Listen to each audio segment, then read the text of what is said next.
your cuts, kerf's all set big enough that you can get your bolt through. But it is going to have some sort of angle to it. Surface Sweeper dry cloths grab dust and hair and lock it away. Better than a broom. Love it or your money back. Aspen Dental offers 20% off treatment plans, making it easier to get started with quality care. And you might be wondering why I'm running this so slow and with the settings that I have on this. And the reason why is because I want to get some depth to the engraving. So this one will take a few minutes to do, and yes, you can. If you want to just do a white engrave, you can do that really quickly.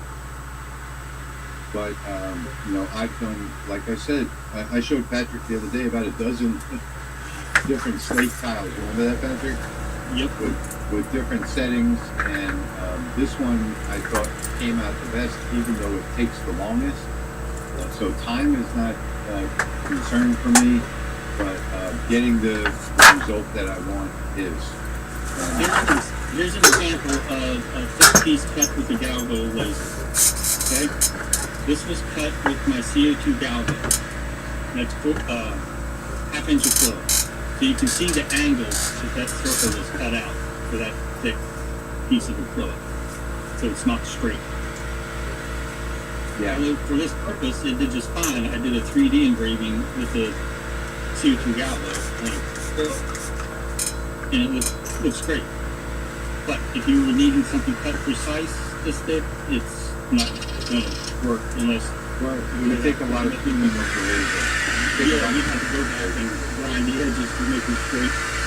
Yeah. Now, they do use the lasers that cut metal, and that's what they're designed for. They're on being through and being pointed straight down. Yeah, Patrick's got one. What's the video that you did where you cleaned off the old steel with that piece of a laser? Yes, it's the 1,000 watt 3-in-1 cleaner, cutter, and welder. 1,000 watts. Yeah, and they make them higher wattage as well, but it has a 1,000 watt rate as source, and you can use it to clean metal. I'm actually working on a trailer, and I cut the fenders off with it. So now I'm going to switch it to cleaning mode and clean all the rust and paint off of it. And then once that's done, I'm going to weld new fenders onto the trailer. It's just a pull behind utility trailer, but I'm going to do a whole series in it.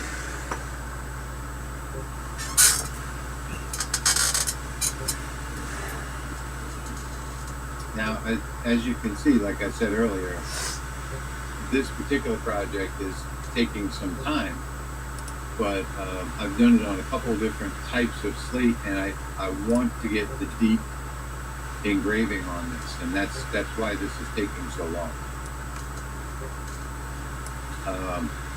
To give you an idea of the settings on this one is just one layer at 2000 OPI with a scan angle of 45 degrees and a crosshatch. This has a lot of fine detail in it, and I wanted not only to take off the top, but I wanted it to go deep into the slate.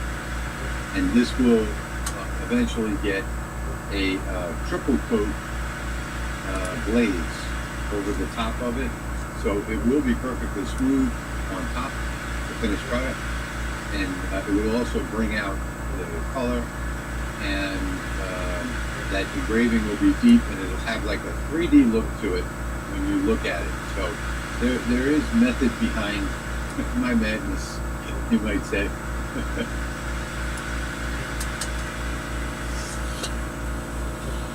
I was looking to see if I could find my slate coaster. But I had it around here somewhere. Hey, if you guys want to see something done on the fly, just put it in the comments.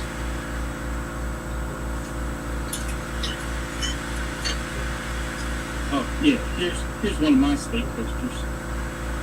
Hang on 1 second. I get this set up this screen. All right. Oh yeah, that's awesome. That now you're talking about a lot of time there, and that would be a perfect acrylic project as well. Acrylic fill on that. Yep. And then yeah, similar to like this coin, the 3D engraving. Yep. That's beautiful. That might be the next one. If you guys are enjoying this stream, you know, I'll be able to tell by the super thanks and by the number of people watching, by the donations and all that. Well, maybe we'll do a series of these fiber videos, Patrick and I, on the channel. I'm looking at the info for that question right there. Okay, so I Patrick can answer this. I pulled up the manual for that laser from Raycus, and let's see. Let me just flip over. I really don't think going lower will damage the source. We just had this conversation yesterday, Patrick and I. The pulse repetition rate, it's saying it's only going to function between 40 and 60. And you can tune it from 100% power. So 40 and 60. And that was the P30QS, yep. Yep. So it puts out your maximum power frequency would be 40 kilohertz. That's when you're going to get your highest peak pulse, single pulse energy. But yeah, it looks like between 40 and 60 is where you need to be. If you operate outside of that, the laser will cut back the wattage that it is outputting. So it will cut power back in that respect itself to basically protect the source. It's programmed that it will drop its power output just so it doesn't get damaged. But that's in the manufacturer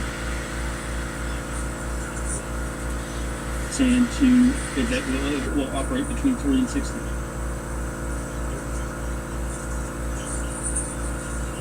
I'm sorry, what were you saying? Were you talking to me? No, I was just saying that the manufacturer says between 40 and 60 is the operational frequency range.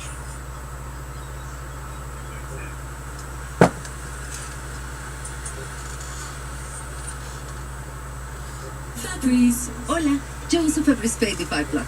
Y yo uso esto. El microchip de Febreze controla la fragancia para que disfrutes 50 días con la frescura del primer uso. ¿50 días? Y nunca te quedarás sin frescura gracias a su luz que te recuerda rellenarlo. Febreze Club.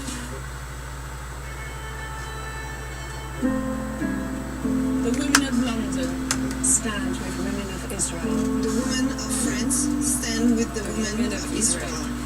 The women of America, women of Sweden. Women of Germany, Women of Ukraine. women of the Philippines stand with the women of Israel. Women around the globe unite in solidarity with their Israeli sisters.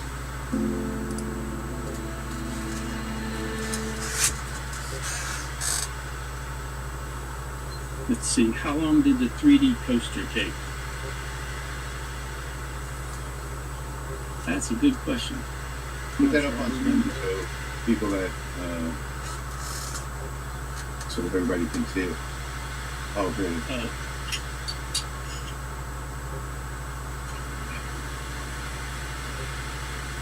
All right, so that's finished, and when that is cleaned off now, all I have to do is just scrub that a little bit and then glaze it. That did not come out, and again, I might need to re-plug it again. I don't know, but that it did not come out like I.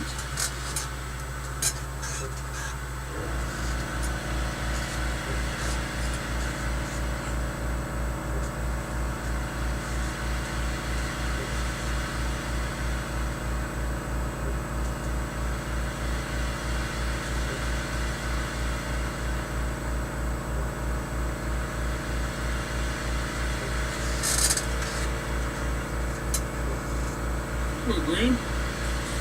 Shit.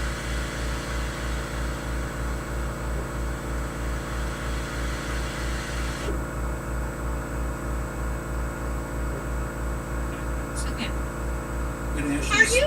You are not a nice person. You talking about me? Oh, yes. Ma'am, please lower your voice, and there's no need to use profanity. No. Then are you a minister? Yes, I am. I find this irrelevant to the case, and All this screaming, all this yelling, rage, hostility. Hey y'all, it's Steve, Hobo's Wood. We're in today, and I'm going to be designing in Lightburn. Some folks have asked me, how long does it take you to design?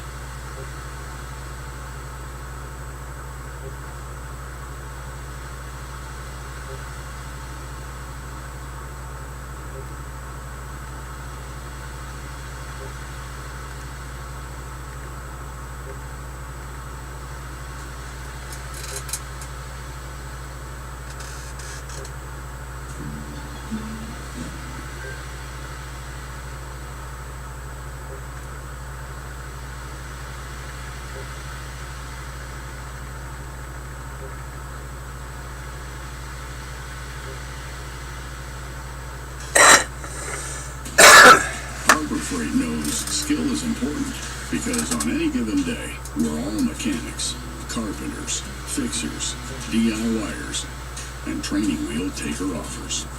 We also know no one should overpay for dependable tools. To do the work, the building, the fixing, the DIYing, the training wheel taking offing. So whatever you do it for less at Harbor Freight.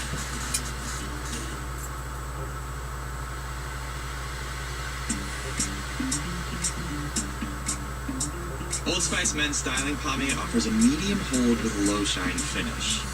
The product's gonna appear white in the jar, but it'll become invisible once you work it into your hair. You should start by scooping out about a dime-sized amount of product. Now, you can always scoop out some more later. Alright, I had a comment here. I'm currently in this tutorial. My project is saying 35 minutes. Exclamation mark. Complete newbie, can you help me?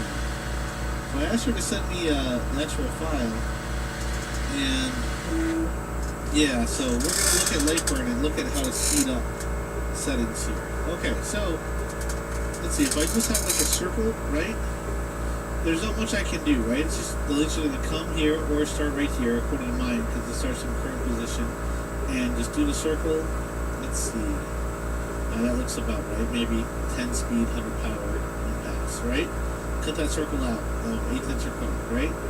Okay, so that's usually not an issue. So we can hit the preview button up here. Let's bring it down just a little bit. The preview looks like a little monitor up here. Hit that. Okay, it takes 16 seconds. Okay, so let's make something a little more complex, and then we're going to make it even more complex later. So let's say I have a plaque here. I'm going to say it's my veggies, right? Like I know how to spell. There we go. Okay. So this is the veggies. Okay. Could be my I don't know what's a vegetable. My broccoli. And then this one. Okay. Let's actually make it a corner. Okay. Oh, now we're gonna make something for real. Okay. Let's see. Let's do a. Oops. There we go. Let's do 2 of those. Okay, so let's make this a little bit bigger here. Okay, Control C, Control V. Grab this point, connect them. Grab both these, the center point right here. There we go. Okay, I'm gonna make this a little bit skinnier. So you hold down Control. There we go. Okay, a little taller. All right. So take this, hold down Shift, and difference it. Down Shift, difference it. Alright, so now we got these little spikies that go on the ground, right? Okay, so this one's gonna be broccoli, okay? And we're gonna rotate this, hold down, let's see what it's Shift, yeah, Shift, okay? And then put it in the center, we call it lock, there it is. Make it a little bit bigger. We hold down Control, there we go. And bring it up, hold the shift. Okay. So these are broccoli. Let's make this a little bit skinnier. Oh, control, or let's put that control. Cool. Okay, so let's control C, control V, control V, control V. Okay, so I've got a few of these to make, right? I guess before we get too far, yeah, we'll look at that. Okay, yeah, we'll look at this, and then we'll look at, because it's going to be different. Let's say it's a little bit wider, right? Maybe you're doing a crack. That's going to be a fatty, a fatty sign here. Plus another little one. Okay. So let's take all these, put them on an engraving layer. Okay. And then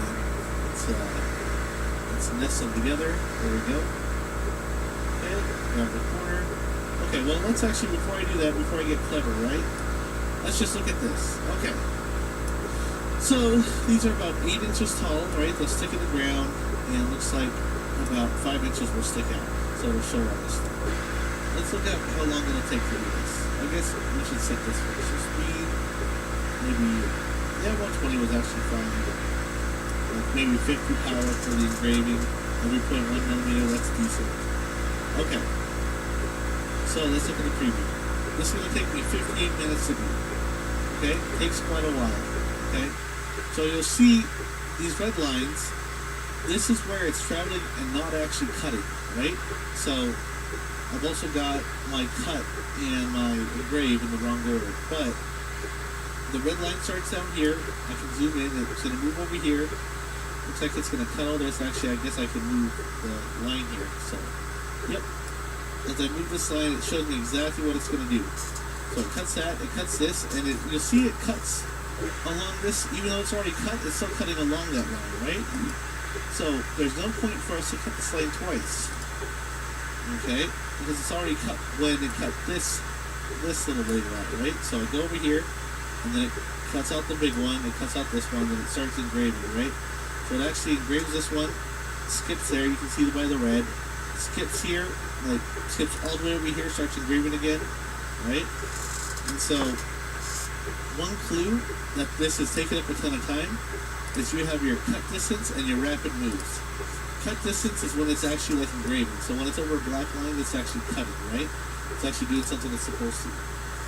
Rapid move, that means it's moving to the next point where it should cut. Now this is, well, almost never going to be 0. If you did a square in the corner, it could be 0. But rapid moves are going to exist, but that's way too much. So it's spending 11 minutes, 40 seconds cutting, and it's spending 46 minutes moving to the next cut.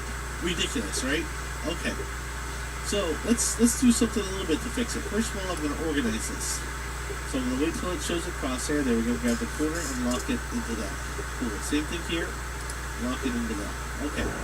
So now I'm using way less material, and let's take a look here.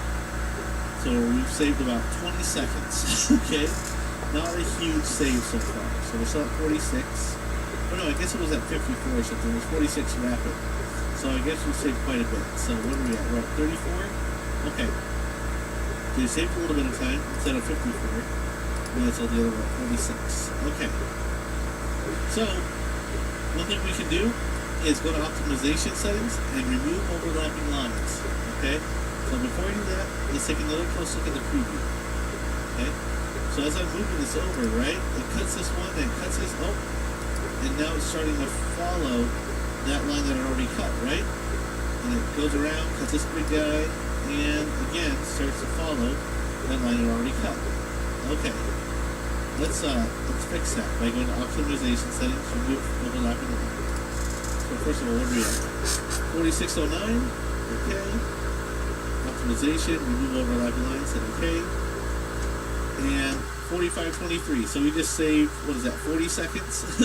Not a huge save, but it's gonna stop a little bit of trying on the backside, and like now it just cuts it once, right? So starts over here, cuts this next one, goes over here, cuts this, right? Doesn't repeat the line. I should also get this in order. My bad. There we go. Okay, now these, if we take a close look, it's got all this red to skip over, right? When it's this close, it's not that big of a deal. But when it goes all the way over here, that's a little tough. So what we can do is open up this right here and we can do fill groups together, right?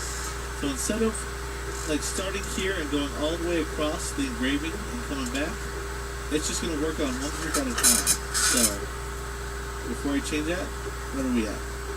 45:21. I'm going to go in here, change that, and fill groups together. So 45:21 turns into 20 minutes 41 seconds, right? So half the time now. So instead of like engraving and coming over here and having to jump, right? So it's removing all the jumping, so just going back and forth, mainly focusing on where. There's still a bit of red, but not nearly as much. So we'll see we're at 5 minutes 58 seconds of just moving, while it's still 14 minutes 42 seconds of actual cutting, right? So we're doing a lot better now.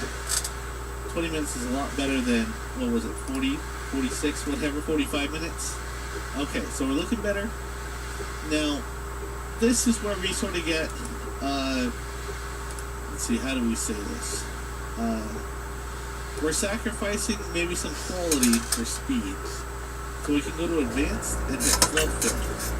Now what it's going to do typically is, I'm going to cancel here, is it's going to go back and forth, right? Like along this whole thing. The issue is the circle here, it's engraving this part, but it's skipping all this white space and then starts engraving again, comes up, engraves this, skips all this white space, starts engraving. So with flood fill, what it'll do is it'll come up, and then anything that's not a short skip, it'll just start engraving back and forth, okay? And then it'll fill all this in, and then it'll come back and do just this line. So right now we're at 20 minutes, 2041 with 5:58 of rapid, so about 6 minutes of rapid. So 2041 with about 6, okay? Open this up, hit flood fill. So 2048 with 6. Now we're at 1923. So this was 6 minutes. Now it's 2 minutes, right? Okay. But the cut distance went up. And that is because there is acceleration and deceleration in the laser. Laser's not instantly full speed, okay? So it's going to take a little longer on the cut time to accelerate, but it's actually like doing the cutting. So instead of being like 15 minutes or whatever it was, we added 2 minutes to the actual cut time because that is sort of accelerating and decelerate. But it's not skipping all this red stuff anymore, right? Okay. So we're at 20 minutes 40 seconds, whatever. Now we're at 19 minutes 23. So we didn't save a ton of time, but you might get, I mean, try it out, okay? Like, try this out on one of these and you might see, because as the laser comes back and starts doing this, when it doesn't do it all together, the lines don't always connect perfectly. And you'll see, like, a start point and an end point. So, you might have some ghosting, some artifacts in the engraving. So, maybe not, might not be worth doing this here. Okay. So there's that, right? So let's take a look at one more thing. Okay. So we did this, and I'm gonna, let's see, I guess I should have named them all broccoli, whatever. I guess broccoli is our only vegetable in our lazy garden here. Okay. So let's say we have this, okay? Let's see. Let's say we have, actually, hello space friend. Okay? Making something for our neighbor that goes on top of the pie or something, right? Okay, let's set this back all to, let's see, no flood fill. Let's see, new groups, that's fine. Fill all shapes in one, fill groups together. Because it's one group, it's still going to work just fine. Okay? So, and then we'll cut it out. Sure. There we go. Okay. So engraves it, cuts it out. And how long is it going to take? 15 minutes, okay? That's not too bad. But all these weird little movements, right? And so we can get rid of some of these movements. So what are we at? 942 in rapids, 1537 altogether. Okay. There's also, oops, not that one. There we go, the blue one, the blue layer. There's also fill shapes individually, so it's going to go around, and instead of like all these at once, like the whole group, it's going to find each shape. That also means the eye is two shapes. So we get the bottom of the eye and the top of the eye. Those are separate shapes.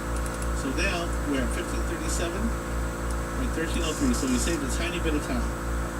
We turned down our rapid moves to only 3 minutes and 11 seconds, but because there's acceleration, deceleration, and way up. So let's say it was one of my fancier machines. Let's go to machine settings. Actually change that out. Oh, I'll show it in here. Edit. Whoops, don't want to do that one.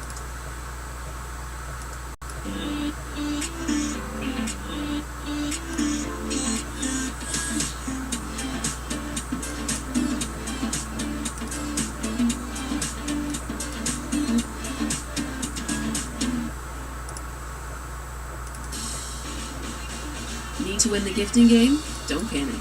Giftmode on Etsy makes it easy to find incredible gifts made by independent sellers for anyone and any occasion, including your basketball-obsessed neighbor. Shop Giftmode now. New and on Etsy. Edit device settings and decode additional settings. Here we go. Okay. Whoa, that's slow. Okay, our maximum speed for most of my machine is 18,000.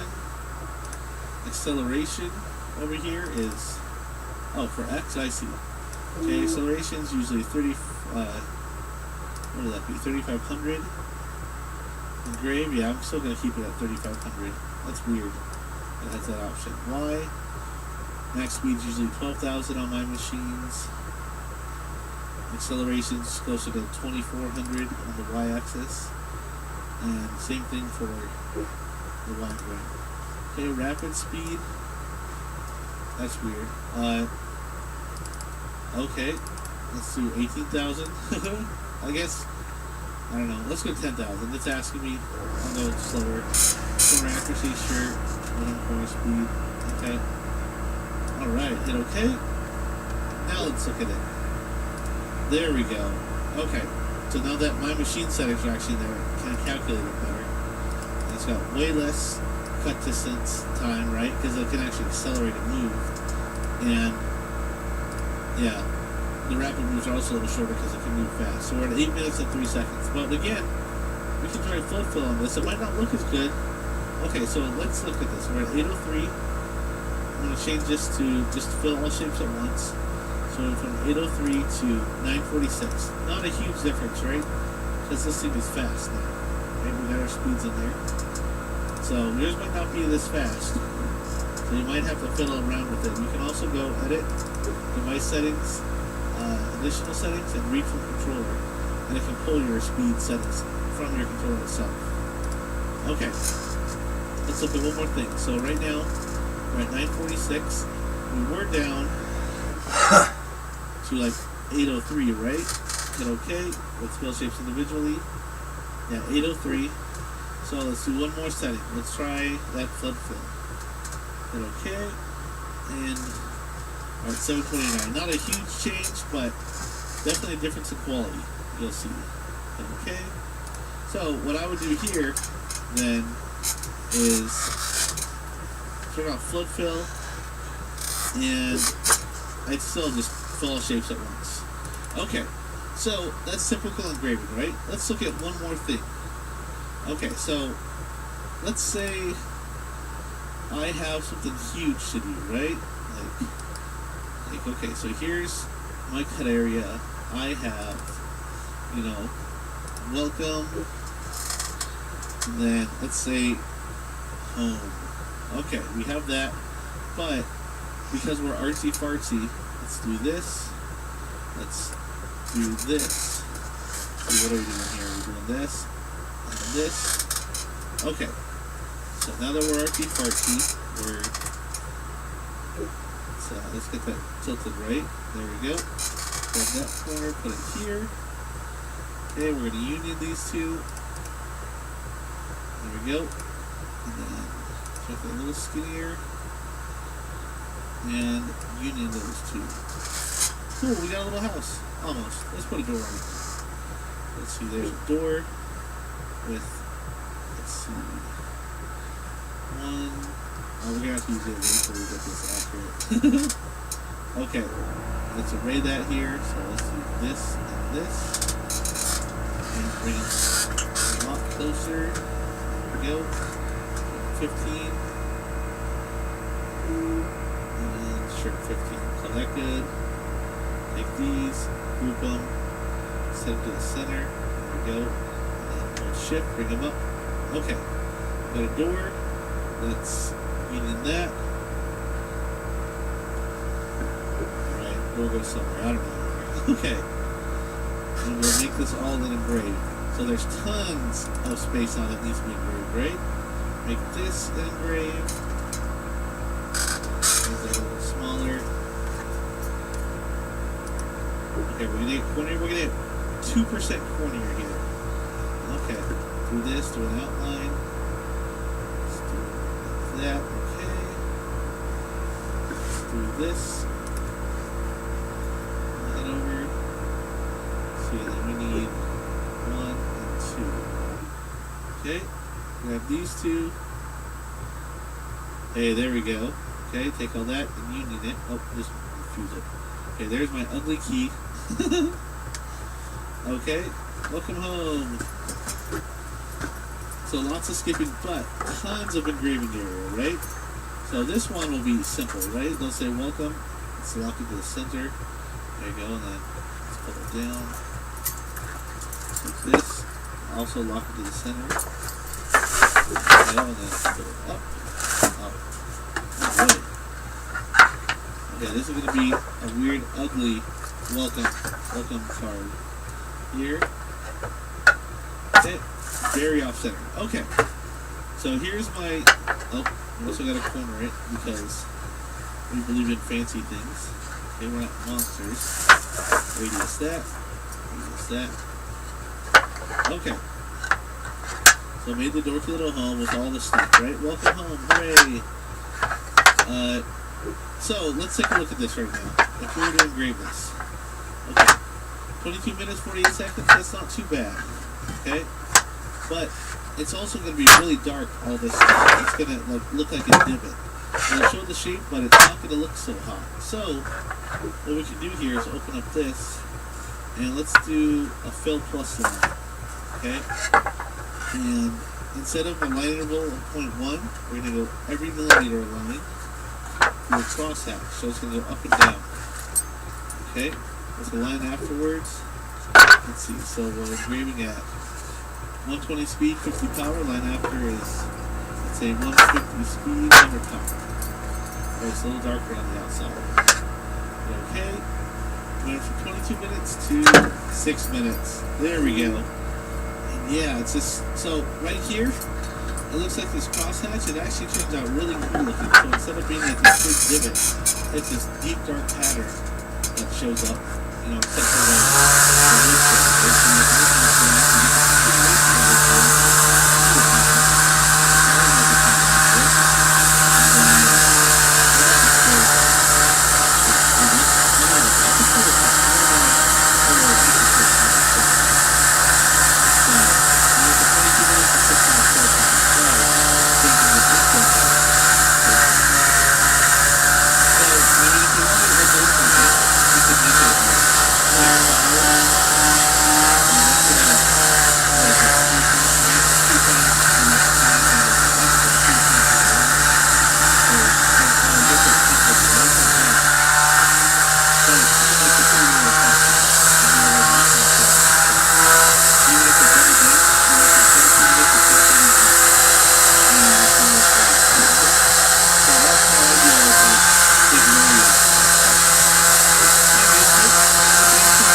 then it's time to actually try and figure out how to use it.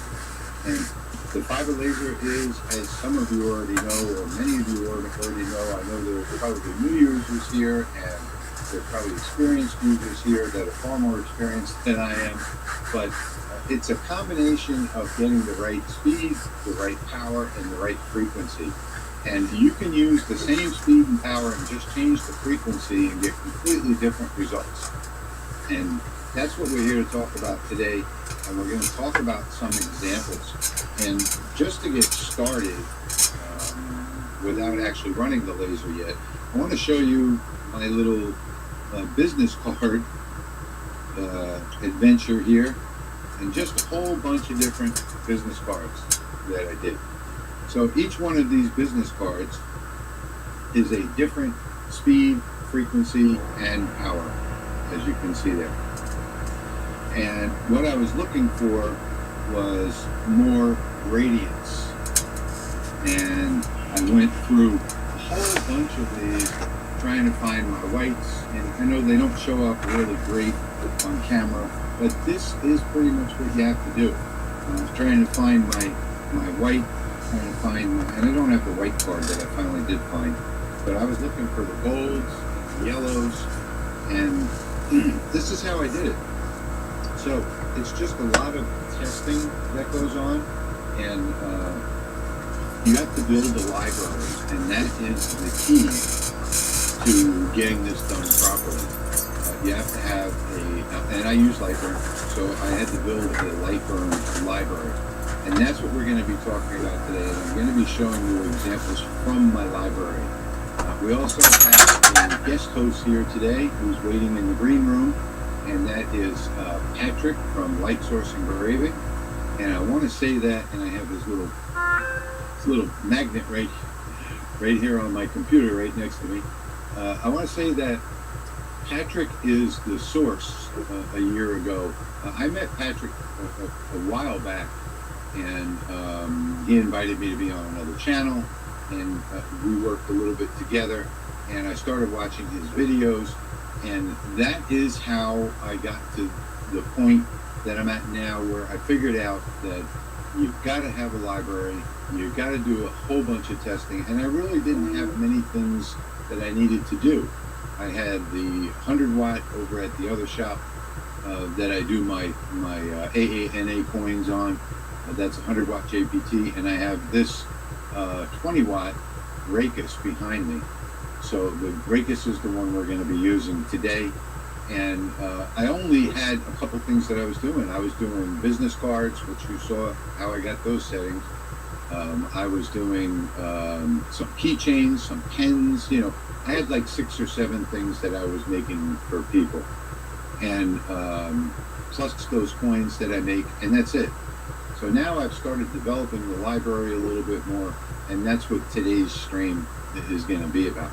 And Patrick is here in the green room, so let's go ahead and bring him in and welcome Patrick from Light Source Engraving. Hey Patrick, what's going on, buddy? How's it going? How's everybody doing today? It is going good. I wanted to just thank you because you have helped me, or your videos, not you personally, your videos have helped me to get started in this with multiple materials. And it's such a long learning curve when you're doing that completely on your own without any help, which is how I started. And then finding somebody who's willing to share a library with me, even though it's not, the library you shared with me was for a 30 watt, and I have a 20 watt, it still gave me a starting point where I can then go in and, you know, change frequencies and speeds and powers and all that kind of stuff on my own. And that really, I want to thank you for that, because that really helped me out a lot. And Patrick does have a channel on YouTube, and that is LSE Engraving. So it's down there on the bottom of the screen, and he also has a website, lightsource.pro, and he also has a Discord channel. I'm not personally a fan of Discord. I have no idea how to use it. It completely confuses me. But yeah, and the Discord's branded the Laser Maker's Realm. Laser Maker's Realm, yeah. Yep. Patrick is also my guest host, along with Steve. Hey, Steve, I know you're out there in the in the comment section. Patrick is also a guest host with Steve. The three of us do a channel called The Laser Maker Zone. And every other Sunday we do a video where we make things and give you free files to download. So you might want to check that out as well. And I also want to say, I want to give some credit also to Geo, which is where a lot of this stuff comes from. So Geo is a tech guy, and he's doing file conversions for different lasers. Yeah. And in fact, right before this stream, he emailed me a file conversion for a few different things for the 20-watt Raycus. So I had already done the testing. It was a little bit too late. I already got some settings dialed in, but card stock. And he's sort of like I guess the master of conversion. I tried it real fast. Yeah, that's. I like that. That's good term. Yeah. So he's doing all of the conversion going on here, and let me show you my screen in Lightburn. You want to see something cool? Get rid of this brand up in the top corner, and maybe we should go full screen instead. So this is what I've got in my Lightburn file for this video, and you see there's a bunch of stuff in here. So I've got a large blue one up top here.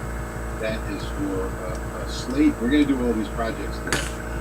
And then I've got a 304 stainless steel luggage tag over here.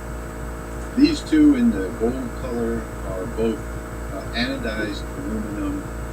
They are the little flasks that you put alcohol in.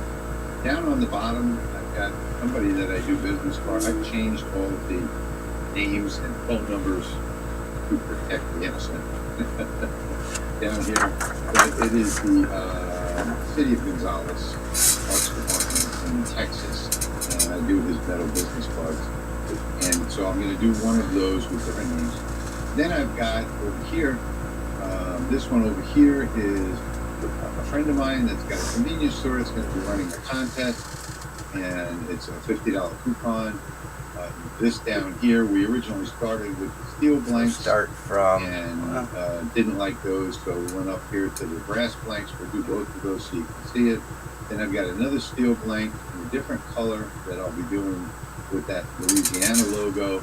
And of course, I've got this little tiny dog tag. And some of the stuff is really, really small, but the dog tags are coming from a website called Chewbacca. So it is a really interesting website name. I like the fact that everything is made right here in the United States. I believe they're in Pennsylvania, and their prices are not bad, and it's a really high quality dog tag. You'll get to see that in a moment. So these are the projects that we're going to run today, and we're going to run these projects. I did add another camera in the back of the shop, and I'll be going back and forth, that you can see right there, and that is the work bed of the 20 watt. And all of the products that I'm making today should fit in that screen. So what I'm going to do is get started. Let me put that camera up here. Does that look okay, Patrick? Yeah, it does. Hey, and I wanted to just hold this up real quick, just since you were talking about test grids. Yeah. I just pulled the cover off of my grill so I could run test grids when I was testing collars. And it's lots and lots of time spent testing to develop a library for your particular laser. Yep. And to take that a step further, it's just you have to have a bunch of different materials as well. And I was talking with Patrick the other day and telling him about my tin, just a regular sheet of tin, the results that I got on the tin. And I know you can't see these really good, but I've got some blues and some dark blues. And I started doing a picture with the wrong LPI, and it just didn't come out right, but it bent the metal. It was way too hot. but the testing is the most important thing. This is just a regular piece of tin, and a lot of people like tin because you can shape it and you can stamp it and you can cut it and you can make things out of it. And so this is another example of what Patrick's talking about. There's just lots and lots of testing, and you can even take scrap metal that you've got, like this piece right here, and do some testing on it. And this is the top of a stainless steel, what do you call that? A little table jack that stopped working. So I took the top off and I ran some tests on here. And you can see I got some numbers and some settings for brown, for white, for blue. God damn it. For gray. Just an old scrap piece of metal. So you can do testing on all kinds of stuff. And most of the products that I'm going to talk about are going to be from Amazon. So let's bring that camera over here real quick. And Patrick, if you want to continue a little, I'm going to go turn on my air extraction and get the first project loaded onto the workbench. All right, sounds good. Let's see, I'm just going to read through the comments here. This might get a little noisy, by the way. Jeremy's running out of room for all the testing. Yeah, I've got run into the same problem. I can't hear you back here, so. Okay. My favorite thing to test, and my wife loves it too, are the stainless steel carpet pans in the house. It's really good test for CNC color brush too. So yeah, I highly recommend that.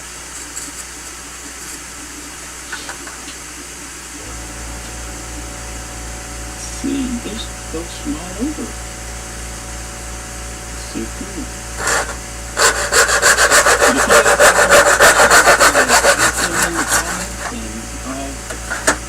Answer them, or Rich will answer them, and we'll make sure that we get everything covered. Now that I'm thinking about it, maybe I should show you on the Lightburn screen first. And let me put that this one. The first project that we're going to do today is, let's see, what did I just put on? I believe I put the steel plank on there. Let me just check. No, I put the brass plank on there. Okay, so first one that we're going to do today is the brass plank. And these are available on Amazon. They're pretty cheap. And so what we'll do is we'll do my friend's coin over here that he wants to do a raffle in a convenience store. And that's the reason that we're doing this. So now I've got this set on a layer over here, custom layers. And you see here my library. I've got the Fiber 2110 in here. And down in here, I've got all the stuff that I've edited, as well as all the things that Patrick gave me. This used to be a 30-watt library, and I've edited many of these settings. And up here, these are the settings that I got. So if we find this one, if I come in here and find this one, it is this one. Yep, right here. So let me show you the settings on this, because a lot of the videos that you're watching online, you don't get to see the settings. And let's go through them really quickly. So on the first layer, this is a multi-layer job. I've got the speed at 250, power at 95, and the frequency at 20.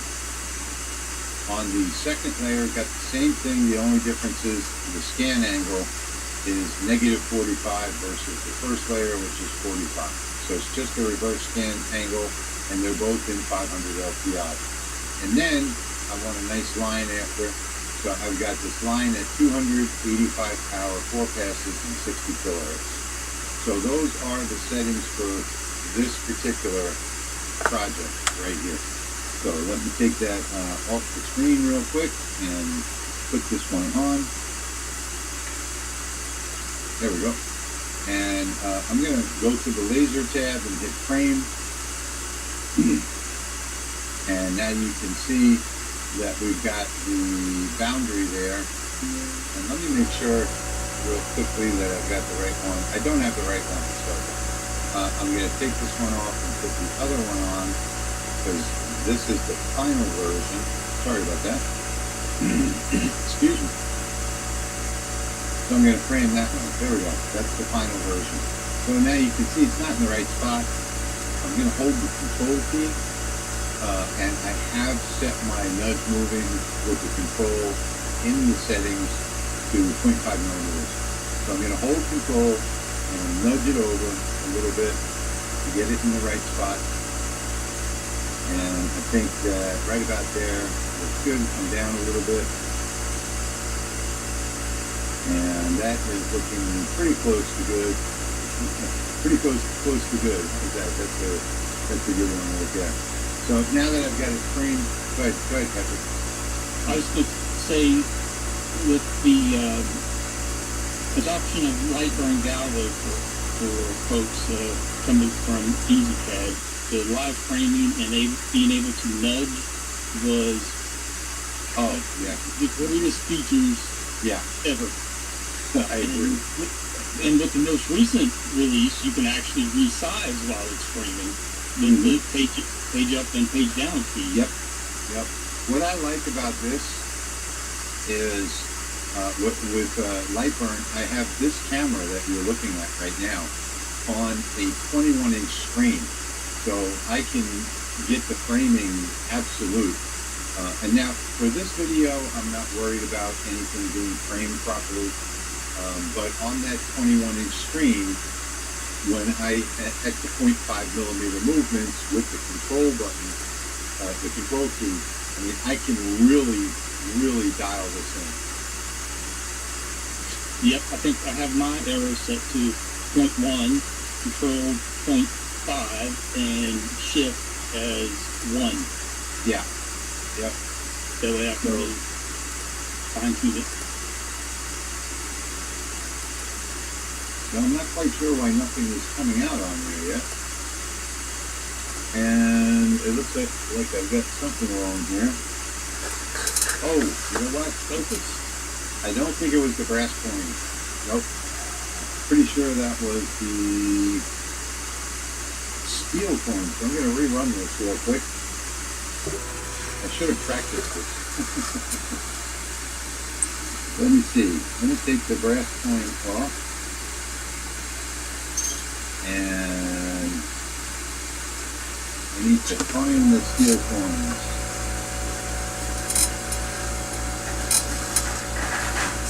And of course I can't find the steel coins. Well,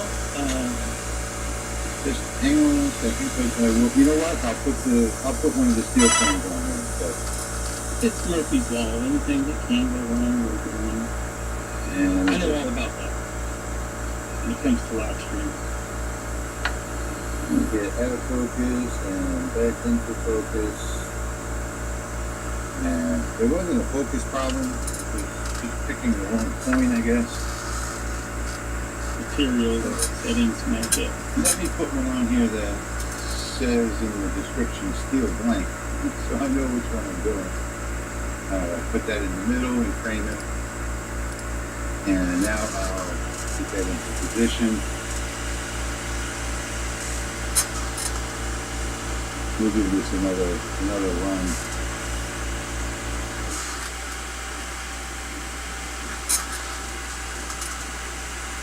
I think that looks pretty good right there.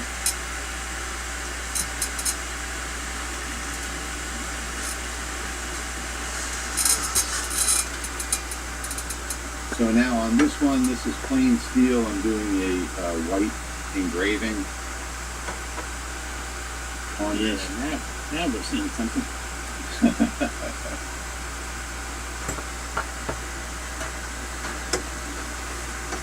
Just shows the importance of having the right settings for the right material. Exactly.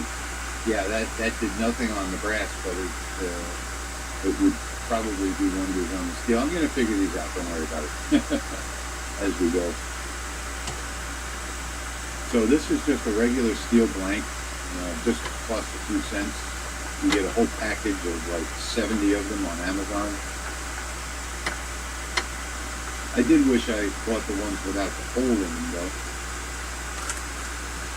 And this is a really complex design here, by the way, on such a small coin. The coin is really, really small. So there you go. You can get an idea. Let me move it off the spot so you can see it a little bit better.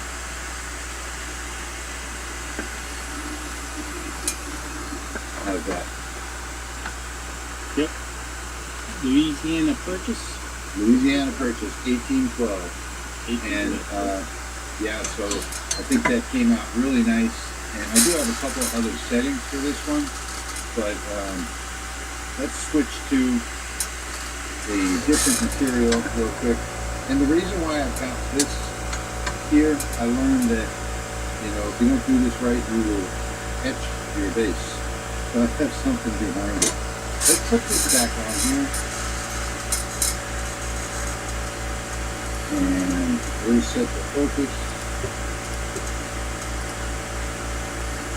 No matter how careful I am, it's only a matter of time before the base gets marked.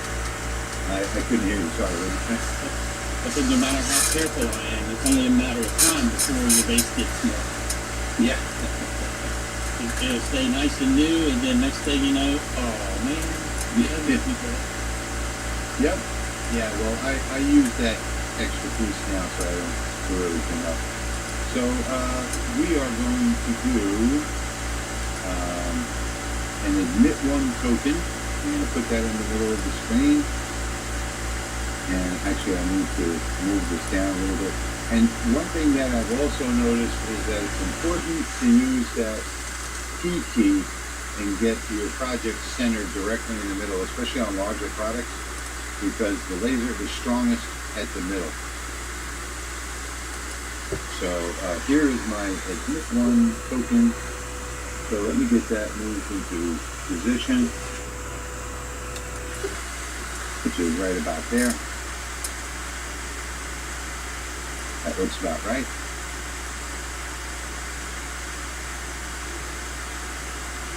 And it looks like something changed on this layer. So this is having the same problem as the other one.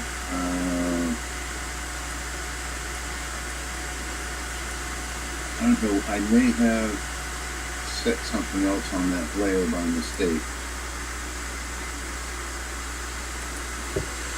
Or maybe what I should do is just go back and okay, brass coins. I'm gonna go back to my reassign the setting. Yeah, I'm going back to my library and reassigning the settings to this one. Assign it. And stop the job. And restart it. I think what I might just do with these Galva lasers is burn my logos on the base. That way if I happen to mark it, it'll just kind of blend in with my logo. So what I did is I must have changed something when I closed Lightroom, because this layer for the brass was the wrong setting. But I've gone back to the library and I found the brass coin planks, and I selected the tan with the black border, and this is going to come out tan color, exactly what it says, with a black border. And to cover those settings real quick, there's 3 layers. First layer is 800 speed, 70 power, 30 frequency, with a 45 degree angle. Second layer, same thing, negative 45 degree angle. And you know what? That didn't come out right either.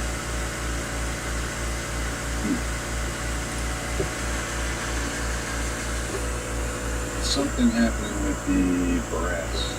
I'm going to run a different job on it and see what happens with that. You know, I restarted Lightroom, and all these worked yesterday and they don't today for some reason, which is crazy. I'm just trying a different layer, a different setting in my library. I've talked to a few other folks that have Raycus lasers, and I haven't been able to narrow down the problem, but sometimes I have to disconnect the USB and then plug it back in. Because it works better? Yeah, well, for some reason, the power output to my Raycus will just drop. And, we ran, like, I'm doing 50 knives in a row, and every once in a while, it would just barely even mark. Really? I gotta unplug the USB, plug it back in, and then run it again, and then it's fine. Okay, I'm gonna get that. Sometimes it happens with that Raycus, and I'm not sure if it happens on the other wattage or laser, but I saw it happen with myself and a couple other 50 watts. Well, that's good to know. I'm gonna actually give that a try when this job is finished. But that is not how it's supposed to come out. It's pretty close. Let me give that a try. So I'm gonna. Should I turn off the machine? No, I just unplugged the USB and plug it back in. No, I can't even find the USB on this one. So many wires. In that case, yeah, you can turn it off and back on. Yeah, I'm not quite sure where the. Let me turn it off. Actually, if I pull this out, this has a USB that I can disconnect from the back and plug it back in. There we go. I'll do that.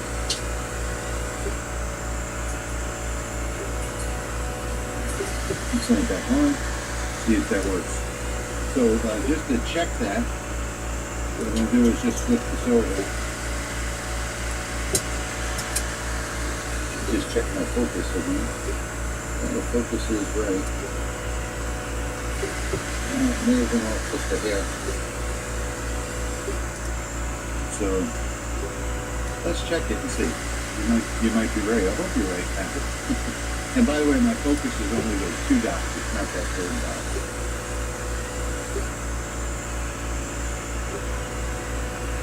You're going to run that same exact job and see if that unplugging that made a difference. Oh, that made a big difference. Look at that. You're right, Patrick. Yeah, it's just some weird glitch with Raycus Source and Lightburn. Well, I am happy to know. I haven't been able to do a Wireshark to catch it and get the data to the Lightburn team. Mm-hmm. But I really want to be able to catch it one of these days so that they're able to see it and take a look.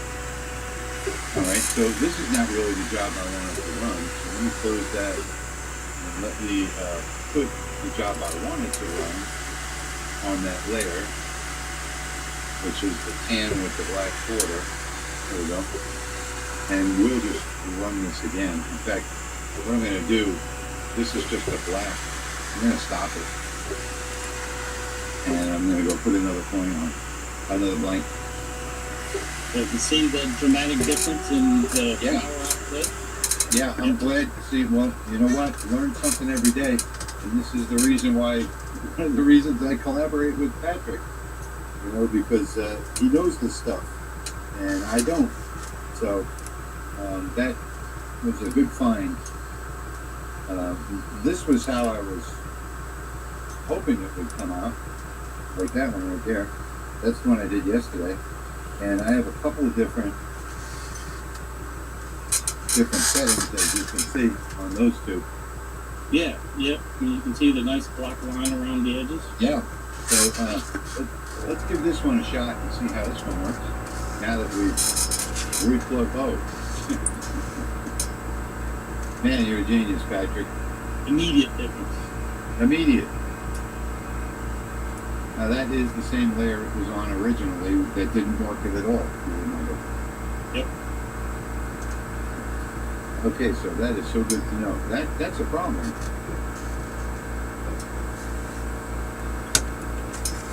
Well, now I've ruined the surprise because you've already seen the final result on the right side there. And a lot of people are probably saying, why are you taking so long on this? You know, you can probably do that in one pass. Maybe you can. But I want to get a really clean, I'm doing several passes on here because I want it really clean and I want it really defined. So, and this is my final. You're only working with a 20-watt breaker. Right, exactly. So, how does that look? I mean, that looks nice. You really can't tell in the stream how good this looks. And I'm going to go back to, in Lightburn, I'm going to go back to my friend's poem and bring this back onto the screen because I really want you to see how this one turns out. So hang on and I will get that set up and get it started.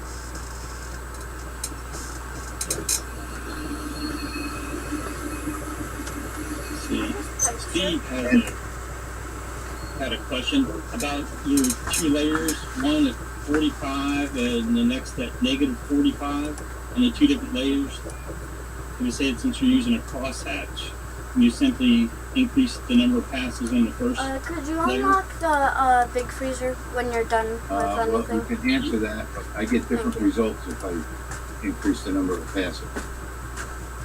Yeah, you could, if you set it at negative 45, it starts from the opposite side, I guess is the best way to describe it.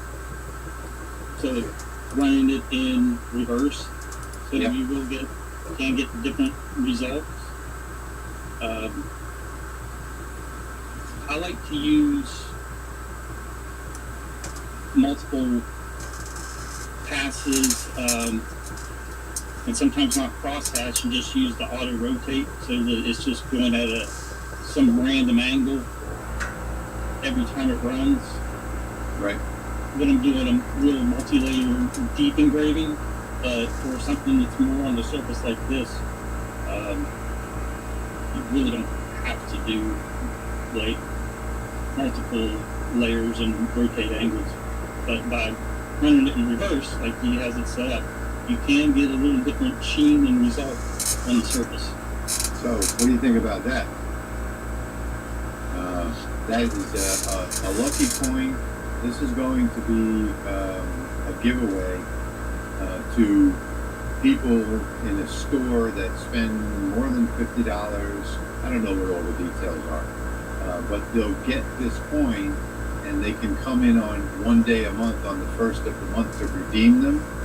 And that will be a contest where they'll put all of them into a box and shake it up and have one of the customers pick out one coin. And on the back of each coin, they just take a Sharpie and write the person's name.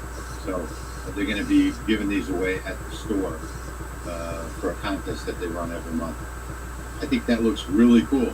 So let's move on. You know what? Before we move on to that, I want to talk about it for a moment. So, let's see. I gotta get this off the screen and we put Patrick back up on the screen. Hey, Patrick. I wanted to talk about this guy right here. So, these are very popular in the YouTube community. And these are just little whiskey flasks, alcohol flasks. And in doing my testing, so I used a few of these to test. And that, I think, is one of my final nicest looking results right there. But I found something out that was really interesting during my testing, is that I can engrave over things and change things. I found out that I can change the entire color of the steel and then engrave something in white on top of that. Isn't that cool? So what I would do, I wouldn't do it like this. You know, I was just trying to clean the surface here, and I noticed a slight, because you can see the other things that I have on here. See them? Mm-hmm. And I wanted to do just a cleaning on it, and I noticed that it turned yellow, and then I did another cleaning, and it turned white, and I finally found that gold color, and I was like, wow, that is just fantastic. And then I engraved something on top. That's a technique I use for photos on steel, is to run the cleaning passes. Yeah. You let it walk around us.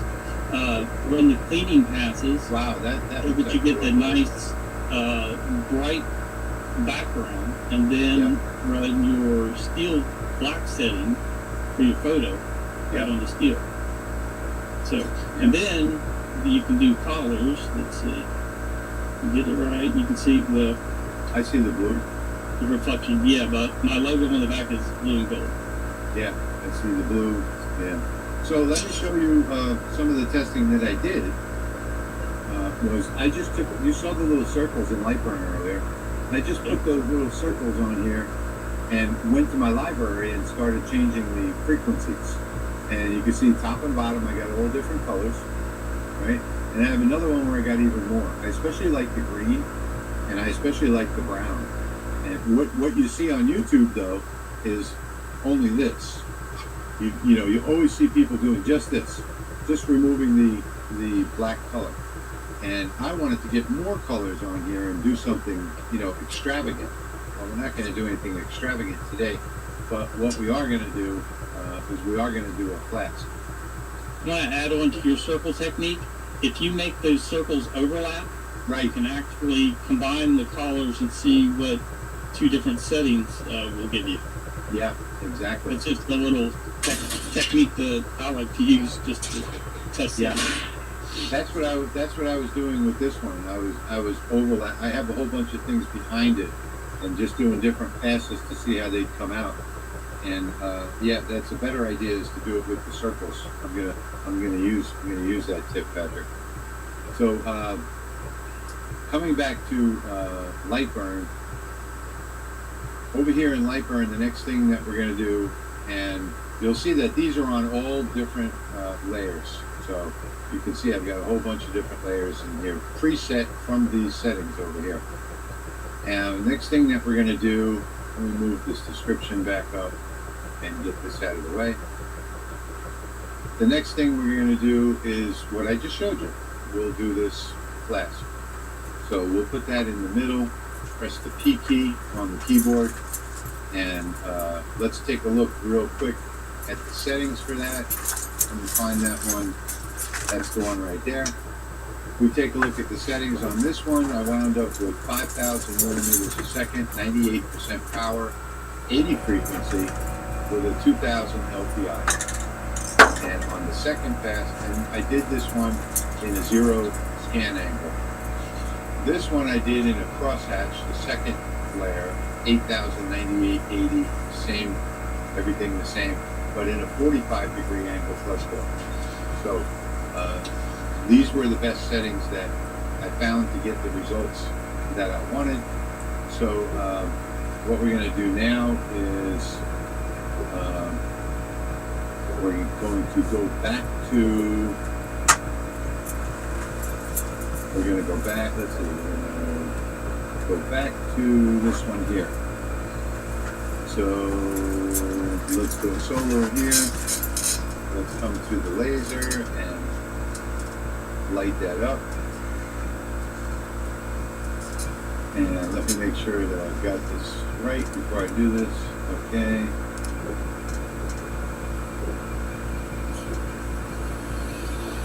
And now all I'm going to do is just drop on the flask itself. And we will get this started. So these are pretty easy to line up, and you know, I know that if you watch Patrick's videos, he's got all these elaborate jigs and everything. For this video, I'm not really concerned with getting everything lined up and positioned properly. I'm more concerned with just doing an example and showing you what the results are. And really, this is all about my learning process, my learning curve. So with that all set up now, I'm just going to hit start.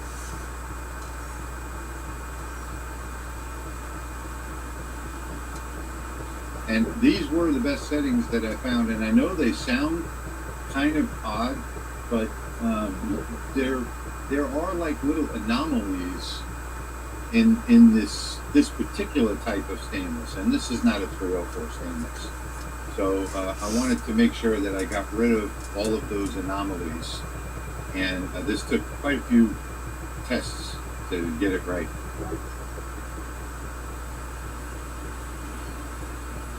I have a flask here. I'll show once this is done. Why don't you? Yeah, I made a. Hey, I got an idea. Hey, everybody in the comments. Patrick, are you watching the comments? Yep. Everyone in the comments, if you want to see something in particular made,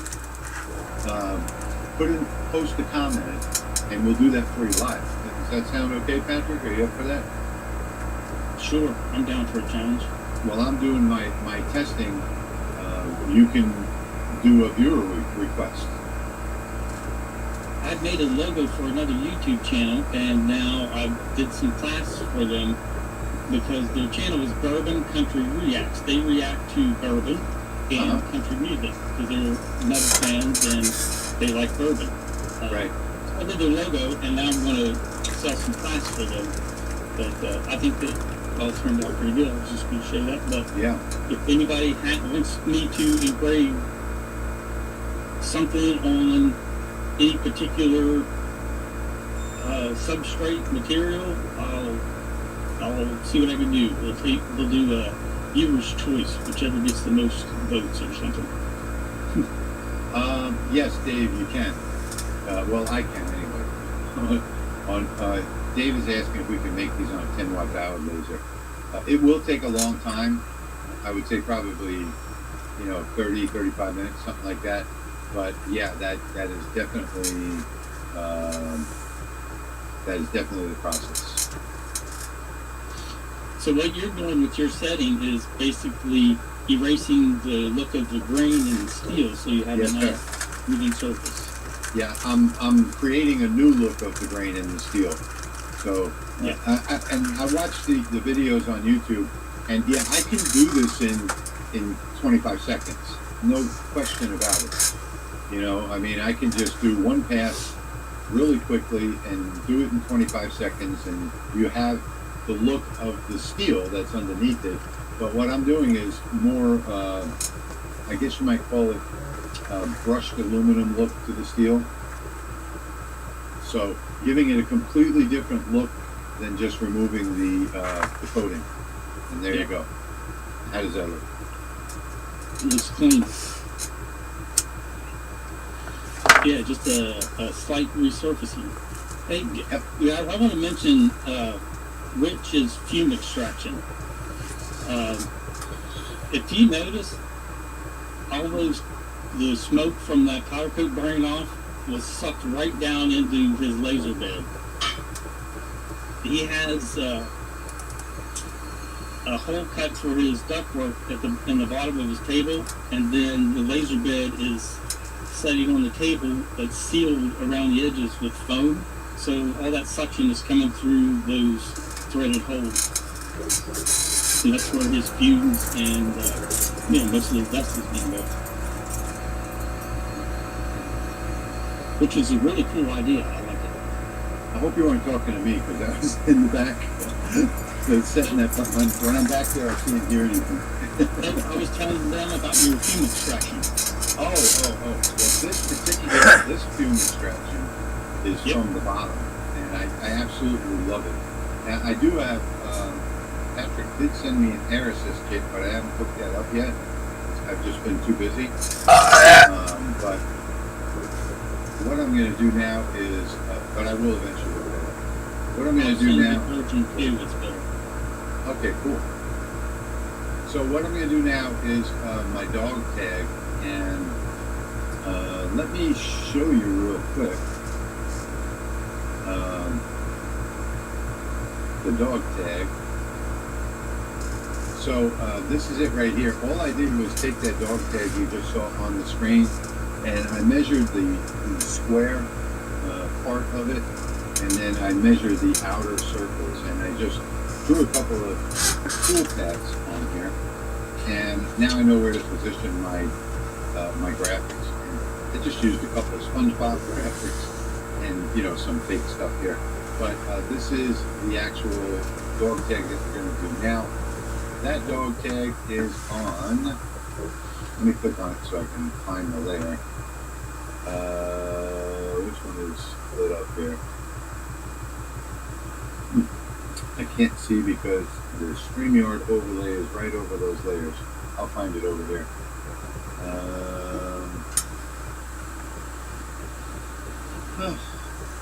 That one, right there. That's it. Yep, 18 is lit up over here. So let's take a look at this one. This is just a crosshatch fill at 45-degree angle, 1500 millimeters a second, 90% power, 50 kilohertz. So, and I don't know why the angle increment is at 37. Put that back to 0. So that's the settings for this layer right here. And we should be ready to frame and run. So let me switch back over. And put this one back on the screen, and I'll come back to Lightburn and hit my frame right here, and basically I can use any of the frames, the hull, the contour. The hull works pretty good because it lets me know where the outside graphics are, or I can use the contour to see exactly where they are, but I kind of like the hull for this. I use hull a lot. Yeah. It's very handy. But I am going to check all of them, and it's really odd that it would be in the right spot. Just by me putting it down on the bed, so I think it needs to move over just a bit, like that. And that, I think, is going to be the right spot. Right there. Looks good. So let's run this one. Army Dogs, you could use the camera to trace the dog tag. You just have to make sure your camera is aligned and calibrated, otherwise your measurements could be a little off. Or you could take a photograph, as long as your camera is level, and bring that photo in and scan it, and then just make one size, either the width or the height, put that to the width or the height of the dog tag, and both of them will be sized perfectly. See, Raycus, JPT, MoPA, what's the difference? Okay, Raycus and JPT are brand names. Those are the manufacturers. MoPA is the way the laser is switched on and off. So you'll have a regular fiber laser, and then you'll hear people refer to a MoPA fiber laser or MoPA laser. They're all fiber lasers. It's just the way they're switched on and off. You can be Q switch or MoPA switched, and MoPA allows an additional adjustment in your settings. So real quickly, I want you to see that came out a little differently than it did yesterday with my settings, and I'm thinking that there is a good chance that something again changed on this setting. So I'm going to go back to in Lightburn, I'm going to go back to my dog tags. Let's see, this is for dog tags. Nope, that's not the right one. We'll find it. Steel coin noise. No. I have a lot of stuff in here thanks to Patrick, so it's take me a minute to find it.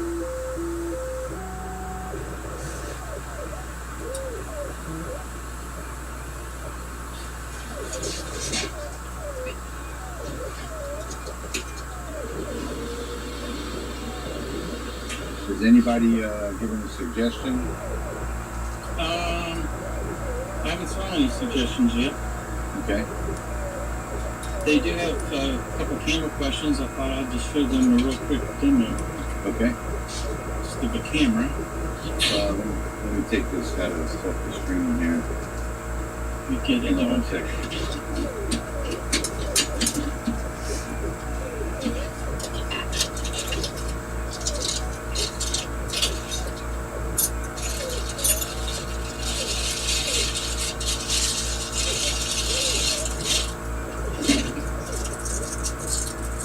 Alright, here we go.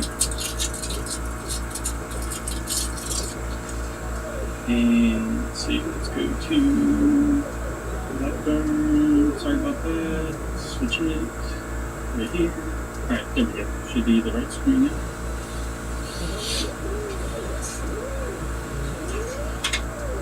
Alright, so I'm going to update my overlay from my Lightburn camera, and now I have a little brass dog tag there on the screen. You have to have, to get a good scan, you need to be in focus. So let me make sure the focus. I'll update the overlay again. Now, see that change. So I like to set whatever I want to trace on a white background. Then hit trace, and then zoom in. Select which area you want traced. Adjust your points. So I normally fade image, hit show points, and then just like that, you can get a decent outline of your dog tag. Just that simple. But this is a camera that I have calibrated within Lightburn. It's mounted to the Galva bed.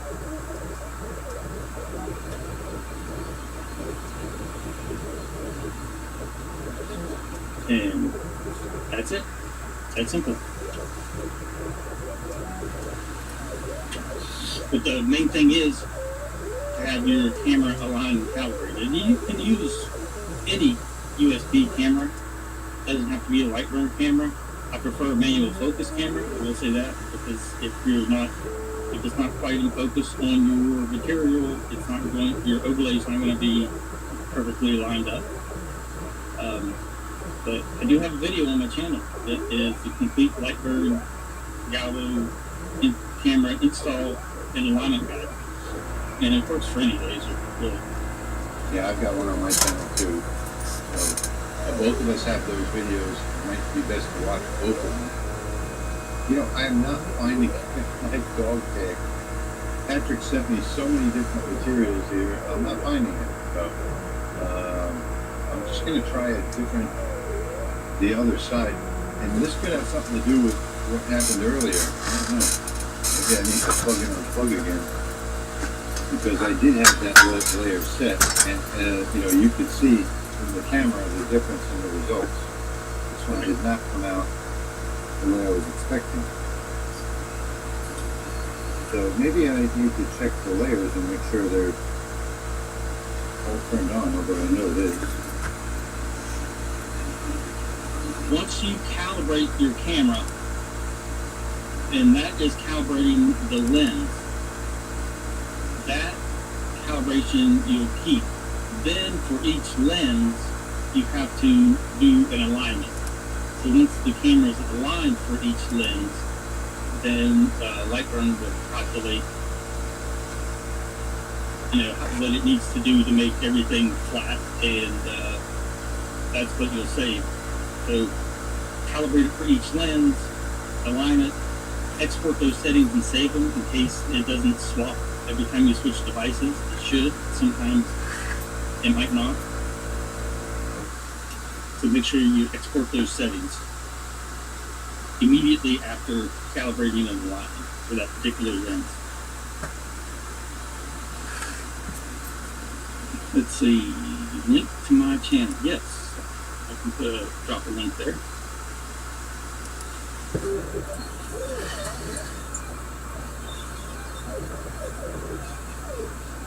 I've got that down on the bottom of the screen.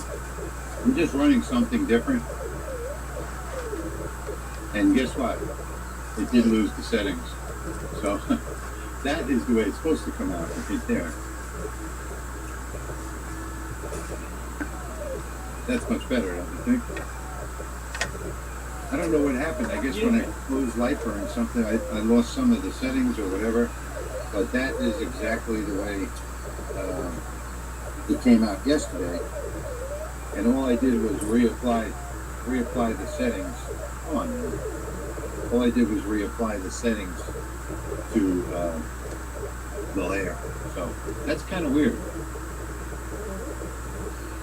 All right, so with those done, let me get those out of the way. I'm going to switch to a name tag. So, I had a question about watts, 20 to 100 watt. Like, Rich's 20 watt laser, it has a very low peak pulse power, and then, of course, it's going to output 20 watts. When a Raycus 50 watt has a higher peak pulse power, and you're getting the 50 watts out of it. Most of the jobs that I do, I can do with my 50 watt Raycus. It is just fine. And it is, you would think it as a budget laser source. It costs less than a JPT. Normally, 50 watt JPT versus a Raycus, you probably save about $1,000 on the Raycus. And it works great. Raycus used to get a bad rep, but they improved dramatically over the last probably 5 years, and they're just fine. They do great. So you can start with the 50 watt Raycus, or you could go higher and get a MOPA laser. Because once you get into the higher wattages, you're getting into the MOPA categories. They do make a 30 watt MOPA, but again, you're not going to have power to do a lot of things that people typically end up needing to do. So you're better off to just buy a higher wattage laser source to begin with, and instead of not having enough power and realizing, I should have something a little more powerful. So at least get a 50. 60 watt is a MOPA JPT. They make an 80 and a 100, I think a 120. I have a 50 watt Raycus and an 80 watt JPT MOPA fiber sitting here, and I did 50 knives last week, and I used the Raycus. I'm more familiar with it. It's not as new to me as the 80 watt, and I knew exactly what I was going to get, and it did a fine job. It's doing a deep engrade, and it deep engrades coins. It'll do anything. So basically, it's what the budget allows. Did you notice what just happened? I started the job without peeling off the plastic on the front of this name badge. So when you do that, first off, it makes the plastic, okay, so this name badge is ruined. You gotta get a different one. It just doesn't work. The plastic gets melted and fuses it right to the name badge. It just doesn't engrave. So that's my mistake. I do that all the time with these things because you can't even notice that they have a plastic cover on them. But I did notice the minute I heard that sound of plastic burning. So I'm just gonna put a new one on. These are Walmart name tags, by the way. They are very cheap. I get them at jpplus.com. And you could do a bunch of these. They also have Air Force, Navy, certified sizes and all that kind of stuff.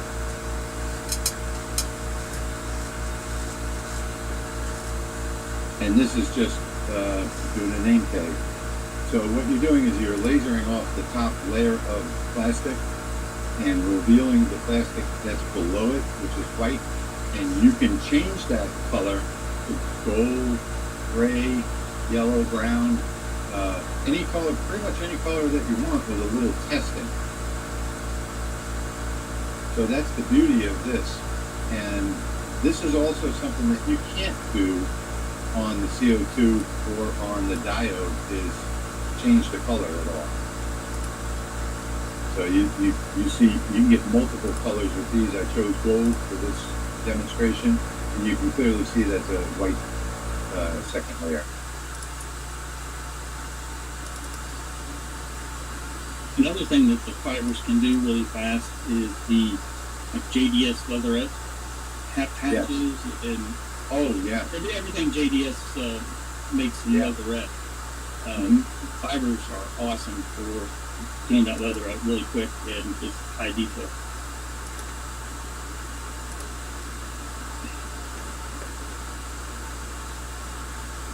Thank you, Terry.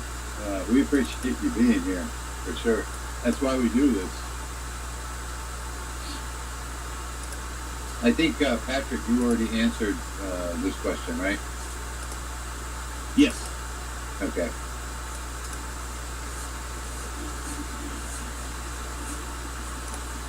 All right, so yes, if your laser supports it, you can change the frequency between 1,000 and 20,000 on the diode laser, but not many of them support it. So the Rollei Lasermatic does, but you can't do that like with an X2 or something like that. How do you change the frequency on the Lasermatic? In the console. Yeah, it's in the console. It's on the settings on the control board. Okay, so you can do that right from Lightburn. Yeah, do it right from Lightburn. That's okay. Can you explain aiming the laser? Okay.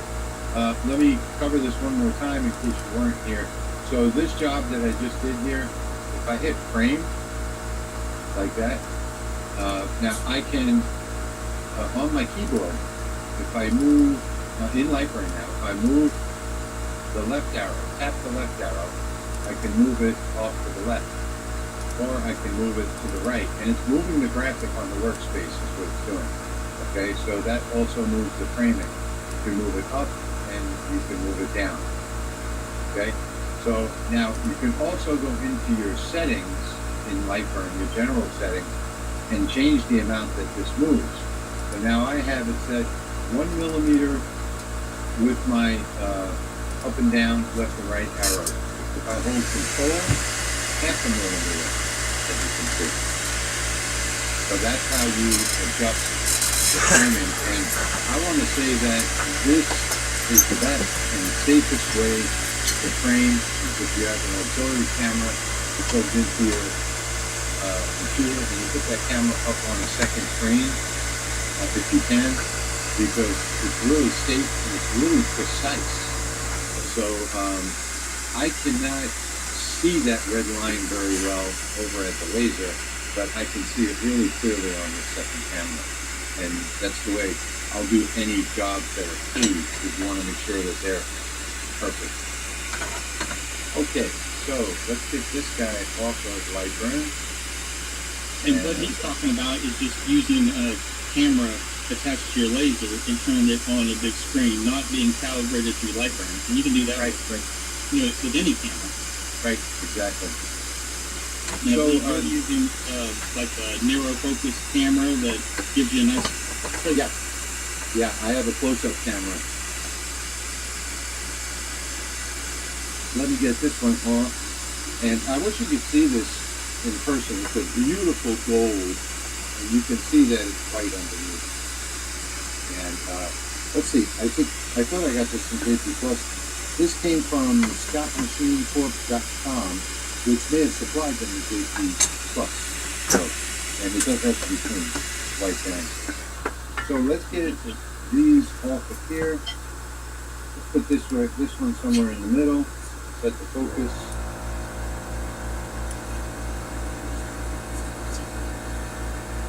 And I've got my next project on the Lightburn workbed, which is going to be that same Louisiana one that we did earlier on the small coin, except we're going to be doing a larger coin. That's a good one. So we're doing a larger version of it. For what BBC coin. All right. Oh, go ahead. Nope, you go first. I'll answer the question while that's running. Okay, put the question up on the screen for the replay.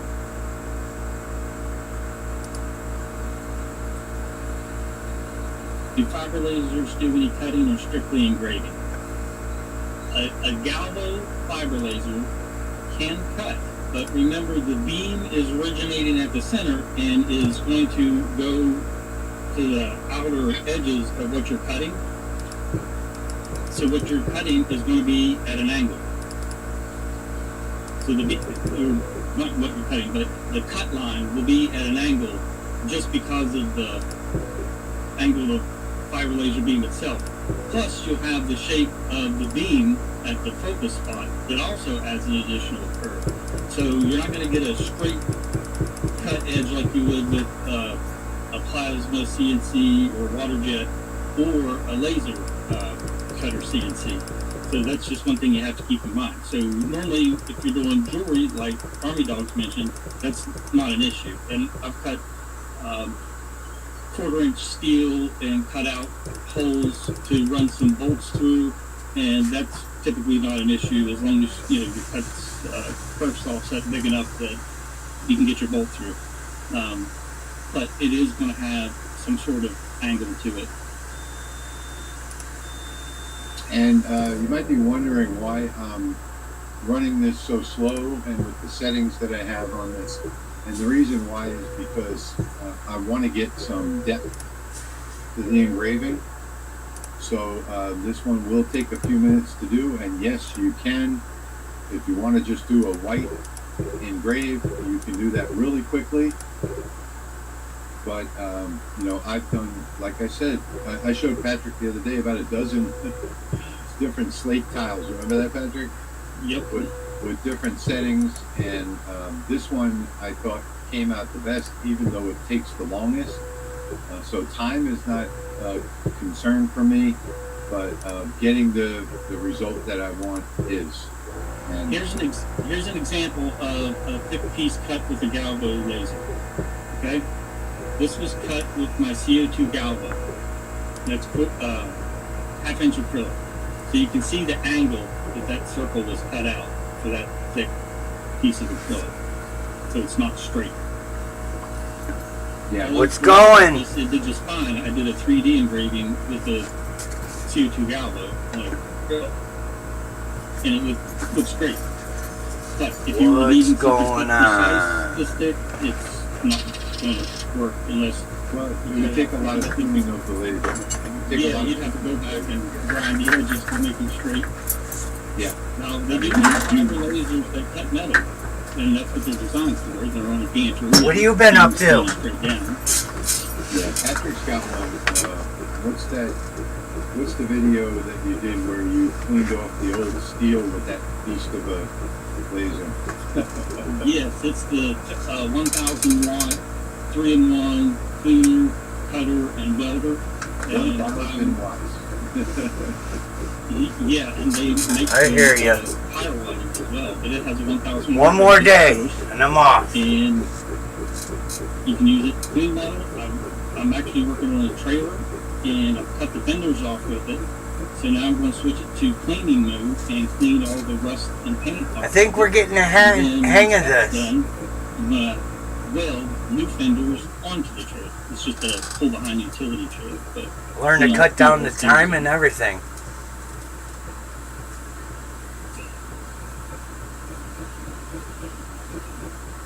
Now, as Oh, you can God. see, like I said earlier, this particular project is taking some time, but I've done it on a couple of different types of slate, and I want to get the deep engraving on this, and that's why this is taking so long. To give you an idea of the settings. Yeah, it did. I really liked it. One layer. That's going to be my business card. With a scanned angle of 45 degrees.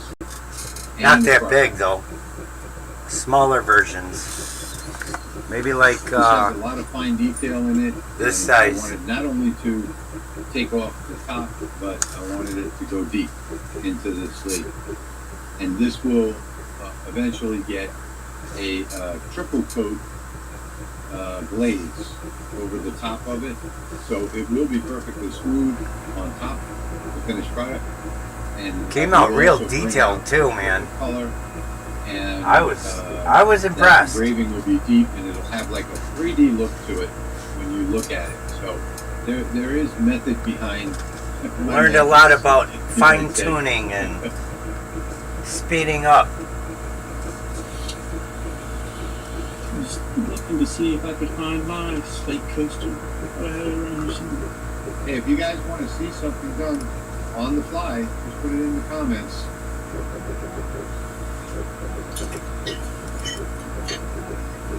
Oh, yeah, here's one of my slate coasters. Hang on 1 second. Let me get that up on the screen. All right. Oh yeah, that's awesome. Now we're talking about a lot of time there, and that would be a perfect acrylic project as well. Acrylic fill on that. Yep, and then similar to like this coin, 3D engraving. Yep. Yup. Beautiful. That might be the next one. If you guys are enjoying the stream, I'll be able to tell by the super thanks, by the number of people watching, by the donations and all that. Well, maybe we'll do a series of these fiber videos, Patrick and I, on the channel.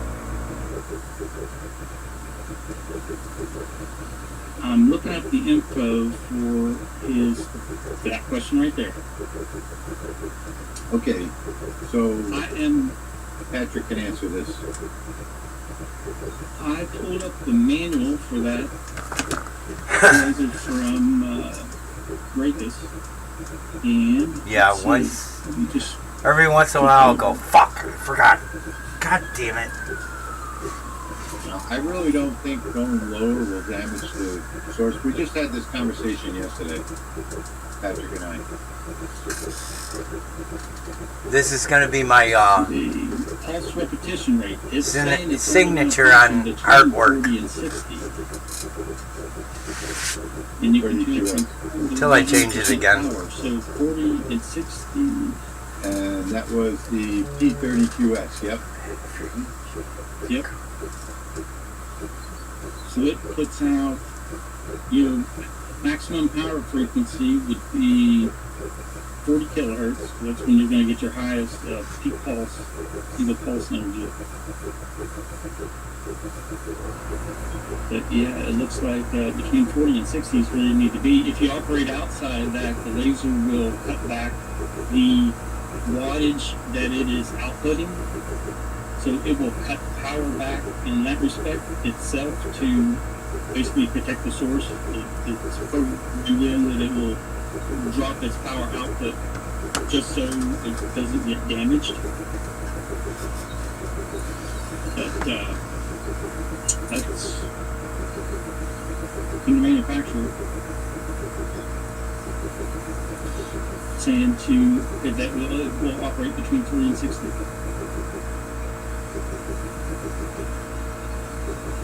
I'm sorry, what were you saying? What were you talking about?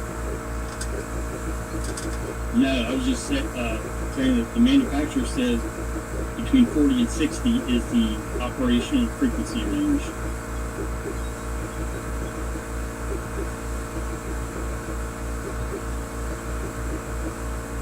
Let's see, how long did the 3D coaster take?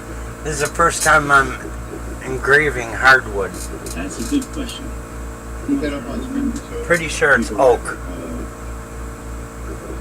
So that everybody can see it. Oh, good.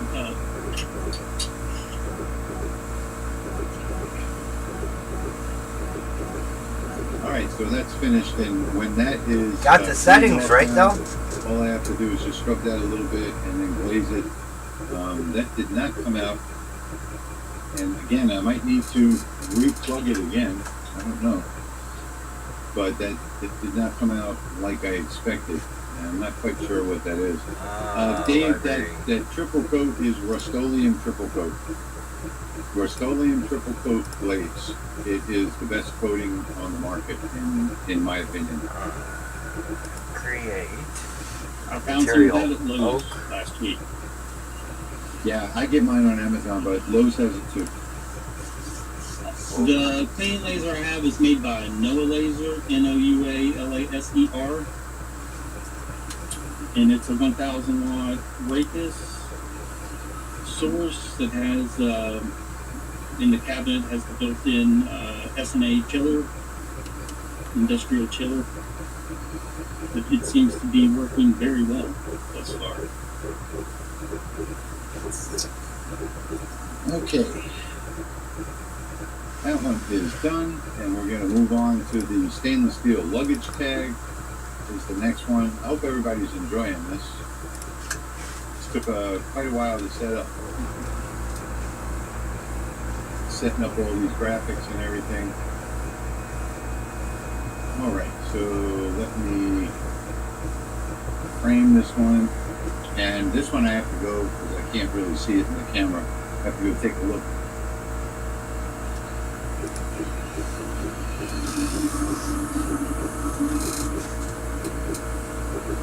This one is very hard to see with the camera because it reflects it off of it. And I don't like reflected surfaces, even looking at the framing.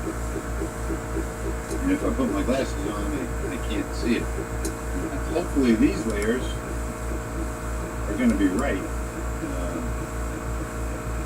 Because that coaster didn't come out right. So this is the luggage tag, the stainless steel luggage tag done in white.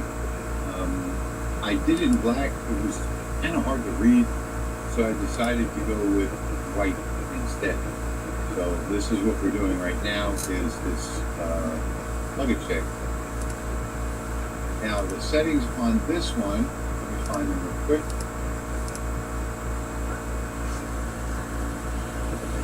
So I've got one layer on this one. It is a crosshatch. It is not bi-directional fill.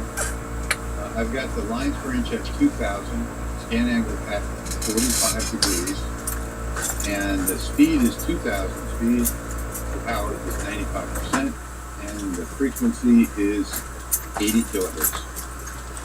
So those are all of the settings for this. This is 304 polished stainless steel luggage tags.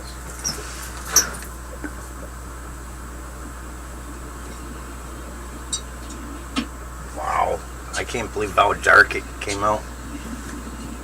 Chris says that the Rust-Oleum is available. Here we go. For Bunnings. Now we're doing a dragon. Dodo. And thank you, Steve. Steve put in a link to the triple glaze. I also have that in my Amazon store and the description below my videos. 1,300 at. Thank you, Dave. 100. Glad you like it. Okay, so there is the luggage tag. at 100. And I wanted to quickly show you. So let me get this out of full screen. Let me bring me over here. Now I have another luggage tag here. Wow. And that QR code that's in the top corner, and the lighting in here really does a job on this. I can get this in the right spot. My overhead lighting puts a bad reflection on this, but the QR code actually works. And when I'm doing the luggage tags, let me do this in a darker area here without the overhead lights. And you know I'm not going to get this to work live. Let's see, this is the spot I did it right here yesterday, so.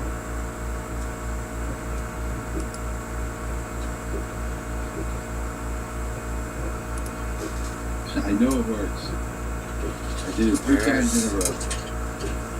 But, I need it to be down here. But when I do the QR codes, I go to, I think it's QR code monkey, and I put in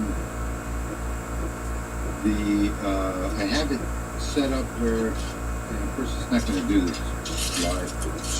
These lights just distort it, make it hard to read. And I can't seem to, no matter what I do, I can't get the light off of the card.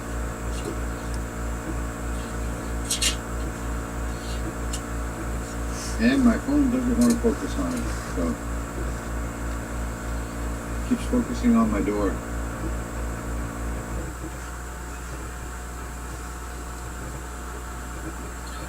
Let's try it in the dark. See what happens down here. Now, do you guys use the QR code generator in Lightburn to make your QR code? No, that's a basic QR code generator. It doesn't do anything but create a basic code. The QR Monkey, what it does, I put in the different parameters. I put in the person's phone number. I put in the text message, what it says. So when you scan the code, it opens up your app for text messages, and it pre-fills out the message. I have found your luggage. Please call me at, and it puts the person's telephone number in there. All they have to do is hit send. So scan, send, and they send a text message out to the customer. I'm going to do a whole video on that. But for right now, let me move to the next one. Get this up out of the way, and I'm going to bring my my business card in.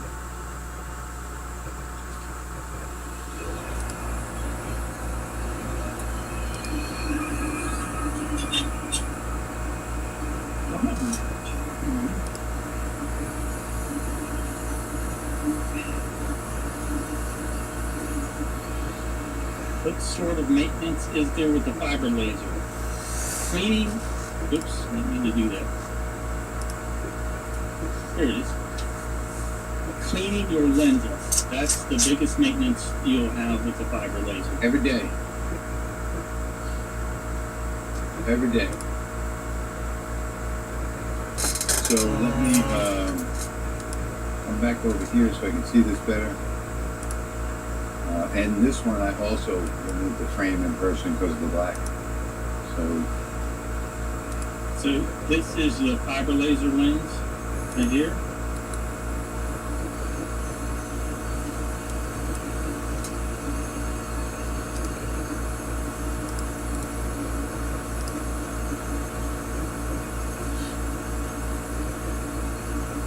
So this is a lens with the lens caps on. This is the main part of the lens that will be focusing your laser beam. And then this is the outer protective lens that you see hanging out of the goggle head. But just making sure that this protective lens is clean. That's the largest amount of maintenance that you will have with the fiber laser. All right. So I can't really see this with those lights on. I had to turn the lights off. So we're going to run this, and these are this is actually a friend of mine. So if you want to know what these settings are,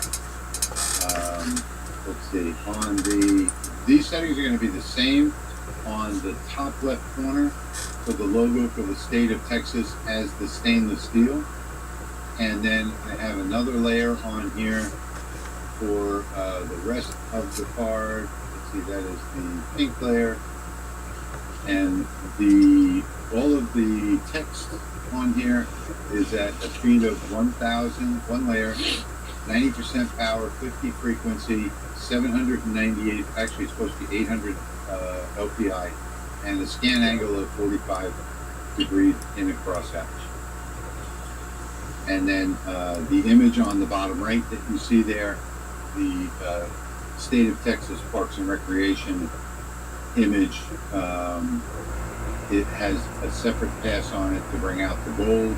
That's the way their actual paper business cards look exactly like this. So this is a replica of their paper business cards.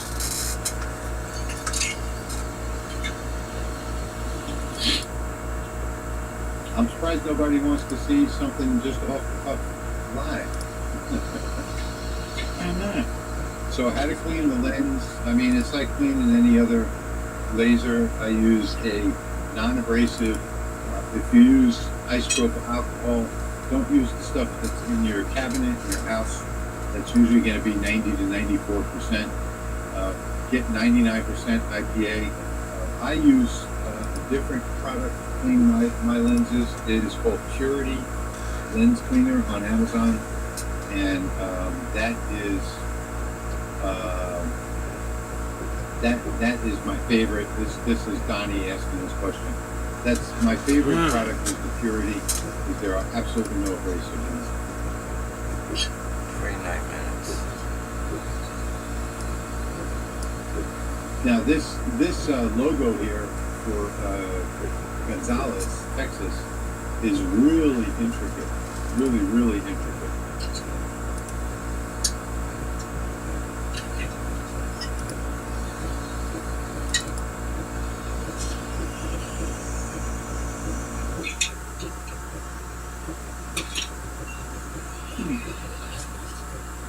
Now I use the thicker business cards for this, and this is a friend, so I don't charge him any profit. And that's not his real name on there. You know, it's not. Names have been changed to protect the innocent. But that is the actual card that I do for him. And there is, you can't see it in the camera, but there is a slight shading on the part that says Parks and Recreation. The top is pure white, the name and the position, and the bottom is pure white as well. And these do take a little more time. And then on the back of this, I also do an image, an actual state parks image on the back of the business card. So it's a really distinctive. I second Dave B's request. What was, okay, so here it is. Okay, live request. A photo on a slate coaster, please. Photo on slate. Yep, you got what you asked for, Patrick. And that one might take a little while. I'll say, that Dave threw out a big challenge there. Yep. What were you just talking about? Business cards. Yes, I like to do mine in 3 shades. I just think adds a little more pop than the standard. And if you want to see something that's really fast, using tricolor, I did do a video on my channel, so you can go to my channel and I guess search for business and you'll see it. Maybe cards, search for cards, maybe search for fiber. But I did a complete one on fiber laser business cards in tricolor, 3 different colors. And they were fast. I mean, we're talking seconds to do the whole card. It's just not like this one here. That was for Army Dogs. He wanted to see multi-shades on slate. I'll put that up again. Yeah, so you got 1, 2, 3 different colors there. Yeah. I personally like the green. That's one of my favorites. So, all right, I'll try to do a photo on slate. So we are like at the 90-minute mark right now. A little late for requests, but go ahead. You know, we can get it started and see what Lightburn says the time is going to be. I didn't want to go too long today, but see, I need to pull in a photo. I don't know what to do. Oh, here you go. How about this? A PMAG? I can do that too. Yeah, this video today was supposed to be PMAGs, by the way. But it turns out that my settings that Geo sent me did not work on the PMAGs that I have. So Patrick is sending me some new PMAGs. We will do one of those. But he wants to do a PMAG now. I can do that. That'll be fast. Yeah, let's do one now. Given our time crunch. Sure. Again, I want to thank everybody for being here today. We've had a consistent 45 to 50 viewers, which is great. And then, you know, lots of people are going to watch the replay. But if you like this video, don't forget, hit like down below the video. If you're not subscribed, hit subscribe. If you want to donate to the channel, while we're live, you can, right below the comments, there is a little $sign. If you click on that, you can send a super chat or a special message. And down at the bottom of the screen, I've got my information for PayPal if you want to send a one-time donation. And I also have a Patreon website as well. Okay. So it's patreon.com. Now we're gonna try something new. LA Hobby Ah, Guy. shit. And if you need, answers to your questions every day, you can sign up over there. I have 3 different levels of support. That's a monthly thing over there. Mine. About 500 active patrons right now. We're gonna do. Let me put this up in full screen so people can see it a little better. 1700. Okay. There we go. Alright, there's my PMAG template from the LMR, from the video that's on LaserMaker's Realm. 50. See how that comes out. There's this dog. 1. Actually, here, just so you know, there's no tomfoolery. Okay. This is fresh out of the bag. Wow, that fresh PMAG smell. Output. Frame. No. I want to go down. What logo should I put in the middle of the PMAG? Any quick suggestions?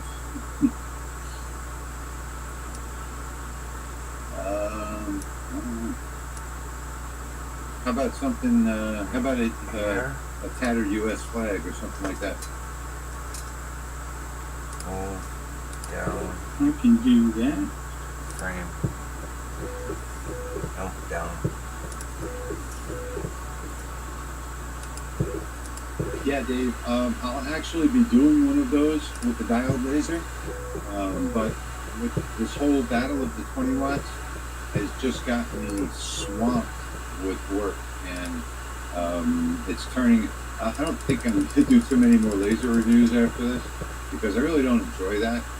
So I want to get back to doing what you're asking for, things that people can actually use and do every day.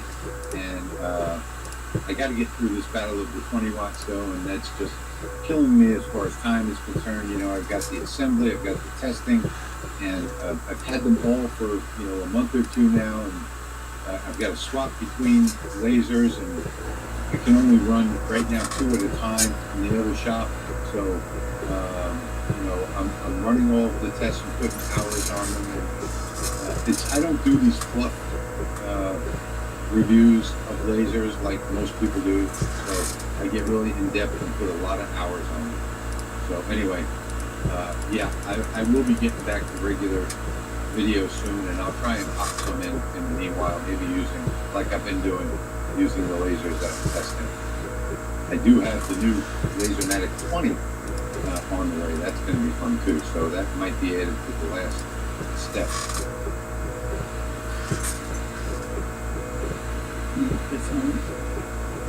And so you guys know, on the LaserMaker's Realm, we will be doing an upcoming LaserMatic video where the 3 of us are going to have the LaserMatic 10 doing different projects. And, just showing you how easy it is to use and what a great job that it does. And I think I'm going to do some steel on that one as well. So there will be a triple challenge on the LaserMaker's Realm with all. We're going to try something new. Really LaserMatic. Move my camera over, and then I'll show you the screen. Chris is saying LMR logo was his suggestion. I kind of like that West Virginia one. 4th of July, yeah, 4th of July is coming. Okay, well he's got the West Virginia one on there now. That one was quick, just in the interest of time. Yeah, I really like that logo. I think that's very cool. And being that we're short on time, it's probably best to do something that you can do as quickly as possible. Trying something new.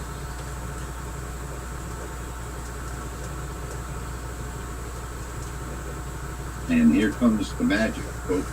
Let's switch to. These PMags are really magic, and I trust that you've got it set up right, Patrick. I hope so.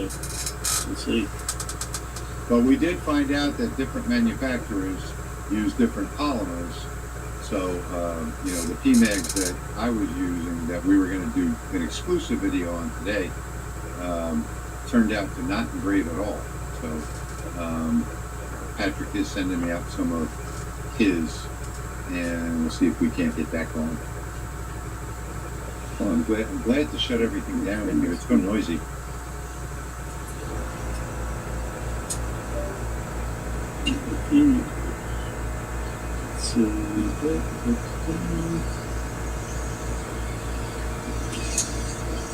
I figured out the problem.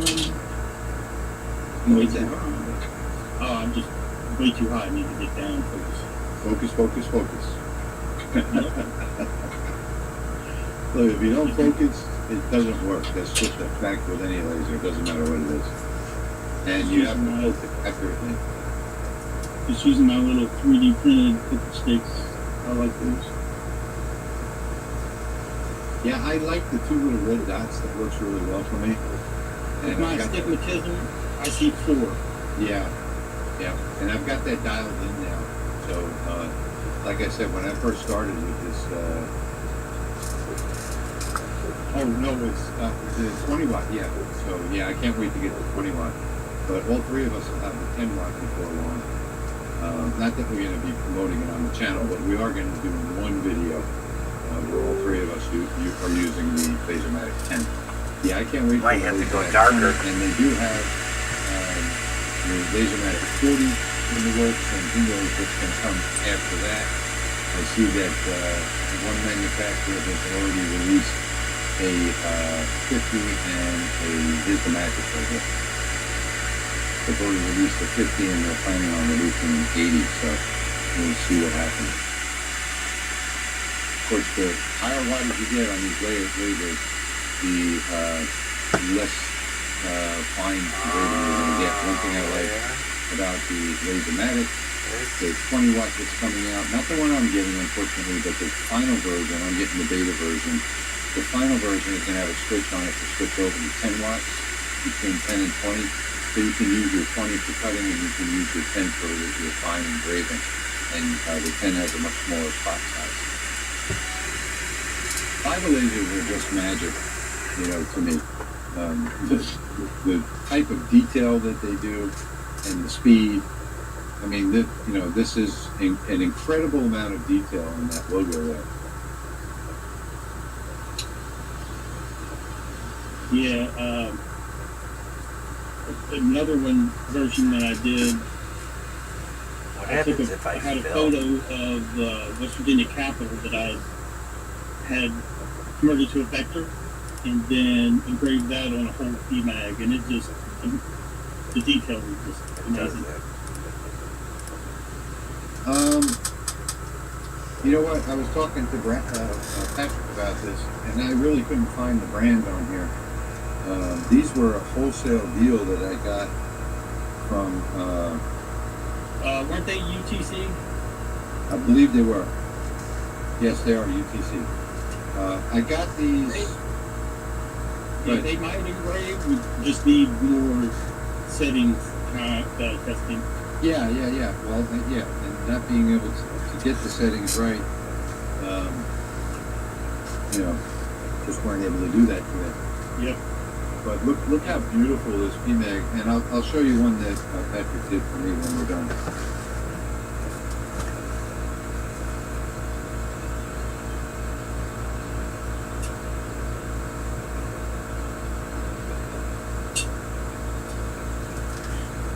And look at the way those colors are just starting to pop now.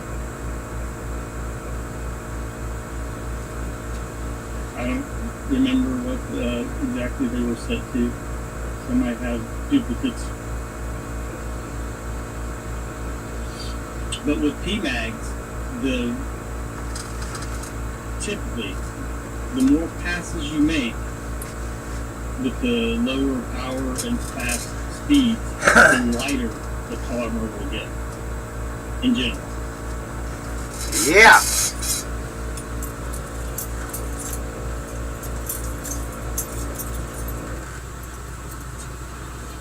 So that's not perfect. to Wonder choose. if Rob is still watching. It's like one setting got changed and I didn't have the gray in there. But yeah, there's a little gray in there. I think that just came out beautiful.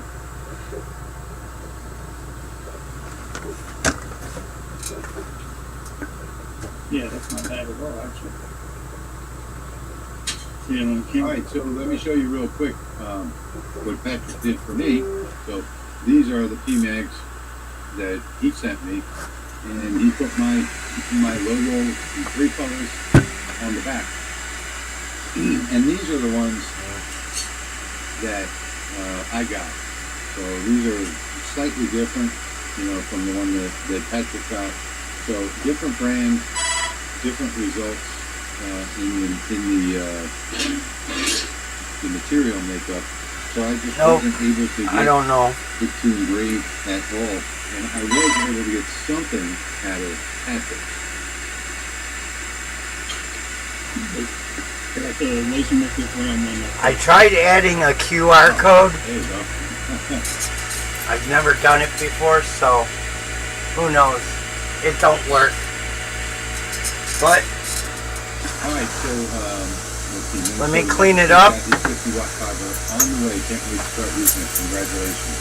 You're gonna love it. Don't worry about that first learning curve. You'll get that. You'll get through that first learning curve. That first curve is going to be the worst, but you'll get through it. Let me clean it up a little bit. Everything that we did today, minus the flask, I couldn't get all of that in the picture. But these are just some of the things that you can do on a fiber laser, and I really think that having that fiber laser, has a different feeling of laser. I've got the CO2, I've got 2 fibers, I've got a bunch of CO2, a bunch of diode lasers, and you get all different results from the different machines on different materials. And you might want to, somebody that's really into the hobby might want to look into getting a fiber laser. I say, look at the source, pick a source that you want. Raycus JPT. If it were me, I would probably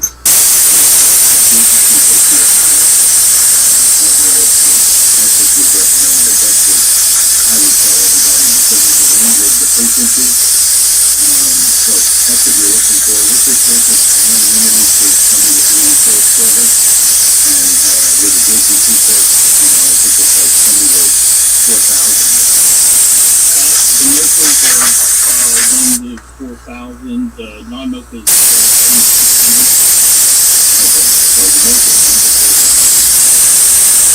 600. I mean, that's so much better than 20 to 80.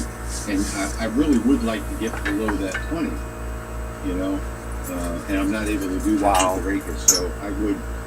And there are several sources out there you can choose from. You can research all of them if you want, but my top pick from all of the videos that I've watched and all of the people that I know that have them and seeing the results that they get from them is the JPT source. So I'm going to stick with that. HTL Holsters has got a comment here. Different mag makers have different plastics. Yeah. So there are different polymers that they use. So you're going to get different results. And even Patrick looks better in person. He's even got different. He's got it separated out. That's my signature. So, he does not have this manufacturer. So I am going to send him a couple of these, and that way he can work on some library settings for this manufacturer, make the library even all right, buddy. There you go. When this library is complete, maybe in 6 months or whatever, like I did with the Lasermatic 10 or the 10 watt diode laser, I'm going to release my copy of it in my store for $8. What are we going to do next? It's going to have a few hundred hours. What are we going to do next? Of testing and work put into it, and lots of expense in materials and time and everything else. It'd be the best $8 you ever spent in your life. And then when Patrick releases his, I think he's going to be selling his as well. Let's try one of these. And then Geo is doing a bunch Yeah. of versions. So, we think that we're really going to get these dialed in. And Let's it'll try be a big this. step up for you folks that have fiber lasers already. So anyway, I hope you all enjoyed the live today. Thank you, Patrick, so much for being on the channel. I really appreciate it. Thank you for having me. And if you guys have not been to Patrick's channel, I'll put the link right down below here. I'll put it in the link of the description on the video replay as well. It is youtube.com/@LSE Engraving and lightsource.pro. And then he's got the Discord, which would take forever for me to read and say. Yeah. Or you can find me on Facebook under Light Source Engraving or my personal, quote, professional mode profile. So I'm there. Patrick, we're going to do a redirect for that Discord. So I'll do a link for that Discord that is much better. Like maybe I'll do something like lightsource.pro /Discord, to make it easy. And I'll see if I can do that today for you, and we can get that URZTX with all the caps. Yeah. How come it didn't fill it? Yeah, just make it Laser Maker's Realm. Yeah, I can do that too. Yep. Okay, everybody. I want to thank you all for joining today. And I want to say, if you like this video, make sure you like it. Make sure you comment. I try and answer all the comments that I possibly can. And if you know other people that like it, share it, on your Facebook or Twitter or whatever. So thank you for being here. And if we get enough feedback from this video, maybe we'll do a series of open fiber laser videos. What do you think? Pictures. I'm down. Sounds fun to me. All right, everybody. Thanks so much for being here, and we'll see you in the next one.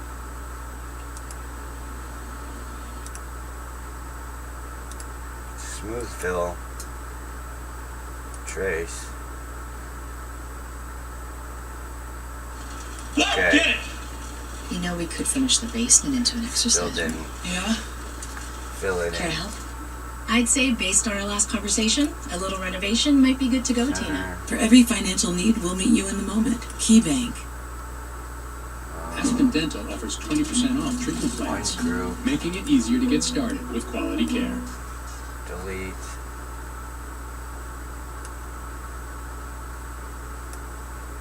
Delete. How do we do this?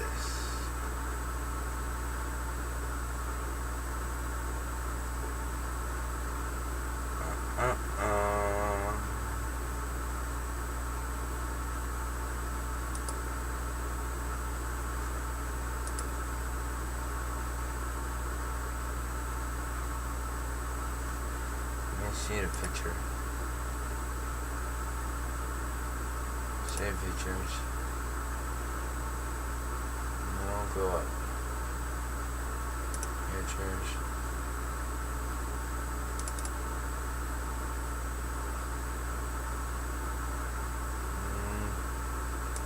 Desktop.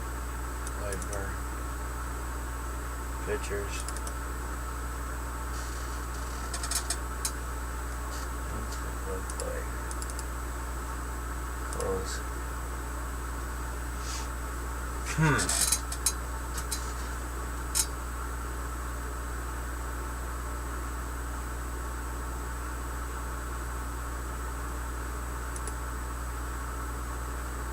It's all black. This is black. I'm going to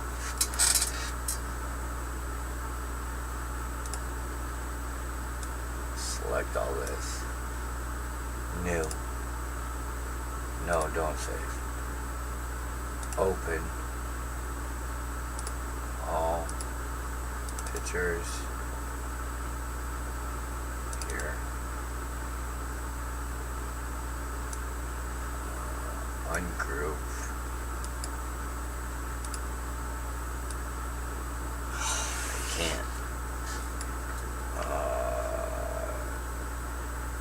New. No. Come on. Open.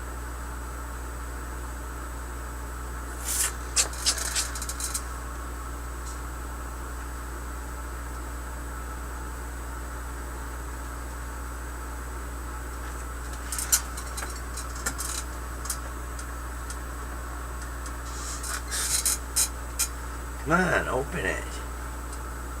Why are you opening over there?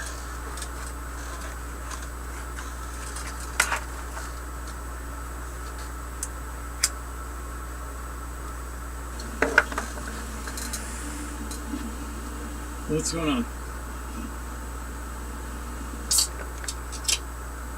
Oh yeah. It's that time.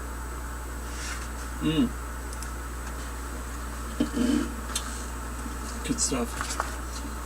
What's up, everybody?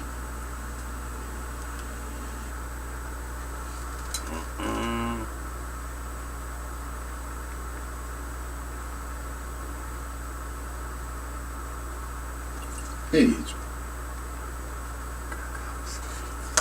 So I thought this girl was working out like crazy, but she wasn't. I met her yesterday at the gym, and I asked her, "How do you look so great?"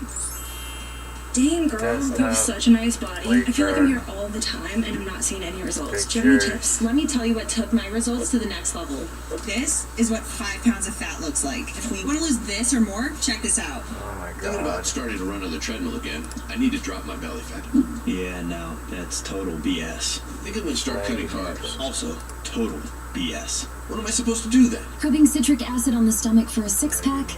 Not gonna burn fat. Dr. Drew, my wife Susan here. We want to show you something. You've probably seen this guy all over your feed claiming that cutting carbs isn't necessary for weight loss. One of the biggest fitness myths is when people say carbs make you fat. Carbs don't make you fat. I'm a big donut guy. No need for long hours in the treadmill either. If you think that I spend 3 hours in the gym every single day and all I do is regular steady state cardio all the time, you're wrong. Now I know it sounds too good to be true, but let me tell you, there's more to this than meets the eye. The science of weight loss was cracked a long time ago. It's not a trend, it's facts. Following all those like trendy fad diets, all those trendy workouts that you see online is literally a waste of time. There's already a proven, research-backed way to lose weight and keep it off. I decided to delve into this topic and do some research. Turns out this guy is a celebrity trainer who's gained a massive following for challenging mainstream advice. He claims that what we've been told about weight loss is wrong, completely wrong. I've witnessed thousands of clients on B-Shred transform their lives and achieve their best shapes ever by dedicated, say, 20 minutes a day to 3 simple practices. And you know what? Makes a lot of sense when you listen to what he has to say. Cardio burns fat, right? No, cardio actually burns calories, usually in the form of carbs in the bloodstream that are then replaced with the very next meal that you do eat and stored as more fat. And this is why even when you eat low-calorie foods or you run for an hour a day, you get softer, but you don't actually lose any weight. And this is one of the biggest reasons why most weight loss attempts fail within the first 3 weeks. The truth is that Hollywood's elite actors and actresses, they can get super ripped because they followed a long-ignored technique that was used for generations of bodybuilders and athletes before steroids were even popular. So what's their approach? Well, they ruthlessly cut through the fluff because they have zero time to waste because their next film role is starting in just a few weeks, and so they can't waste time on the wrong program. Cut out carbs, sugar. Come on. It's just Open it. not sustainable. Boom, I gained it back so fast. This time I feel like I've done it the healthy way. I've lost 30 pounds. Just do it. Just do it. You won't regret it. You're gonna see it too. You're gonna be like, I'm gonna put it on this for a one. while and just completely cut out carbs, and I realized that was a mistake. After you with carbs back, I dropped another 30 pounds. You will never have to be on the treadmill again. I want to say slowly the weight started coming off, but it came off faster than I thought it would. All these foods that you don't think that you ever get to eat when following a diet, I'm eating them, and I'm in the best shape of my life. Carbs actually regulate your metabolism. Carbs are one of the best ways to give your body energy. If you cycle your carbs properly, you eat more carbs than you've probably ever eaten on a diet, and you get far better results than you've probably ever gotten. What is the best workout to lose weight. The best way to burn fat and get shape, it's not keto, paleo, fasting, or vegan, and it's not super intense workout. That ain't how you lose weight. I already did all the hard work to simplify all that information into a very simple and easy to follow plan that literally anybody can do. This is our body type quiz. That's a free quiz. It's 6 different questions, legit 20 seconds. You can do it. Seriously? Yeah, you can do it right now. And then at the end of it, it tells you what your body type is. It also tells you the 3 most important things to do based on what your body type is. And it's completely free. So if you want to check this out, scan the code right here on your screen right now. We don't need your email or anything like that. Just take your phone out, scan the code, and it'll send you straight to our free body type quiz.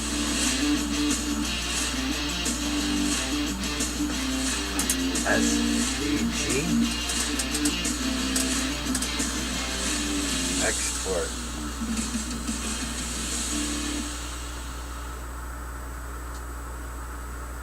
Come on, you can do it. Stop stuffing sopping wet bags of ice into your cooler. I've got a brand new fridge on wheels that keeps your food ice cold without ever needing ice. It may look like an ordinary cooler, but trust me, you've never seen anything like this. And right here, you can get our introductory pricing by simply clicking the link below. But you can't wait around. The last version of this solar cooler sold out in 24 hours after only a couple of text messages.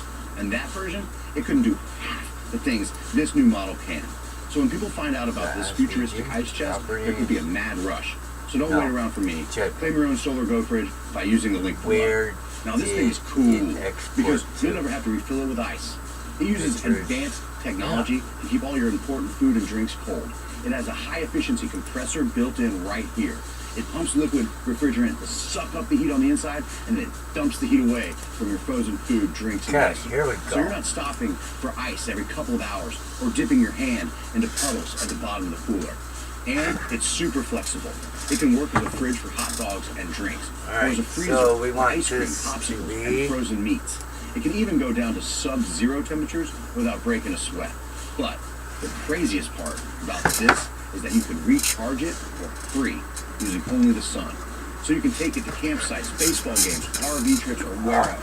Plus, if a tree falls on some power lines and cuts the power to your neighborhood, you don't have to worry about the food in your fridge spoiling. And look, because you're watching this video, I'm going to do something that may seem absolutely nuts. If you use the link below, I'm going to cover shipping costs for you. Now, it's not cheap to ship out this super advanced technology from our warehouses in Utah all across America, but you're going to get this advanced Solar Go fridge sent straight to your door anyway, all on our dime. And to sweeten the deal even more, you'll get some incredible free gifts too. Now, I don't have time to list all of them here, but you will get this solar panel included for free. Sure, you can use it to power your Solar Go fridge, but it also works with your phone, tablet, and all those other important electronics. Just plug it up to the USB port and boom, we got power. Plus, there's a free campsite cooking pack too. It's got one of our best-selling survival food kits in there, plus our low-smoke camp stove that runs on only twigs and leaves. Again, I don't have time to list off all the free gifts you'll get with this pack, but you can see them all by clicking the link below. And hey, if you're on the fence, I'm going to make this order risk-free for you. I'm going to let you try it before you buy it. Not just for a day, or a week, or even a month. You can try it for a full year with our 100% satisfaction guarantee for a whopping 365 days. You can't lose with this offer. Now, you should know there's one catch. We can't reserve Go fridges or give out any IOUs. So if you miss out on our introductory pricing, there's So this was happening to your loved one, not be okay with it. Nobody ever wants to report anything like this. Nobody wants to put this on YouTube. This is for accountability. You shouldn't put me in this position.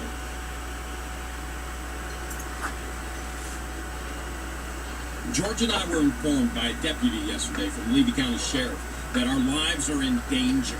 We got an email, we shared a phone call. Now we got to get all this information back to the office. We're headed there right now. Talk to the lieutenant who sent all this stuff to us. See if we can get some answers. Frame it one more time. Is Lieutenant Tillman? Okay, so Jeremy Hale is looking for him in reference to an email he had sent to me yesterday about a death threat. Just have a seat. Okay. Got your email yesterday. And how are you? Lieutenant Johnson, how are you doing? Doing good. How are you, buddy? Outstanding.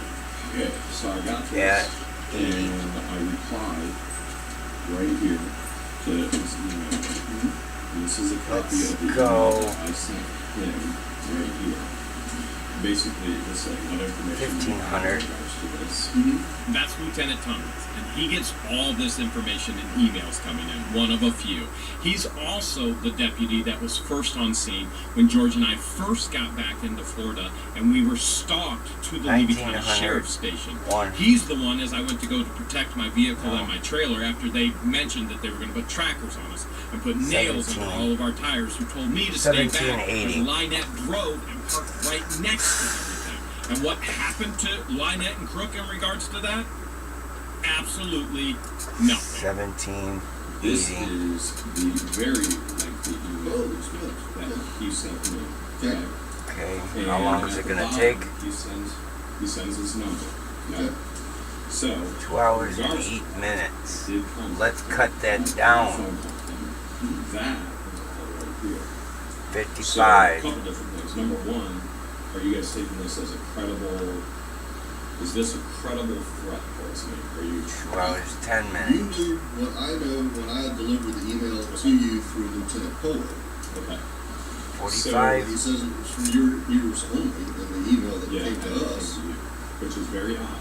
And, 2 hours and I 8. have the video of our conversation here, which I think you're going to find odd as well. And yet at the same time, I 35. Things, such as he says he's in Hong 2 Kong, hours and the number I called is in Hong Kong. 2 hours 7. He mentions JoJo's Indian Cuisine Restaurant. 25. Exists.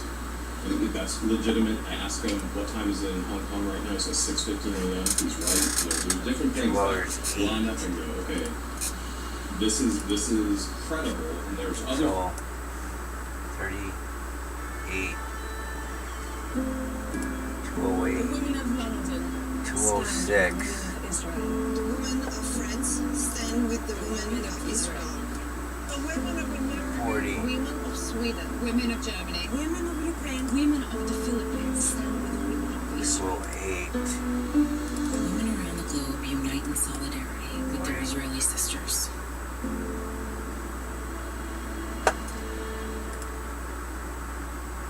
206.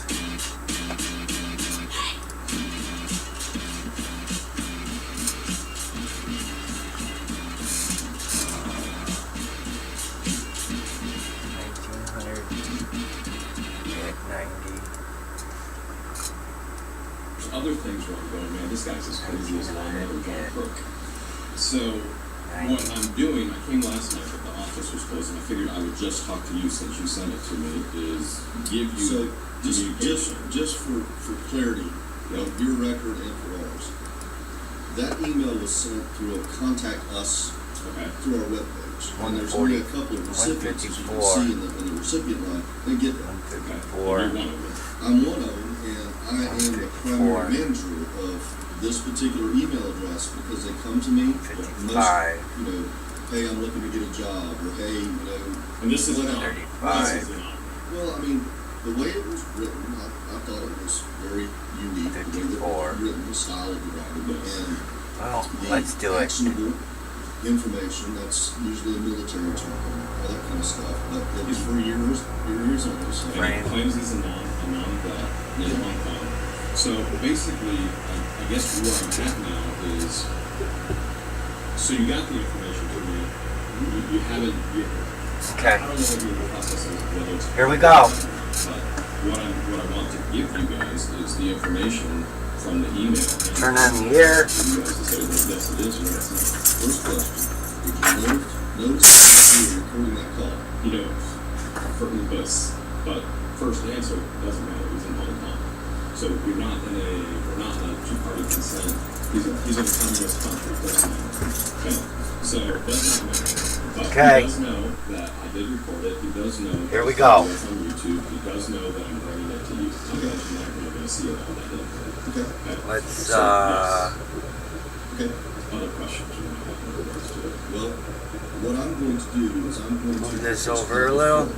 my normal scope of duties here does not include conducting criminal investigations. So I'm going to get Lieutenant Anderson to receive this information from you so that he can get assigned to one of the deputies to start the investigation. And I'll be filtered over to the criminal investigations division. And it's odd. I openly tell you it's very, very odd. It's very odd. But at the same time, I found there's aspects of credibility and there's aspects of oddities and better safe than sorry in all reality, especially in my position, being online. So I can give this to you, or you'll have him. Okay. Search Lieutenant Anderson out real quick, and I'll let him receive that from you. And I'm not refusing to take it. It's just not. It's not normal position. scope. Yeah, I get it. 100%. It's very weird. It's very weird. And I have another weird question. Okay. I received no phone call in regards to the email. Nobody showed up at my properties, but a deputy knew that I was at the community meeting. How did you guys even know? I received the information that was where you were at. Lieutenant Fuller was standing there. I said, hey, would you mind delivering this to me? So everybody just knew where it was. I don't know if that's concerning for me or if that's comforting for me, but can you understand my position? Here's what I think happened. George and I show up to the meeting. It is the county meeting with the commissioners. Two of those commissioners are kin or family to Russ the Sus, his son and his cousin. We show up at 8:30. Meeting starts at 9. Immediately, they're on the phone letting Beecham, who is the second in charge over at the Levy County Sheriff's Station, or others know. Now, this is just all speculation. It's my opinion, and I may be completely wrong, but I think I've got it quite down to exactly what happened. Commissioners, whether it was Rocky, whether it was John, then going to the sheriff, YouTuber, what the hell's is here? Jeremy and George are here. Do something! And there were deputies that were at that meeting. But that doesn't mean they have that information and then they go, oh, Jeremy Hales is at this meeting. Like, who in the world is out there texting everybody, all the sheriff deputies going, Jeremy Hales is here, Jeremy Hales is here, Jeremy Hales is here. Well, I've got all these things going on, which I'm sure you're aware of with my neighbors stopping. Levy County Sheriff deputies aren't arresting them every time they violate orders. You know, and I'm in a position of going, Amanda Martin's own son who's married to Tom here, he assaults me, I'm in a position of, who do I trust? Who do I even trust? And so I'm in a position of, do I trust either Levy County deputies, which I want to, and then I'm in a position where an email is sent to me, and how in the world did they know where I'm at? I didn't even get a phone call, nobody came to my properties, and I'm going, all right, is this a good thing they're keeping tabs and they know where I'm at for my safety and protection? Is this a bad thing that they're keeping tabs and know where I'm at? So I'm in that position too, of going, okay, I'm getting all this garbage, I got stalking neighbors, and deputies aren't arresting, and I don't know what's going on. You're asking me to answer a question it's impossible for me to answer. I'm just sharing with you openly of going, well, it's YouTube content. That's what you're creating right now. It's YouTube content. No, I'm not creating. This is not going to show up on YouTube. This will be on YouTube. Okay, but then it's YouTube content. No, this has nothing to do with YouTube content. Let me make this very, very clear. Okay. This is my life, and I have to film my life for accountability and what's happening in my life, and for people not doing what they're supposed to do, such as the Levy County deputies not arresting John Crook and Lynette when they're at a town hall meeting for an hour and a half breaking a civil protection order that Levy County Sheriff and the Attorney General will not enforce. This is not something I want on YouTube. This is nothing I want on YouTube. I don't want this on YouTube. I don't want this on YouTube. I want to live my life in peace and do what I want to do without being in fear of it. So I want to be... Being in New Jersey has helped Scrubdye expand its global reach because of its access to the ports and its access to the airports and because of the major arteries that give us access to the rest of the country. Any international conglomerate that's looking for a headquarters in the U.S. wants to be in the economic engine of the country, and that is the Northeast Corridor. You're able to access the whole country from New Jersey, which is why you'll see companies like Amazon building huge warehouses. I want to be very clear on that because I don't like how you just represented that to me, that this is YouTube content. This is an aspect that I have to film this with you people for accountability. I should be in that position. I should be able to trust you. unequivocally, I should be able to trust you. Trust this, that I'm going to walk through that door, I'm going to search out Lieutenant Anderson, let him know that you're here, you was followed today, please be rescued. Yeah, I do appreciate that. Can you tell me who told you where I was yesterday? My ocean. Okay, who is? Brett Beecham. Beecham. Okay. How he knew that you were there, you have to ask that question again. Understand. Okay, all right, appreciate it, Scott. And I want to clarify, I don't ever want to film anything very well. As if things aren't stressful enough being stalked by neighbors who have threatened my life, who have threatened George's life, who have harassed us actually, and you can put an S before that, constantly talking about shoving things up our rectums, making defamation statements all over the internet with others, not to mention you've got individuals that have to tell police authorities where they are no matter what, and they're putting my address out there, my daughter's address is out there. I have paid over $100,000 so far to make this mess disappear so I never have to do anything again. I've sent cease and desist. I got civil protection orders in Ohio. I'm in court in Florida. How in the world does this man have the nerve to say, oh, you're doing this for YouTube?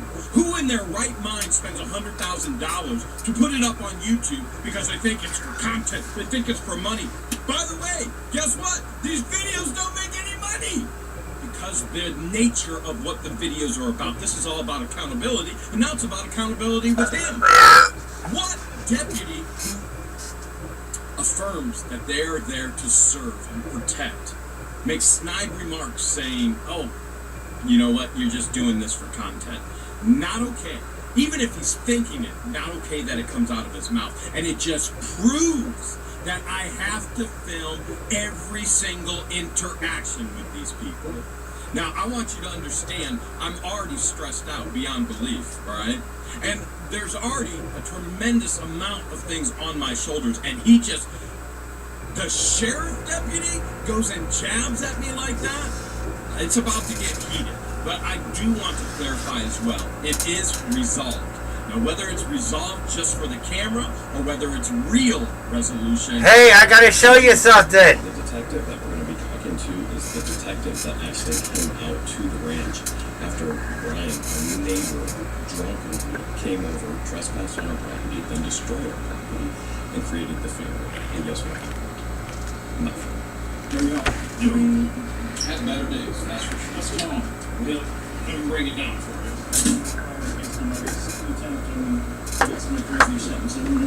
Yeah, so yesterday when we were at the town commissioner meeting, we got a piece of paper by one of the deputies. So Scott sent one of the deputies, sent this to me, and he said, hey, I don't know what it says. I read it, and it says there's a hit. I gotta take a picture of it. So at the bottom of this, I'll go ahead and you can have all of this, right? Copies at the bottom of that, there's an email address. And so after that meeting, we had another meeting with our lawyers. We were in a vehicle for a half hour. We went ahead and we emailed that email address, and we basically said what information we have regarding the attached email we sent to the Levy County Sheriff's Department. Well, he responded, and that response is rather long and concerning once you have a chance to read it all. And So this is the submission that was sent to us? this is a submission that was sent to you guys. Now, based on what he told us, he's been trying to get a hold of us for 3-4 weeks. And we get thousands of pieces of communication every single day. We can't respond, and we can't read it all. But I guess what he ended up, what he told He's us watching right now. You guys to try and get to us because he said this was so important of what he overheard. And so we then responded with that email. Yep, we took a picture of this and said, what information do we have? Just very simple. And trying to discern whether this is real, this is what's going on. He sent this two-page email that goes into in-depth. And at the bottom, he puts a phone number. That phone number is for Hong Kong.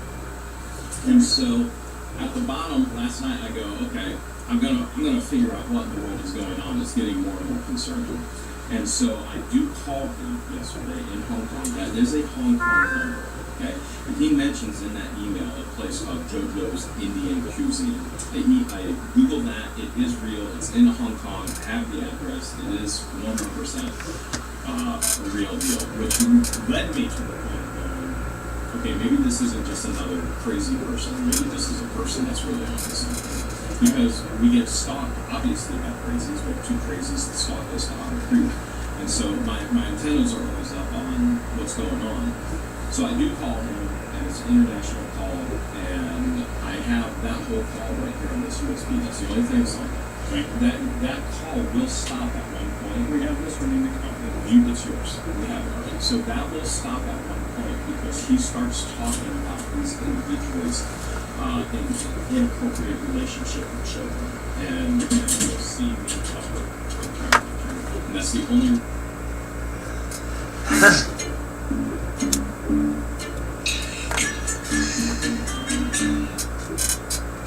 Drinking warm water before bed balances blood sugar. I don't know if he can text or not. Thousands or chat. of people are apparently regaining control of their blood He sugar. keeps texting me, asking me how much. One unusual ingredient. I keep telling him his text is breaking up. I You're can't type 2 or read it. pre-diabetic, struggling to lose weight, Your text stressing is over breaking constant up. monitoring, or just sick of feeling tired all the time. Then pay close attention. Because a recent study out of Harvard suggests that high blood sugar levels may have less to do with a lack of insulin, a failing The only reason because the communication is inappropriate. You'll see the camera go back on and you'll see me tell him, listen, I don't want to hear anything else about this inappropriateness with children. That is not what this call is about. This call is about the hit or the death threat. And you'll see me realign him on there multiple times. All I want to know about is the death threat. All I want to know is about the hit. I want to be extremely clear. I just shared this with Scott as well. This is not a game for us. This is not about YouTube content. This is our life, which is in danger, whether this is credible, whether it's not credible. I don't want to be here. I don't want to be filming this. I don't want to be stalked. I don't want to have death threats. I don't want crazy neighbors across the street from me who have threatened my life and nothing has happened. I don't want to be in a position where I go, who can I trust, who can't I trust? I have a judge in Levy County who has taken away my right to protect myself and those I love. I don't even have a firearm right now. I have neighbors across the street who are pointing guns at me and you guys did nothing about it. And so I'm in this position of my only protection is that camera right there. And so this isn't about YouTube. This isn't about creating content. I want to go live my life peacefully and have fun and laugh and enjoy life instead of being stressed out all the time and having health issues because of all of this. Please understand this is not a game. Please understand this has nothing to do about YouTube content. This has nothing to do about making money. This is our life. We don't know whether this is a credible threat or not. And you're going to see on the video, in here he says Mrs. Nasty, Miss Nasty Lady or something like that. On the video, I make him clarify who is that. He says Lynette Michelle. And so, whether it's credible or not, John Crook has already stated with Victoria Munsell, which Victoria Munsell is a you're not going to see it on camera, but Victoria Munsell's information is with the Levy County Sheriff's Station. And yeah, she's stated all these things, she's done all these things, and right now she still thinks, you know what, I'm getting away with this because I haven't gotten any legal paperwork yet. Marla Hughes still thinks, yeah, I'm getting away with this because I haven't gotten any paperwork yet. You know what? Lynette thinks she's getting away with it. I haven't gotten any paperwork yet. Except yesterday, Lynette and John Crook got served with federal court lawsuit. They didn't see that one coming, and I guarantee Victoria Munsell, Marla Hughes are guilty of things as well, and it is coming, and they keep adding on to it, and others as well. And the funny thing is they think with fake profiles they can get away with things. Everything has an IP address, and everything is tracked. They have both stated that they're going to put all of our information on the black web, and they're going to attack us in every way they possibly can on the black web. This Victoria Munsell, and she's in California, and we can give you all of her address and all of her information, and then John Cook, who we call Crook, to actually protect his identity online. But the man that we have permanent civil protection orders against. And Judge DeThomasis has seen all of this, what he said he's going to do on the black web.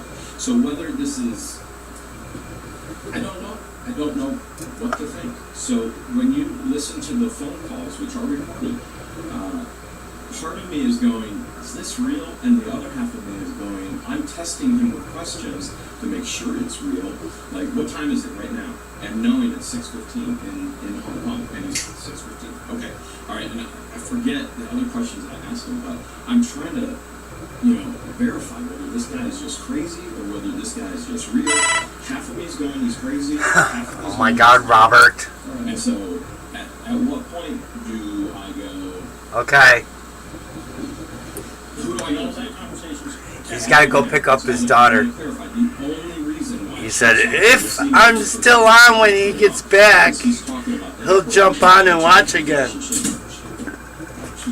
He's fascinated over this. And I tell her, shut it off. I don't even want to hear that. I don't want to be a part of that. I don't want to hear that disgusting stuff. And then we turn it back on, and I redirect him. Only stay on the hit, the life-threatening stuff. That is all.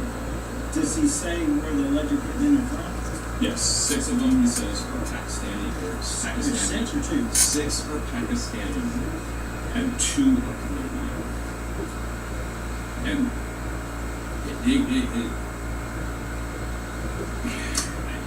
the best thing you can do is listen. Now, at the very end, I also qualified the questions with, are you on any medications that would alter the mind, hallucination, anything? And he says, no, I'm only a diabetic. And then I asked him, have you ever had any mental issues? Have you ever been diagnosed with any mental issues, anything along those lines? And he jokingly goes, no, and they go, no, nothing like that. I don't know what to do about it. He got his number, he got his email.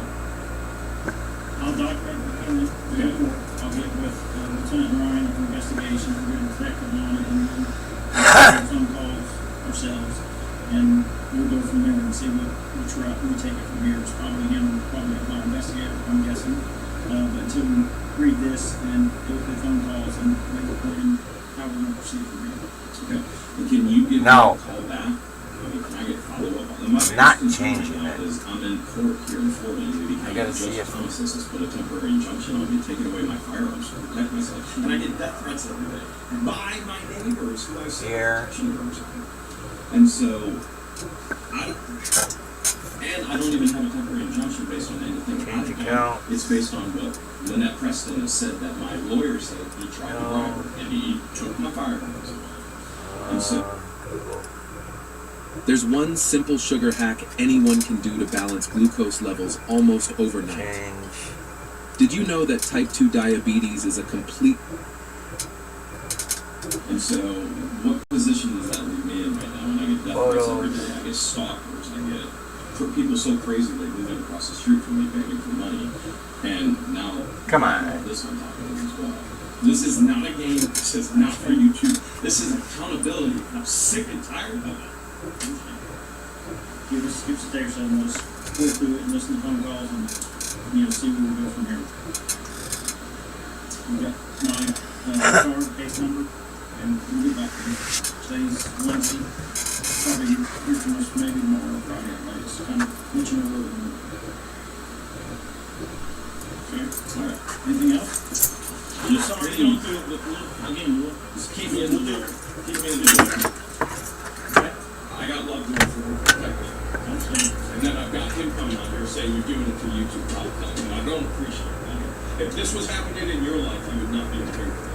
If this was happening to your loved one, you would not be okay with it. Nobody ever wants to record anything like this. Nobody wants to put this on YouTube. This is for accountability. You shouldn't put me in this position. I'm not, and I'm sorry. I'm so tired of this. So all needs to end. You guys need to do your job and go arrest those two when they violate the civil protection orders and protect us. That's your job. And we're open up to all of this now. I can't believe it. Please do something. Please do something. We are taking this email serious, and we appreciate you guys taking it serious. And we want this investigated, and we want to get to the bottom line because it connects back to our stalking neighbors. Which is exactly why that had that written to me. I was going to email. So my question is, if we weren't at the county commissioners meeting yesterday, how would that email have been handled? We would have found a way to get it to you. I know that you were there. Actually, the usually from the two of the county commission. How we knew, I don't know, but the opportunity presented itself, and we made it happen. I just want to do that, so I'm sure. We threw you in it. And just, we're beyond stressed. This is beyond ridiculous. These two should have been arrested the very first day we got back in Florida. They stopped us here to the sheriff's station. They did. Well, when you were here, when they showed We up. went out there and made them move. And here we are today. I don't even have a right. I don't have a right to protect myself right now. Not based on anything I've done, based on what she's lied and said my lawyer did. When's your next court? That's a good question. It's a stay right now, and I'm suing a federal court for Extortion and perjury and you name it. But these are mentally unstable Frankly, people. The state's going to be involved in this, and so is the Levy County Sheriff for not enforcing. And I'm tired of it. I'm so tired of it. Please take it seriously. Please do and enforce what you guys are supposed to do, and please don't make fun of it. This is real life. This is not about YouTube. This is not about money. This is real life, and my life could end, and her life can end, and my employees' lives can end. This is not a joke. Nobody wants to be involved in this. We don't want to be involved in this. And you have the audacity to... Please. I accept your apology. I'll shake my hand like a man. Please don't ever do that again. I'm sorry, I don't want this on YouTube. I'll be in contact. Give me a day or so with the detective. We'll figure out a plan how we will go forward. All right, thank you. Thank you. Thank y'all. Thank you, ma'am. The most powerful weapon we have right now to protect ourselves isn't a firearm, it's a camera. And it's accountability. It's accountability for our neighbors, it's accountability for the judge, it's accountability last fucking for even these message deputies. didn't And make while any I sense. want to trust that they're not part of this old boy network that covers everything up for one another, while I want to trust that they seriously take their oath to protect and to serve as their mission in life. I haven't seen any action of that yet. And hopefully this is a turning point to where they actually do take action. So and the what right did thing is done. 1990.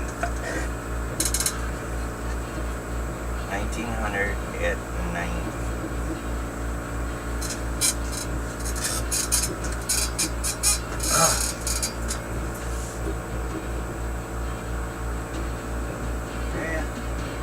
Yeah.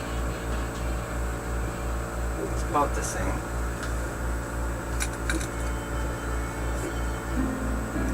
The women of London stand with women of Israel. The women of France stand with I the think the women of picture's got a fucking watermark on it. women of Sweden, women of Germany, women of Ukraine, women of the Philippines stand with the women of Israel. That's alright. It should stand out. With their Israeli sisters.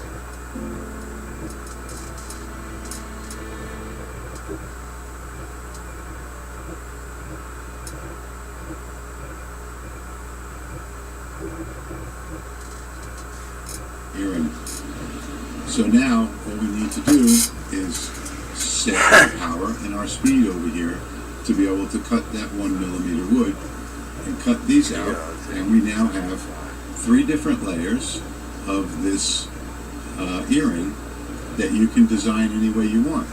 You can paint them, you can use some paint and some mica powder, to make them all sparkly, 3 different colors, whatever you want to do, and then all you do is just glue the 3 pieces together.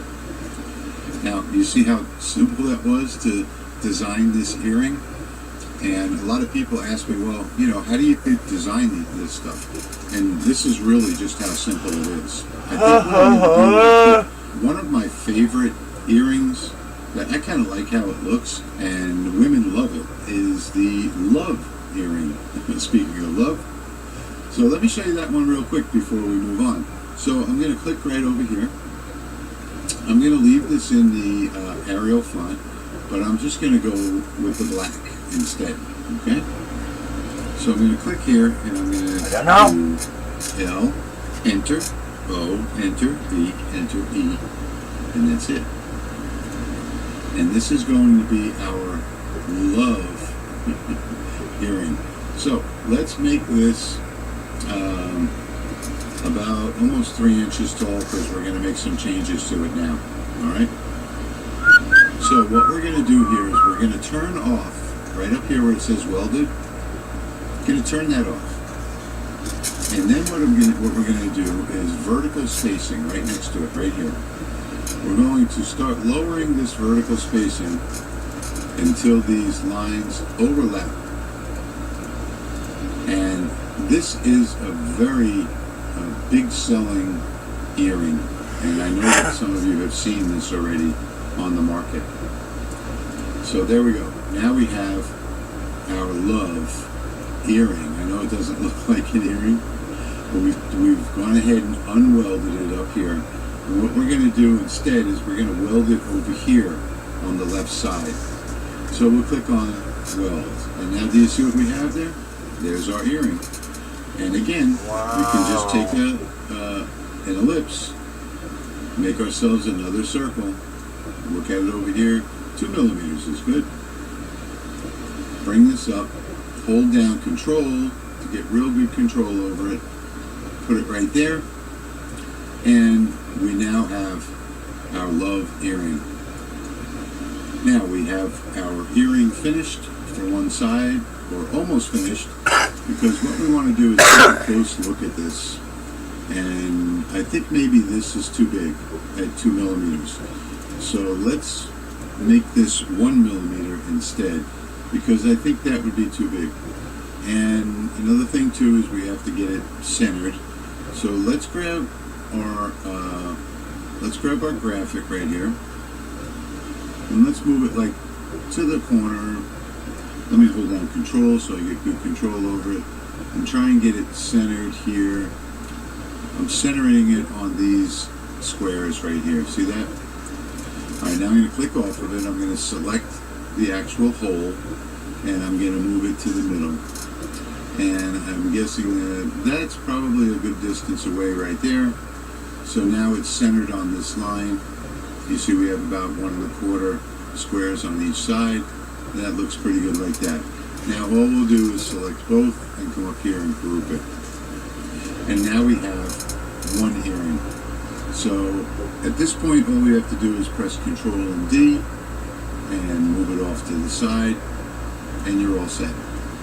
If you wanted to do this, let's say you were using 1 millimeter wood, then you would go ahead and make 4 of these and cut out 4 of these. The only thing left to do, set your speed and power and cut these out. You can use wood, you can use acrylic, you can use basically anything that you want, any material that you want to make these. And that's just how easy it is to make a pair of earrings. And the only thing is you want to just check your size. So we'll come back, and that looks about right to me, about 1 3/4 inches high. I think that's probably a good size right there. If that wasn't a good size right there, then what I would do is delete one, all right? Come over here to this one. So let's say you wanted it to be 2 inches high. So come up here and we'll do 2 inches, like that. And now the only thing left to do is ungroup this and check the size on the hole. Now on the hole, 1 point, well, I guess that's still okay. 1 point, yeah, that's fine. So we'll just go ahead and group them again. You could change the size of the hole if you wanted to. Press Control and the letter D and move this one off to the side. You're ready to cut. Like I said, you can make 4 of these on any material you want. If you're using 2 millimeter wood, I would suggest just the 2. If you're using 1 millimeter wood, then I would suggest 2 for each side and glue them together. You get the idea. Now with that done, let's go ahead and move on to a more advanced project. So now you've got the basics. You've learned how to do 2 sets of earrings. And we're going to do, down here in the art gallery, I've got my very popular Mother's Day graphics that I did on Mother's Day. And we're going to learn how to do that next. So let's get started with that. So we'll go ahead and get rid of what's on the workbed here. And let me just bring in the image. If you remember, on Mother's Day, I did this 3-layer Mother's Day card, or I guess a plaque, or whatever it is that you want to call it. And it was a very, very popular video. A lot of people made these for their mothers on Mother's Day. I put the template out there with all of the files, and we're going to try and recreate this. Or we don't actually have to recreate it. We but should be let me show you how we I should created see it. So, and down here, this is the actual Maybe. art library that I used. Let me bring out one, and the only reason I'm bringing this out is because I want to ungroup it, and I just want to steal this heart from it. Downloaded the So wrong one. that's all I wanted to do was steal this heart right here. What And is you this can, one? search online for the graphic of a heart and bring in a Download. photograph and trace it, and you'll have the heart to work with. I just wanted to use the heart because I'm going to use that as my tool in several places on this. Let's get started. And the first thing we need to do is draw out the circle. I'm going to grab the ellipse over here, hold down Shift, and draw out a perfect circle. And then I'm going to select it. And then this sits in a base. And the base was, I believe the base was like maybe 4 inches or something like that. It doesn't really matter for this video. I'm just going to show you how I created it.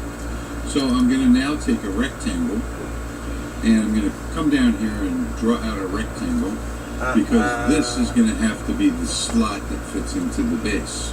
Now with this one selected, I'm going to hold Shift and select this one, and we're going to come up here. We're going to line this on the vertical centers so that it's perfectly in the middle. And then now we've got our round piece of wood, and this will be the slot down here on the bottom. And you want to pay attention to measurements here. So we'll go ahead and we need to know what the measurement is right here. You will need to know that. For the purpose of this video, I'm not going to need to know it.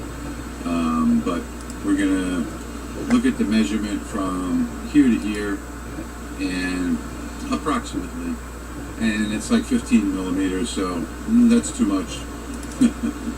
So what I would do is, we only want to have like maybe 3 layers of 2 millimeter ply, so it's 6 millimeters.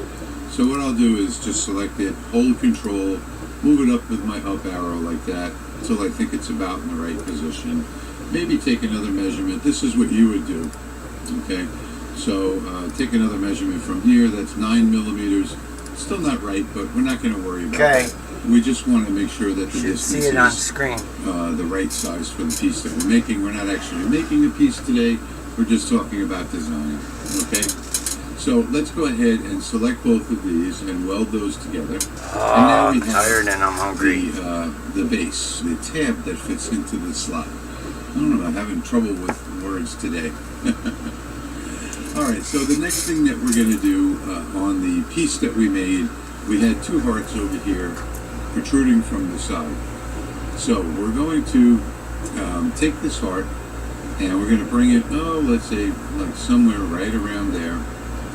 And then I'm going to press Control and the letter D to duplicate. I do a lot of duplicating, by the way, when I design these things.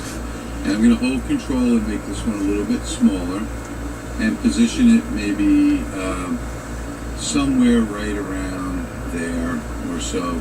Maybe I'll bring this one down just a little bit, like that. And now we have our 2. So what I'm going to do now is come up across these 2 and weld those together. And then I'll select this one, I'll select this one, and weld those together. Now we have our basic first layer. And of course you're going to size this as well. So let's say that we wanted to do a height of, 8 inches, for example. Do something like that. So now we have our first piece. And this is the base of the card. So we need to create 2 more pieces, but they have to be a little more unique than this. So what we're going to do now is, again, we're going to use Control and the letter D. And we're going to duplicate that one and bring it going off to make the something side to eat. over there. I'll be right back. Now this one we're done with. This one is going to be layer 1. There's nothing that needs to be put on here just yet. We just needed to make the base layer, and that is our base layer. So we'll scoot that off to the side. Now we're going to work on this one. And what we're going to do here is we're going to node edit this. So with it selected, we're going to come over here to the node edit tool. And then what we're going to do is zoom in a little bit right here. And you see this spot right here? I want to put a node right in the middle of these two nodes. So I'm going to pass my mouse anywhere over this line and press the letter M like that. Now, you'll see that it just put a node right directly in the middle. And that's not really where I wanted. I could have done an insert somewhere else. I wanted to have it up a little bit higher. So let me undo that. And I think probably right here is where I'd want it. So I'm going to press the letter I to insert a node right there. And this is the node that I want right here.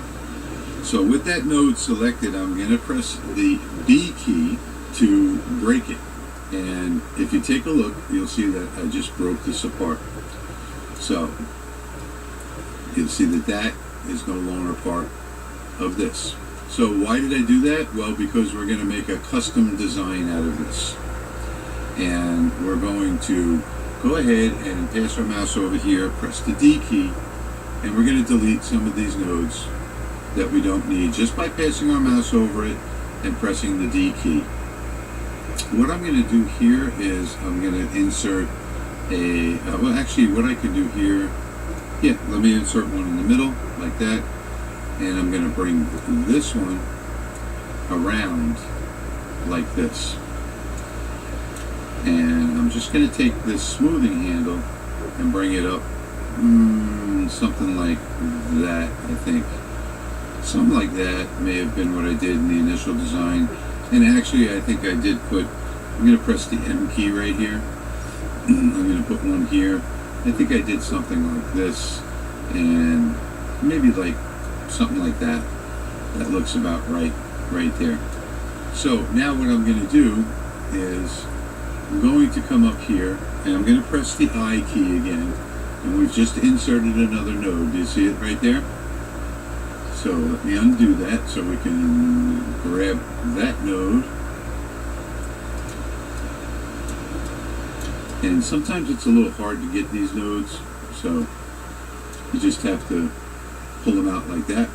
So now I've got this node, and I'm going to bring this node down to about here. And I'm going to come over here, I'm going to insert one here by pressing the I key. And this one I'm going to bring out something like that. And this one I'm going to bring down. I'm going to bring it to like right about there, maybe. And I'm going to insert the insert a node right here again so that I can fool with this design a little bit. And I'm going to maybe insert one more right about here, like that, and then drag this one down here. And I'm going to bring that right to, right about there. And now this one, all I want to do is smooth this one out a bit, like that. And maybe I want to go the other way. Let me think. Maybe I want to come out like this instead. I think that's how I did it. I think I did a little protrusion right here and just smooth that up just a little bit.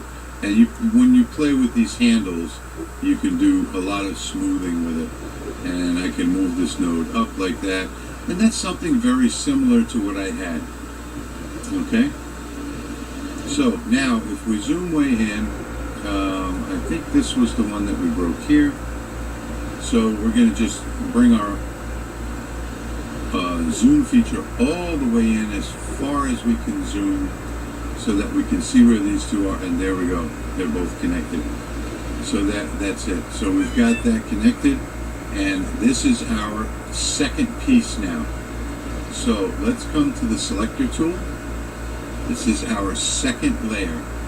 Now what we have to do is take that heart now again. Oh, and I didn't make a copy of it. So let me bring that heart back out again. We're going to bring this back out again, select it, ungroup it. I'm just going to, ungroup again, ungroup. We're just going to select this one right here. And we're going to get rid of these. I should have done this on some of the white space instead. We'll get rid of the rest of those. Alright, so now we have to do our other cutout, which goes right here. So in between these hearts, we're also going to have an edge. And let me show you how that works. Just going to bring this down a little bit like that. Put this in the middle. We're going to bring it down a little more. I'm holding control. That looks pretty good right there. So now I'm going to do control in the letter D. I'm going to bring this one down over here. And what I'm going to do is try and line it up pretty close to where we had it right there. Hold the control key, bring this one down, something like that. And I should have duplicated these before so that they're perfect, because I picked the wrong one here. But basically what we're looking to do is just make a ridge around the outside where you can see through this. So now this piece is going to be all cut out. So this is our second piece here. Now what I'm going to do is just group these together. And guess what? Control in the letter D to duplicate a third one. And we'll bring that one out like that. So now we've got most of our pieces. And the only other thing, the one thing that I didn't do in the original video, I put the holding hands over here. But if I wanted to, I could ungroup this again. And I can duplicate this one. If, like, let's say, there were more children or something like that. And make that smaller so that that's a cutout. Duplicate that one. Bring it down here. Duplicate that one. Bring it down here. And, if somebody had like 5 children, or, maybe it would be mother up here, father over here, 3 children over here. That would be pretty much the design for 2 parents and 3 children. All right? So then we can group that. Now, this is pretty much finished. All 3 layers are right here. Now, this would be layer number 1, which is your base. This would be layer number 2, which fits right over layer number 1 like that. And this would be layer number 3, which fits over that one. Now, the only thing that you need to do here now is maybe a little design work. So if we take layer number 2 and 3, like that, we know that this is going to all be cut out. So at this point, what we would do, let's just bullseye these so that they're perfect. Well, now we have both layers here. So what we want to do is put our graphic on the bottom layer below. So no matter what it is, we can pick any graphic here, just for demonstration purposes. And let's say we put this graphic here, and then let me duplicate that, and we put it here, and duplicate it one more time, and put it here. All right. So now, what have I just done? This is not going to be duplicates. They're going to be all different things. You're going to put like names or something like that, right? So now let's grab this one and pull it off, and you'll see that there you go. That's where, this is where we are only using this piece to align on top of this piece to know exactly where to put our graphics. Now we'll also use this piece to align over this piece. Okay? Fuck you! And hang on 1 second, let me get this in the right spot. We'll align this one over this piece. Got to hold control to get real good, real fine control out of it. So now we know we can design over here what we need, whatever text we need to put over here. So, and let me give you an example. This is the original one that I showed you earlier. And let me just move this off so I can just delete them all at once, ungroup everything here. And let's just grab this, pull this off, and get rid of all this. So let's say that this is the text that we're going to use. Now we know, because we have this other template laid over the top of it, how big that we can make this. So we know that this has to be a little bit smaller, like that. And we know that mom has to be a little bit smaller, or whatever, whatever text or graphics that you're using is. And now we've used this second layer as a guide, so we know where to put our text. And if we pull that layer off now, you'll see that we have all 3 layers that will all line up nicely to our final board. And of course you have to make the base for it and everything else. We're not doing that today. I just wanted to show you how to make the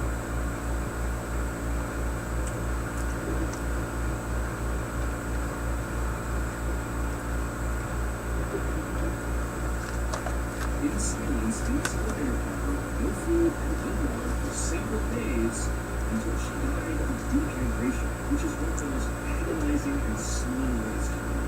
Now, at some point, this woman did attempt to free herself because there were scratch marks inside the elevator indicating that she had tried to claw her way out, and her hands were totally mutilated, suggesting she really had been trying pretty hard. But that was the only time she tried to save herself. Otherwise, she was sat there and treated. That's so crazy. That's a This winter, we don't sing out loud.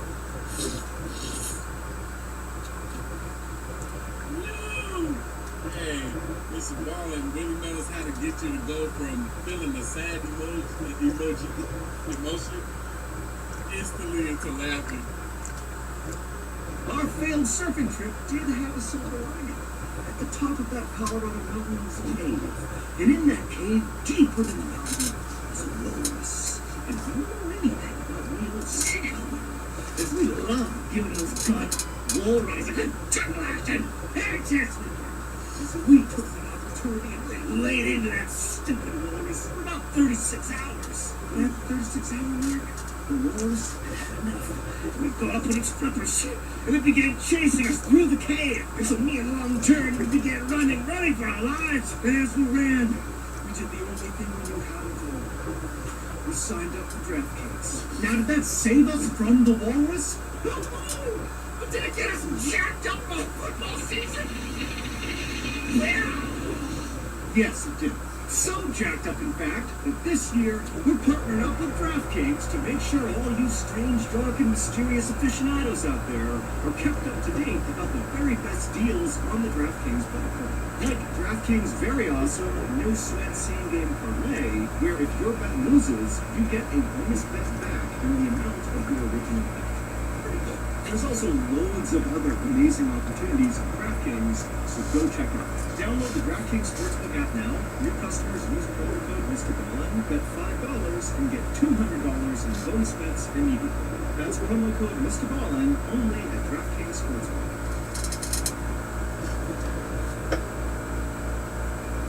Somebody said they wanted the extra large and the Alias real shirt and 2 of the rags. Those you can get. Extra large is the stuff.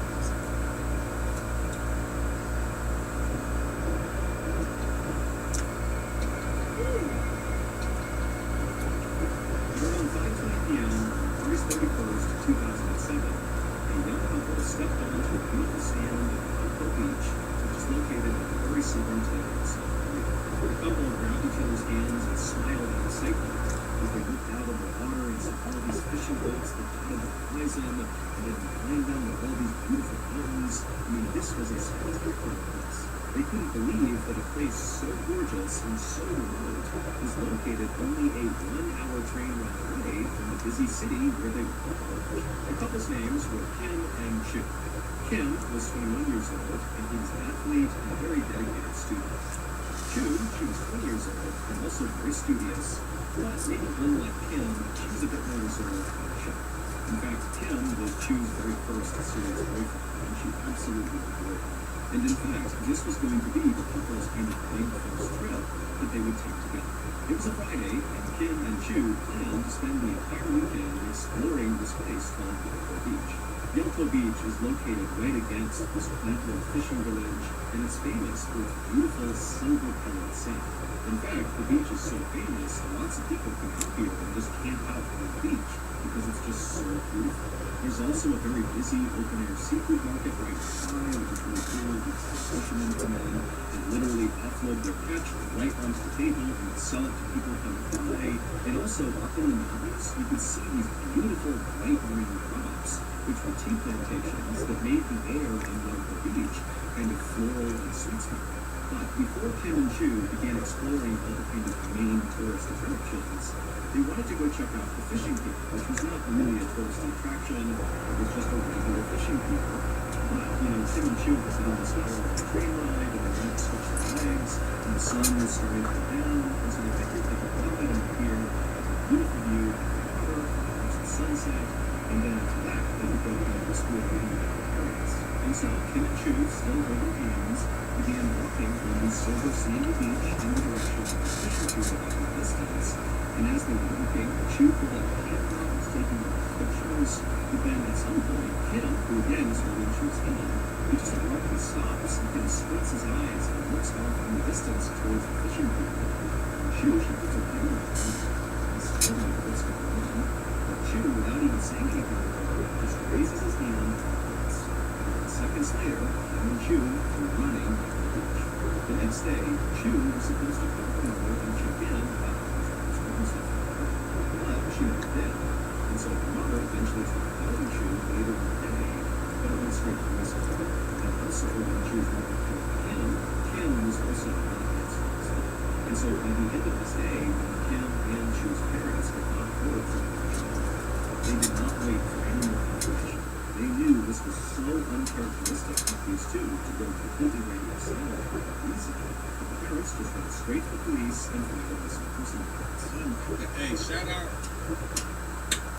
to parents that care immediately, like without skipping a beat or wasting a birthday. They call the authorities, say, hey, something ain't right.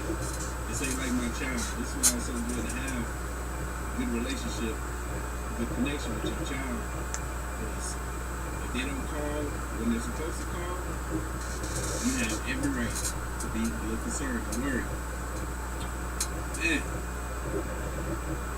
hoping that the series happened to us. Hope whatever that boy spotted out there in that water, that they were able to get away from before it did whatever it was about to do. The police will launch an investigation. And right quick, I'm sorry if Mr. Ballin arm waving behind my back and y'all able to see it through my shirt. If that's distracting, I apologize. I got green in my shirt and I got the green screen effect on me, so it's gonna do that. I take it off, this is what you get right now. Bam! Okay. The police would launch an investigation quickly, but they didn't have much to learn. All they knew was two adults were not answering their phone, but that was it. And so they started by trying to locate Kim and Chu's phones, but neither phone was giving a signal for something. And so next, the police went to the beach and began talking to people who were there on the day that Kim and Chu were just in the bed noticing outside, seeing the couple when there was fighting or talking to anyone in the future or anything. But nobody remembered anything out of the ordinary, and the few people who had seen Kim and Chu on the day they were at the beach, they said they seemed like a very happy, normal couple that were not fighting at all and were just enjoying their time in the beach. And so over the course of that weekend, the police tried everything they could to try to locate Kim and Chu and figure out what happened, but they really made no progress whatsoever, and Kim and Chu never checked in by the end of that weekend. But everything would change on that Monday, September 3rd. On that day, a fisherman spotted a body floating in the water near the beach, and it was Chu's body. And then 2 days after that, on September 5th, Kim's body washed up at a dock near the fishing beach. Both Kim and Chu were totally unrecognizable after being submerged in water for as long as they had been.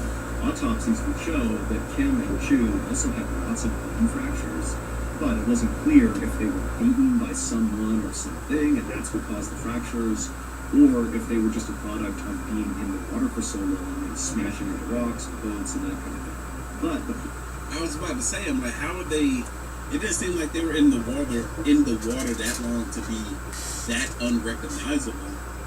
But yeah, what he said makes sense. If they were smashing against rocks and boats and stuff in the water, yeah, it might do something to you. Police thought, this looks like there could be foul play involved. Maybe they were murdered.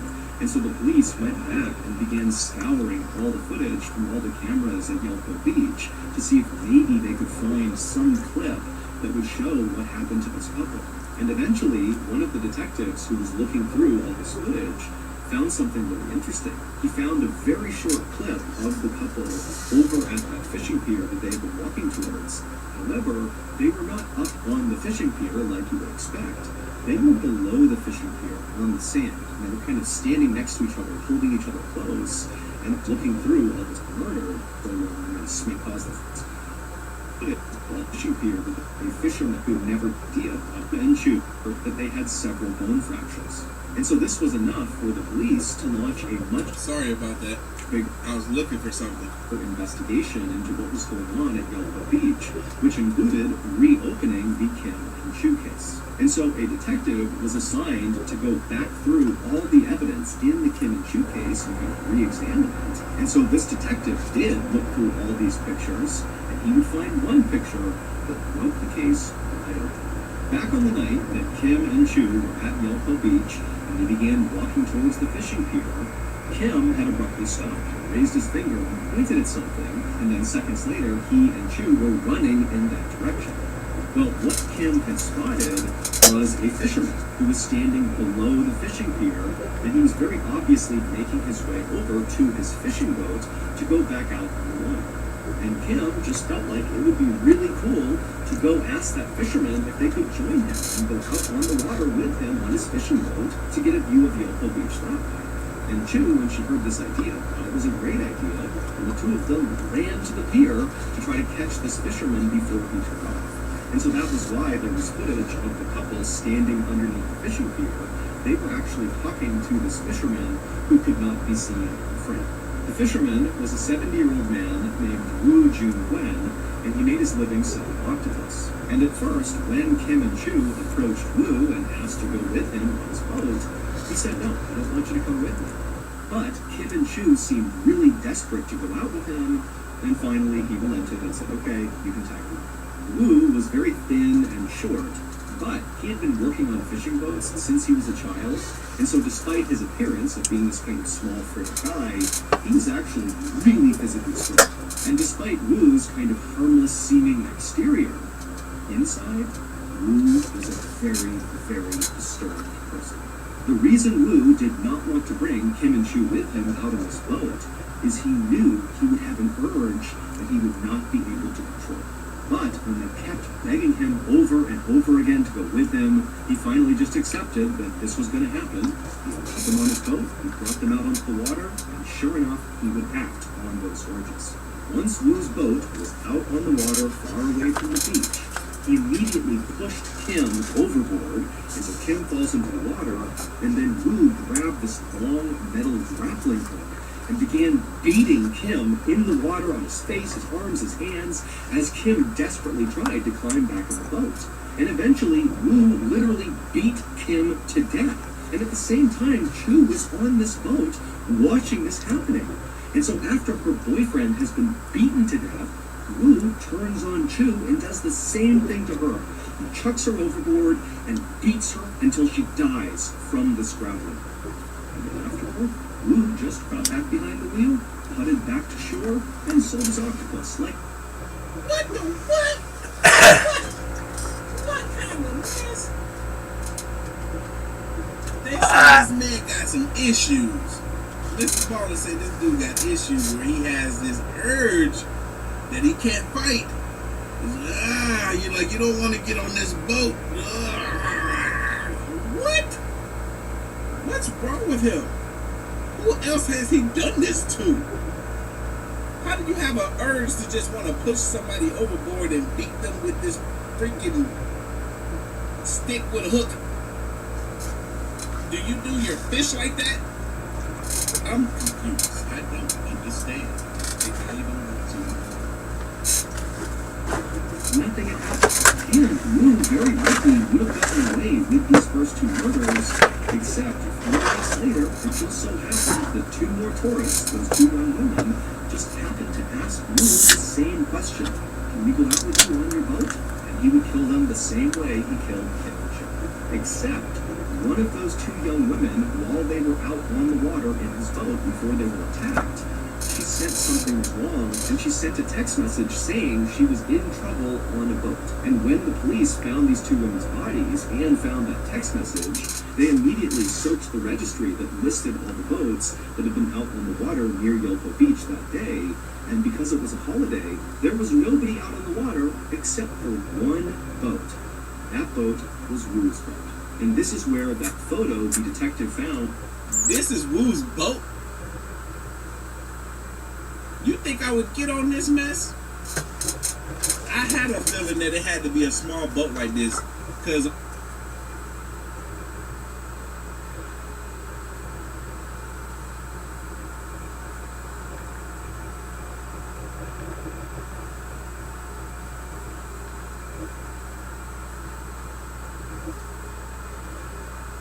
it's been right at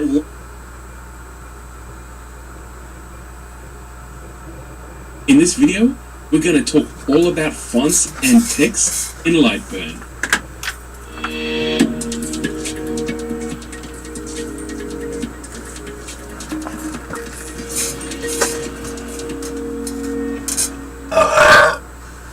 Hi, my name is Gil, and in this first part of today's tutorial,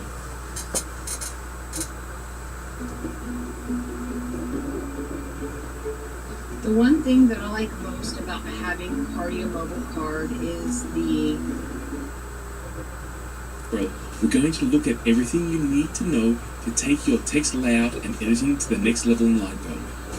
As this tutorial covers a number of features within Lightburn, we're going to concentrate on getting set up so that you can get the most out of these great features. Like always, we're going to move fast and jump straight into this tutorial, so let me take a moment to invite you to hit that subscribe button and bell icon so you don't miss out on any of the upcoming videos and tutorials based around lasers and Lightburn. And I also want to personally invite you to come along to the laser live streams we host here on this channel, where you'll be able to share your projects and meet other fellow laserologists exploring how to get the most out of your software and equipment. Once this video is finished, feel free to jump over to Facebook and introduce yourself. The link to the Facebook group is in the description below, and I personally look forward to meeting you and seeing what you create with your laser. But for right now, let's jump into Lightburn and get everything set up so that you can take your designs from your imagination and onto your laser work. Alright, so in this tutorial, we're going to go diving into some of the text features in Lightburn. There are some really cool features that you can use. There's some really great tools. We're going to go from the foundation, which is within the setup parameters, otherwise known as the preferences. I'm going to go through those, but first of all, I just want to show you some of the things that you might have come across before, but I think that starting in the ground up allows everyone to be on the same playing field. So right now, if you want to write some text in the workspace, this little A here is your create or edit text button. Let's go put that in the middle, and I'm going to write out laser live stream. And almost had it all across the work area. And you can see here, I now have some text that if I go into the preview, it will burn itself onto whatever material that I want. Of course, that's a line. Alternatively, I can make that a fill, and if we take a look at it now, it will actually scan up and actually burn that font and that lettering and whatever the message is onto whatever material that I want to pick. For this tutorial, we'll leave it online. I'll show you why. Now, there's a number of things that we can actually set up in the preferences. So let's go to preferences. And if you've ever looked at the settings, I know sometimes people come in, they quickly set some stuff up the first time they're using Lightburn, they don't come back in to take a look at what's going on. I find it really cool to be able to be familiar with some of the options here in the settings window. If we go to file settings, there is an area here called font settings. And this allows you 4 options that can make your workflow in Lightburn a lot faster. So the very first one we're going to look at is a default font. And basically, any fonts that are on your system, and I use a Mac, are available. I'm sure it's the same on PC. I actually don't use Lightburn on a PC myself, but these have all been loaded into my system font registry using an Apple program called Fontbook, and they are accessible within Lightburn. fun. You can see here's a whole bunch of different fonts that I've used over time for some of my design work, for some of my other work that I've done. You can choose and have a default font, and right now it's Arial, and you can also pick the size that you want this default font to be. Now I like American typewriter, but that's not my default font. Arial is my default font, so if I were to restart Lightburn, it would come up this way straight away. And looking in the different options that we have with fonts, you can see right at the top left, when I'm working with my fonts, comes this window, and it's kind of like a menu window. You can see as I change different font sizes, the actual text jumps around a lot, size-wise, and that's because it's defined by the actual size of the font that's been loaded on my computer. So I know that some people get really, really frustrated when they're like, you know what, I put this size in and it didn't work the same way once it was in Lightburn. That actually happens to be a construct of the actual font file itself. God, I'm not gonna last. There are some things that we can do about that, and we'll go through those as we move along with this tutorial. Now, the very next thing I want to show you, I'm going to go back to Arial. The very next thing I want to show you is back in Preferences, and we'll go back into File Setting. We'll come back here, and they have this option that says Set SHX Font Path. And if you've never dealt with this before, you're probably like, what the hell is an SHX? So I'm here to tell you that an SHX file was an early AutoCAD file extension that was used with CAD and has been used with CNC machining. Basically, a number of single-line fonts were created and can be utilized in your laser work. It's really cool that Lightburn allows this type of font into the system. Now, Lightburn does not come with SHX fonts, but they can easily be found on the internet and downloaded.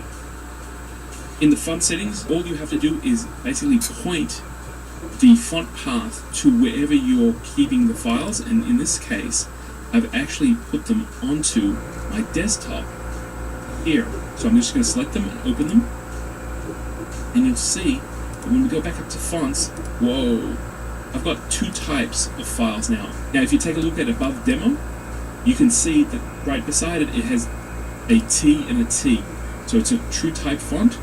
And if I go down to some of these files, they say SHX, and these are single line files. And in this case, you can see that this font is very similar to the fonts that I was using before, but let's go and pick something else.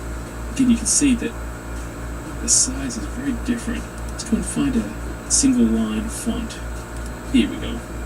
So check this out. I'm just going to make it a little smaller so we can see it. Let's go to 35. Let's see if we can get that fit that in. You don't need to always use the numbers. 35 is almost perfect. We can also resize it by using the handles on the side. But you can see here, I now have a font selected that is literally one line. And these fonts were used for plotters. When people were designing houses, they wanted to put lettering, and plotters they would take a pen and they would draw it out, very similar to a CNC router. And you can imagine that if you had a font such as, let's go select this one. You had a font such as this one. If you had a pen going around, it would take quite a bit. Insight knows buyers. Foresight knows the ones more likely to respond. A year after a heart attack, Mike's feeling like himself again. But even though time has passed, his risk of a second attack hasn't. Mike is still living in the red, with a very high risk of another heart attack or stroke. He doesn't know with his risk factors, his LDL-C, bad cholesterol, is still too high. The recommended level is below 55. Are you living in the red? Get in the know. Learn how to get a free LDL-C test at whatismyldl.com. Quite a bit of time. Now, you have a font that is one single line. This one, it's a lot faster for the machine to be able to communicate whatever the text was.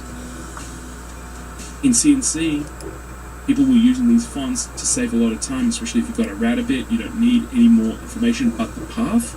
And when you are working with your laser, this is an incredible option that can save you some time. Well, if we just go to the preview here, you can see it takes 16 seconds for it to scan that word across whatever material that I want. And of course, it may go a little bit slower depending on what the material is and how far I would like it to go into the material. This is a great feature in Lightburn. You can get these font files from the internet. They're freely available. I have lots of them here. If you take a look, you can see all the SHX files that I've downloaded. I think this was just one download. I use them quite a bit, especially when I'm designing and prototyping stuff. Actually, that's a kind of a fun font as well. You can see there's no real... It looks a little bit like a TrueType font, but it's all single lines, single paths as such.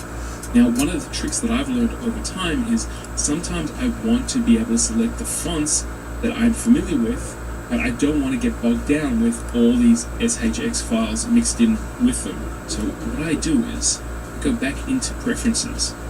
What I can do is go into file settings and I direct this path to a directory I know they're not in there. So I've just done it to my pictures. I know that I have no fonts there in that area, and if I come back here, you can see, there you go, there's no SHX files. It's just these TrueType fonts that are loaded onto my system. So that's a great way to be able to monitor or just be able to work a little bit faster. I know that from my own experience, I kind of really enjoy being able to work with a font, and then if I'm doing prototyping or anything like that, I go straight into the preferences, turn those fonts on, bang, I can pick whatever font I want, get all the lettering, do the prototype a lot quicker, and then I can always come back in and change the fonts in my design. So if you haven't played with it, grab some SHX fonts, load them up onto your system, see whether or not it actually makes your workflow a lot faster. Just before we move on, there's one last area when it comes to the preferences, and that happens to be this toggle that says enable right to left text support. Not everyone speaks and writes in English, and there are a number of languages that actually write from the right to the left. Some of these are languages like Arabic and Hebrew and Pashto, Persian maybe, Urdu, or Sindhi. And right now, these are languages that are being used right around the world. Before I actually click that enable right to left text support, let me jump back out. If you look here where the fonts are, we've got some toggles like bold, italic,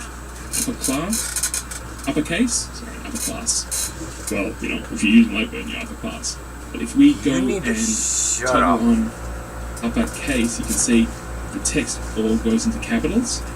And we've also got welder, which allows you to weld the letters together, which is a great feature. Now keep an eye on this area here, because when we go into preferences, file settings, and we turn on enable right to left text support, another toggle comes up, which is really cool. So if you happen to be able to speak a language that goes from right to left and you can write natively that language, you can turn this on and actually have the script that you're working with go from right to left. I'm going to show you this example. Now, I personally had to do a little bit of Googling to work out how to do this, and I found that a Hebrew word for hello, I can spell it right, also meant peace. My hands go too quickly. So we're going to use that as an example, and the word in English, see, I just flipped it. I love how this happens. Let's go. There you go. It's so fast to be able to lay out your text here. And an option, let's go see how, that's 46. Beautiful. Let's go 45 for the next one. Oh, that's cool. Alright. And what we're going to do here is, the word is shalom. Maybe it's a word that you've heard before. So we're going to just place it and just scale it down a little bit. What I'm going to do is I've loaded up some Hebrew fonts onto my Mac. So I'm just going to quickly grab that text box. I'm going to place it here. I'm just going to go up here and select the Hebrew. I've worked out how to spell this word using an English keyboard. So bear with me. I'm going to jump back out here, and I've got now right to left selected. And I'm going to grab my text box, put it right in the middle here, and that's the first letter, that's the second letter, that's the third letter, and that's the last letter. So that Hebrew word came, as you can see, it started from the right side all the way to the left. I can turn that off now. I'm going to jump straight back out into English. For me, it's Australian English, and I can move that up here. If you happen to speak natively and you want to write your text that way, you have that option to go straight in here and toggle that left to right. If you're never going to use that, no problems. You can go into the preferences and turn it off. But I kind of like the fact that you don't have to go all the way to the preferences. You can actually just go into preferences one time and have this toggle in the font bar when you're actually working with it. It's a really, really neat feature, and I like the fact that it opens up for everyone. Alright, now you have Lightburn all configured. You can now get a collection of SHX fonts files into Lightburn, and you can even select fonts that go from right to left if you want to create in another language. Well done. We're going to continue this tutorial in the next video, where we're going to go through all the different text tools and options so that you can create whatever it is you need for your projects. So make sure that you don't miss out on that video. Till then, you can check out some of the other laser videos right here, and using what you learn in those videos, go and make something amazing. I'll see you real soon.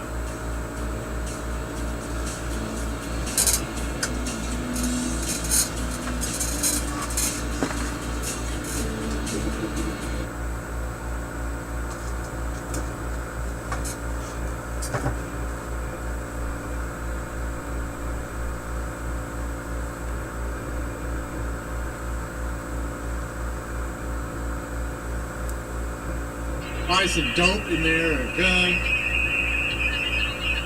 Police! You're all under arrest! Lay down your weapons in front of you and take 2 steps back with your hands up!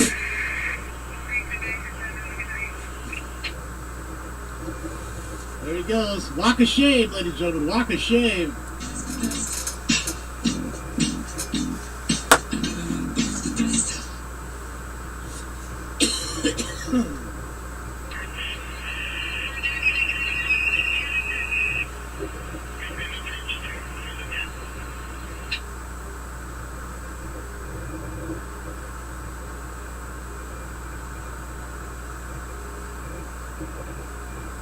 Yeah, there was already a lady in the car, too. Maybe it was a Tinder date.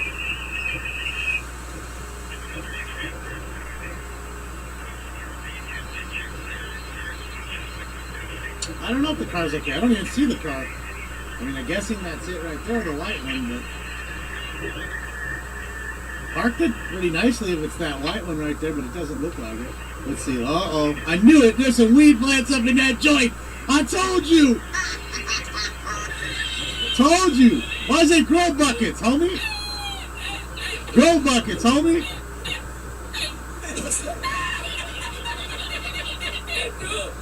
I'm telling you, those are made for people's closets that be growing that fucking weed in there. Okay? Let's just put that joint up outside. It stinks in here too much. Grow buckets in there.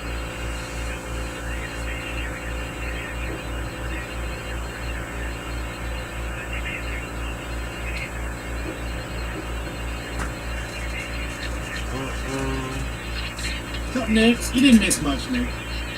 You were on the chase for 5 minutes or less. And I apologize to the ones that, I had to let go earlier, on that chase yesterday with the box truck. I'm sorry about that, guys. To the ones that actually care about me and understand why I have to go, I apologize to you guys, to you, not to the other ones who just don't give a fuck about me and rather just have what they want. I appreciate you guys. And again, for you guys, yeah, shout out to Mr. Tire. He was about to pit that truck. Should've.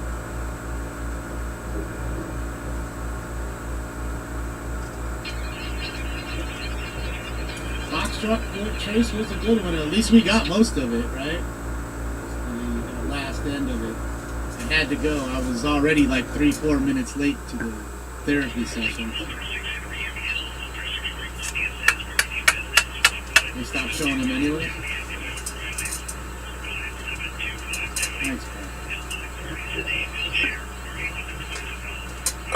Oh my god, it's gotta hurry up. Oh, there's the car. Ah. He just ditched it into the little overhang and was out. That's a Maserati. I didn't know Jaguar like somebody was saying. That's an F2AC Jaguar, bro. No, that's a crown on the side of it. It's a fucking Maserati, which I would never buy. If Maserati, you watching, you gave me one of your cars for free, I wouldn't drive it. I'd drive it straight to BMW or Benz and sell that motherfucker for whatever I could get for that hunk of shit. Well, shout out to you, Maserati. Oh, they look nice, Aqua, but they ain't nice. Ask a Maserati owner about owning a Maserati. You don't find too many people that have old 20, 30-year-old Maseratis. There's a reason for that. There's a reason for that. Okay?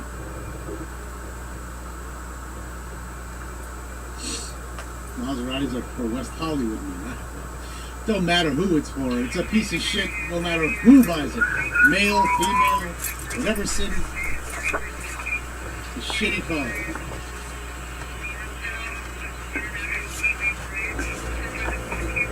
Quattro Forte is only 29. And how much was it in 2019, Mark? 107, 115 grand, that car? Just 5 years ago? Alphas are pretty bad too. Geos, they're not so great. I mean, neither is, Chryslers. Sorry, Chrysler, Fiat, Dodge. Chryslers are pretty shit too.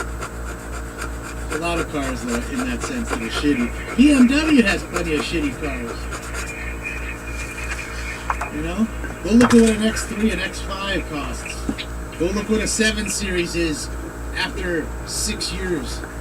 1/10 of the price it was 6-7 years later. You know, just to be fair. Just trying to be fair. Yes, we're on Rumble right now. They're rare. I got the Chase Alert early and grilled cheese up in there and jam and they're chilling. I think this owner was glad was probably Buddy he had it steal it. Hey man, I'll give you a few dollars. Just make that shit disappear, bro. Just make it go. So you can see here, guys, look, it's raining there where they're at. They're just fucking, the weather's gone. Thank you, 1-6 Foggy.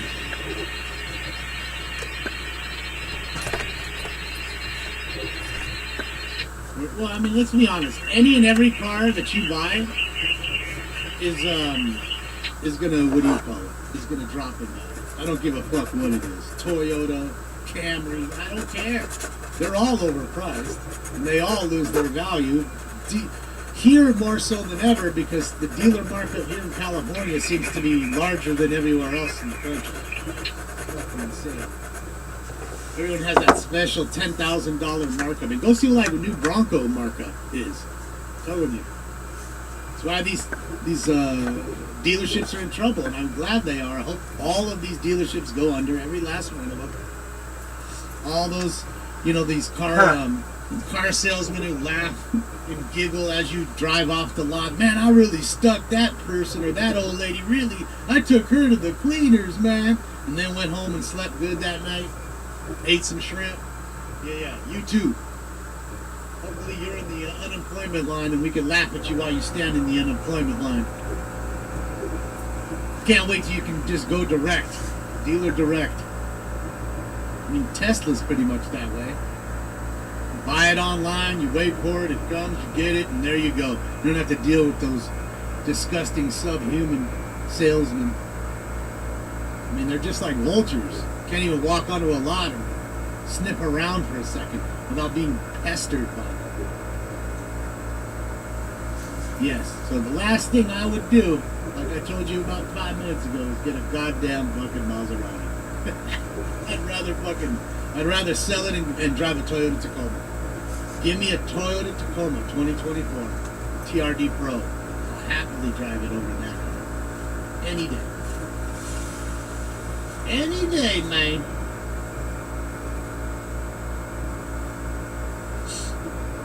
You got a Tacoma? I'm sure you love it. I know a few people that got Tacomas. They're nice. Nice cars. Oh my god. You know, that's the way I look at it. They deserve all the ripping bags. Hey, that's it, Johnny.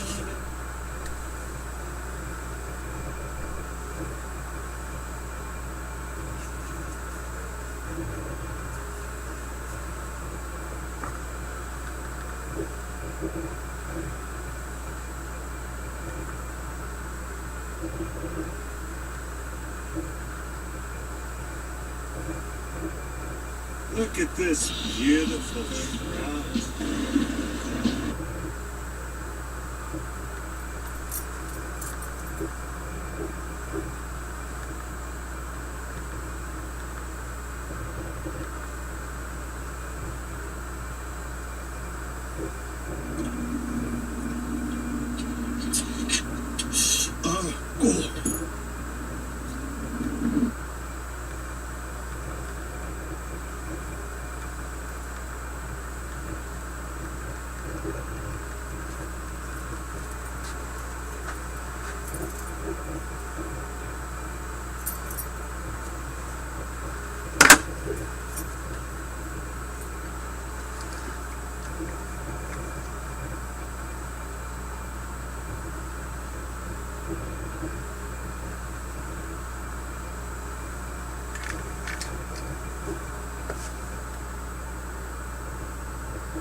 It has 26 minutes. Holy fuck.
I don't believe you.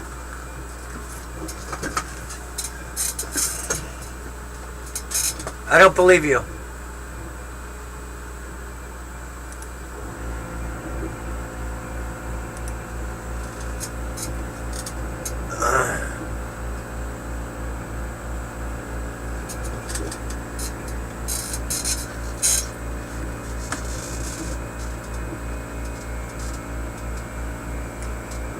$22 minutes. I don't think this is cardstock. I don't know what this is. I don't know. It's weird. I'll use it though. It's kind of cool how if you put light behind it.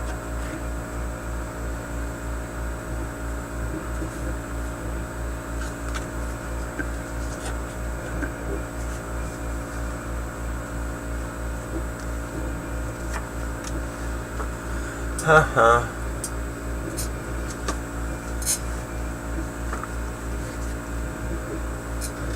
My God, it needs to hurry up.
Minutes.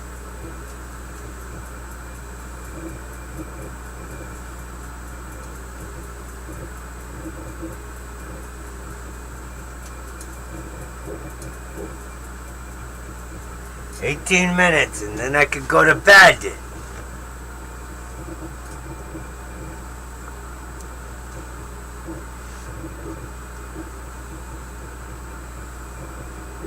I'm fucking tired. It's because I fucking ate something. Now I'm tired.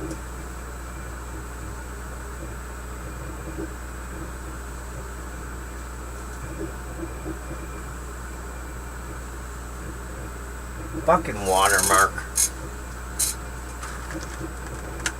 Oh, now I can see it.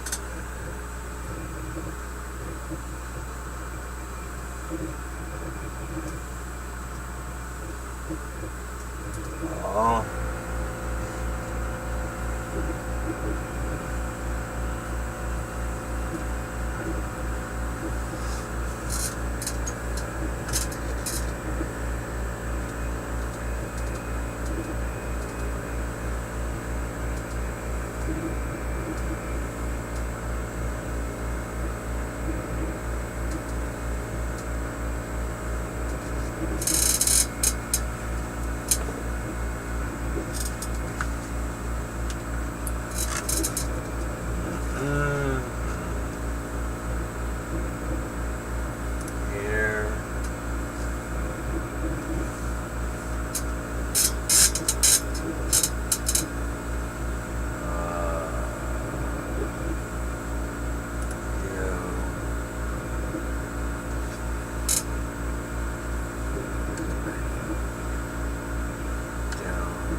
Back, down,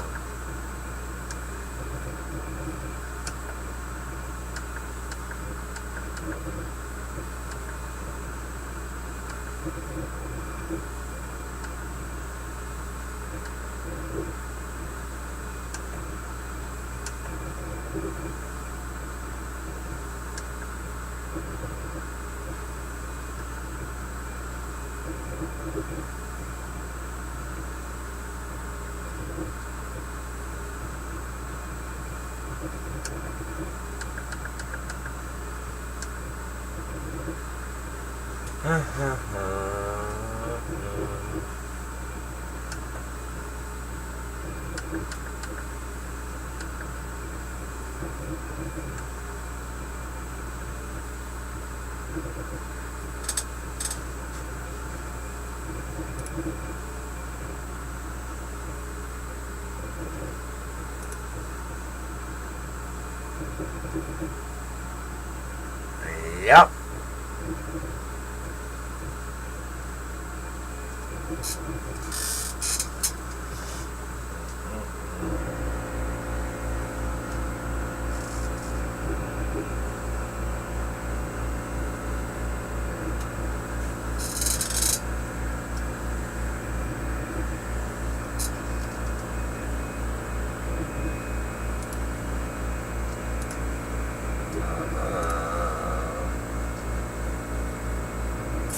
Close off.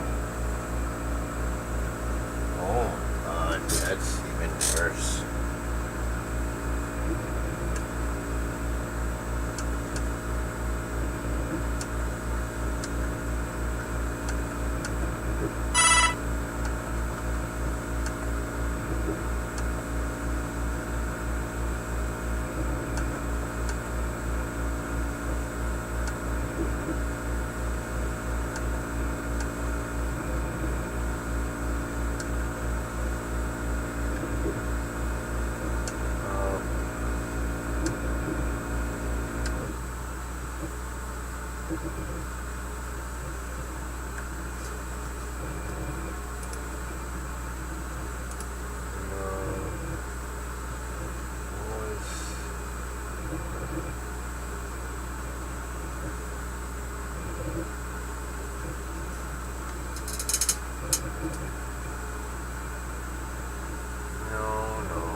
Almost done.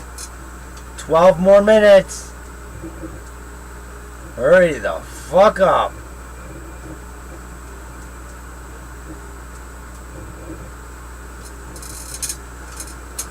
Oh my God.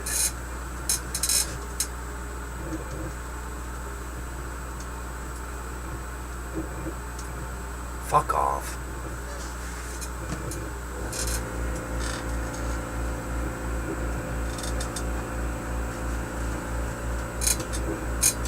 Mm-hmm. 11 minutes.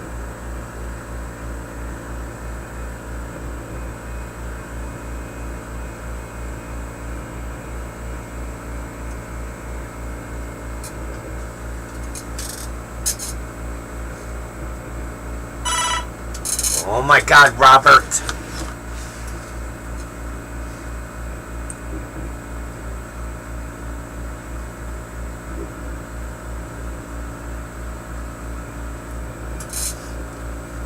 He needs to learn to get in the chat.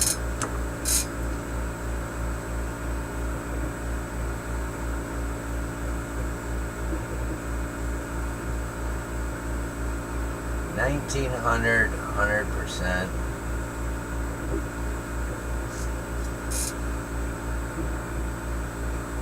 $1,970 70% power.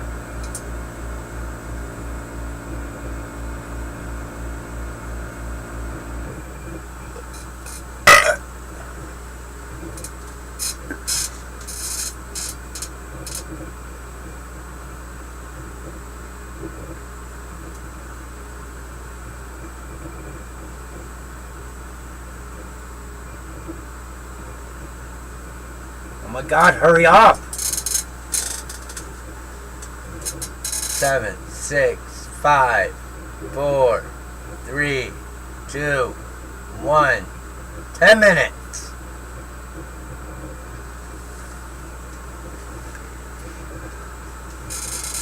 Holy shit balls.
Seven minutes.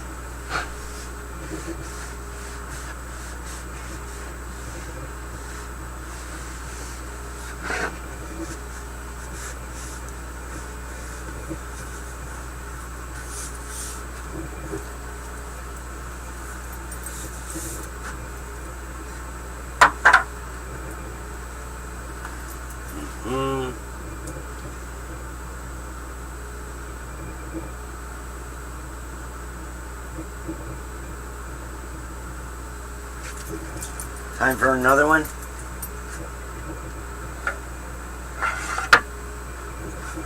Let's do this.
5 minutes.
Three minutes.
It's gonna take longer.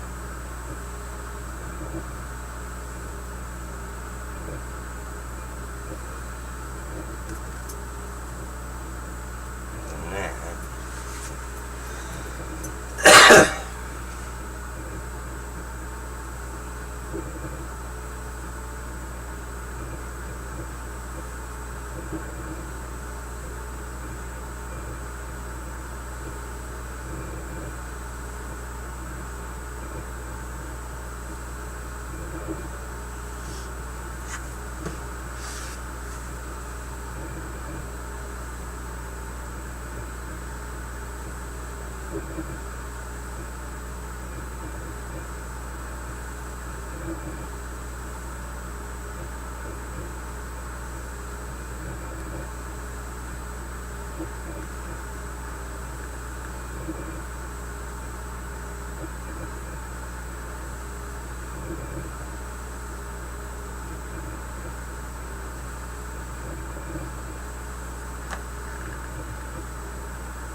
It lied.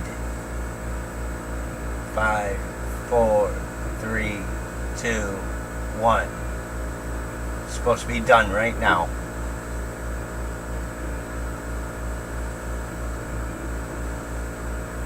You fucking lied to me.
Fucking lied to me, man.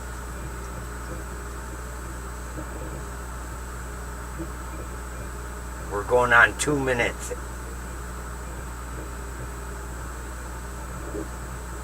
Fucker.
Past due, 3 minutes. Fucker.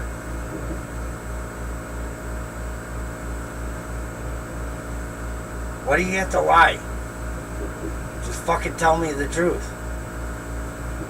Hey, it's gonna take almost 2 hours. No, you gotta fucking lie.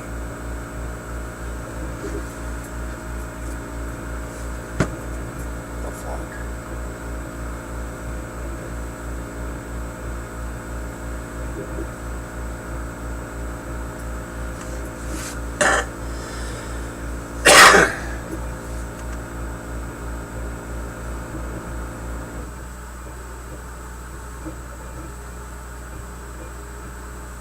Now you're starting to speed up because I bitched at you.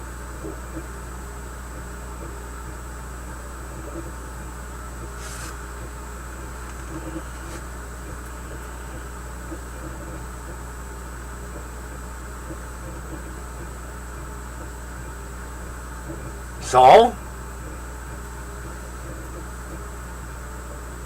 It's not good to hold things in.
Note to self. If it's going to take 2 hours, it's going to take longer than 2 hours. Fucking thing lies. Goddamn computer lies.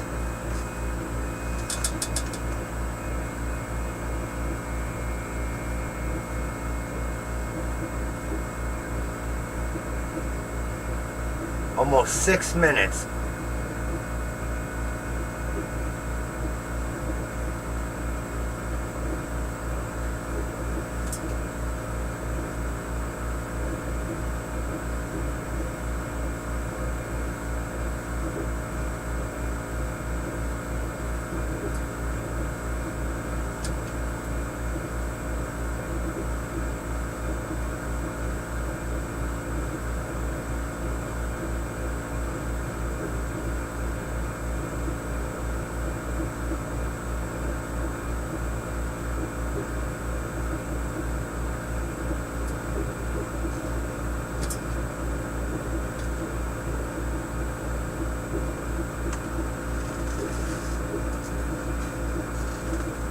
Okay, done. Home.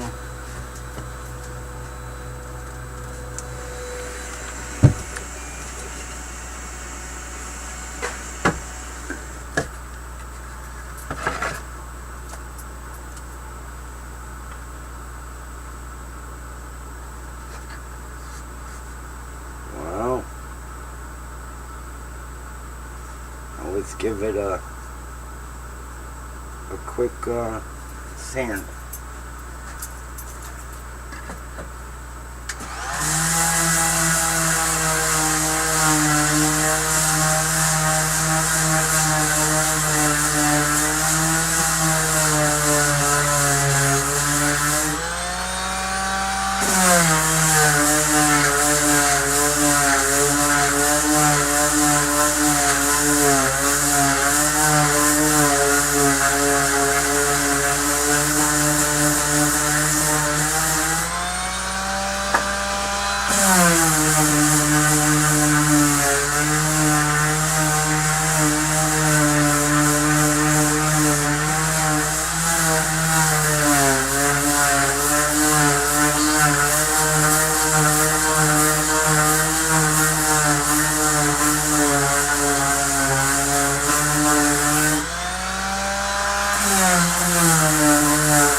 Fucking light.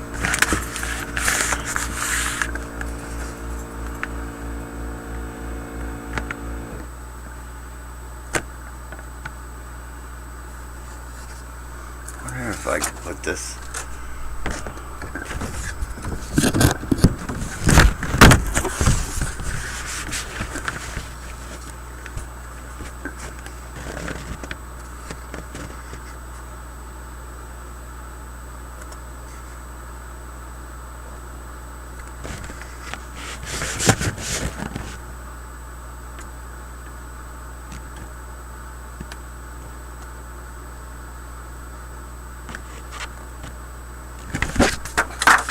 Okay.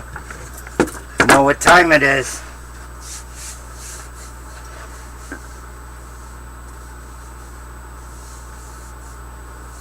You know what time it is? Good night. Thanks for coming. Enjoy your night.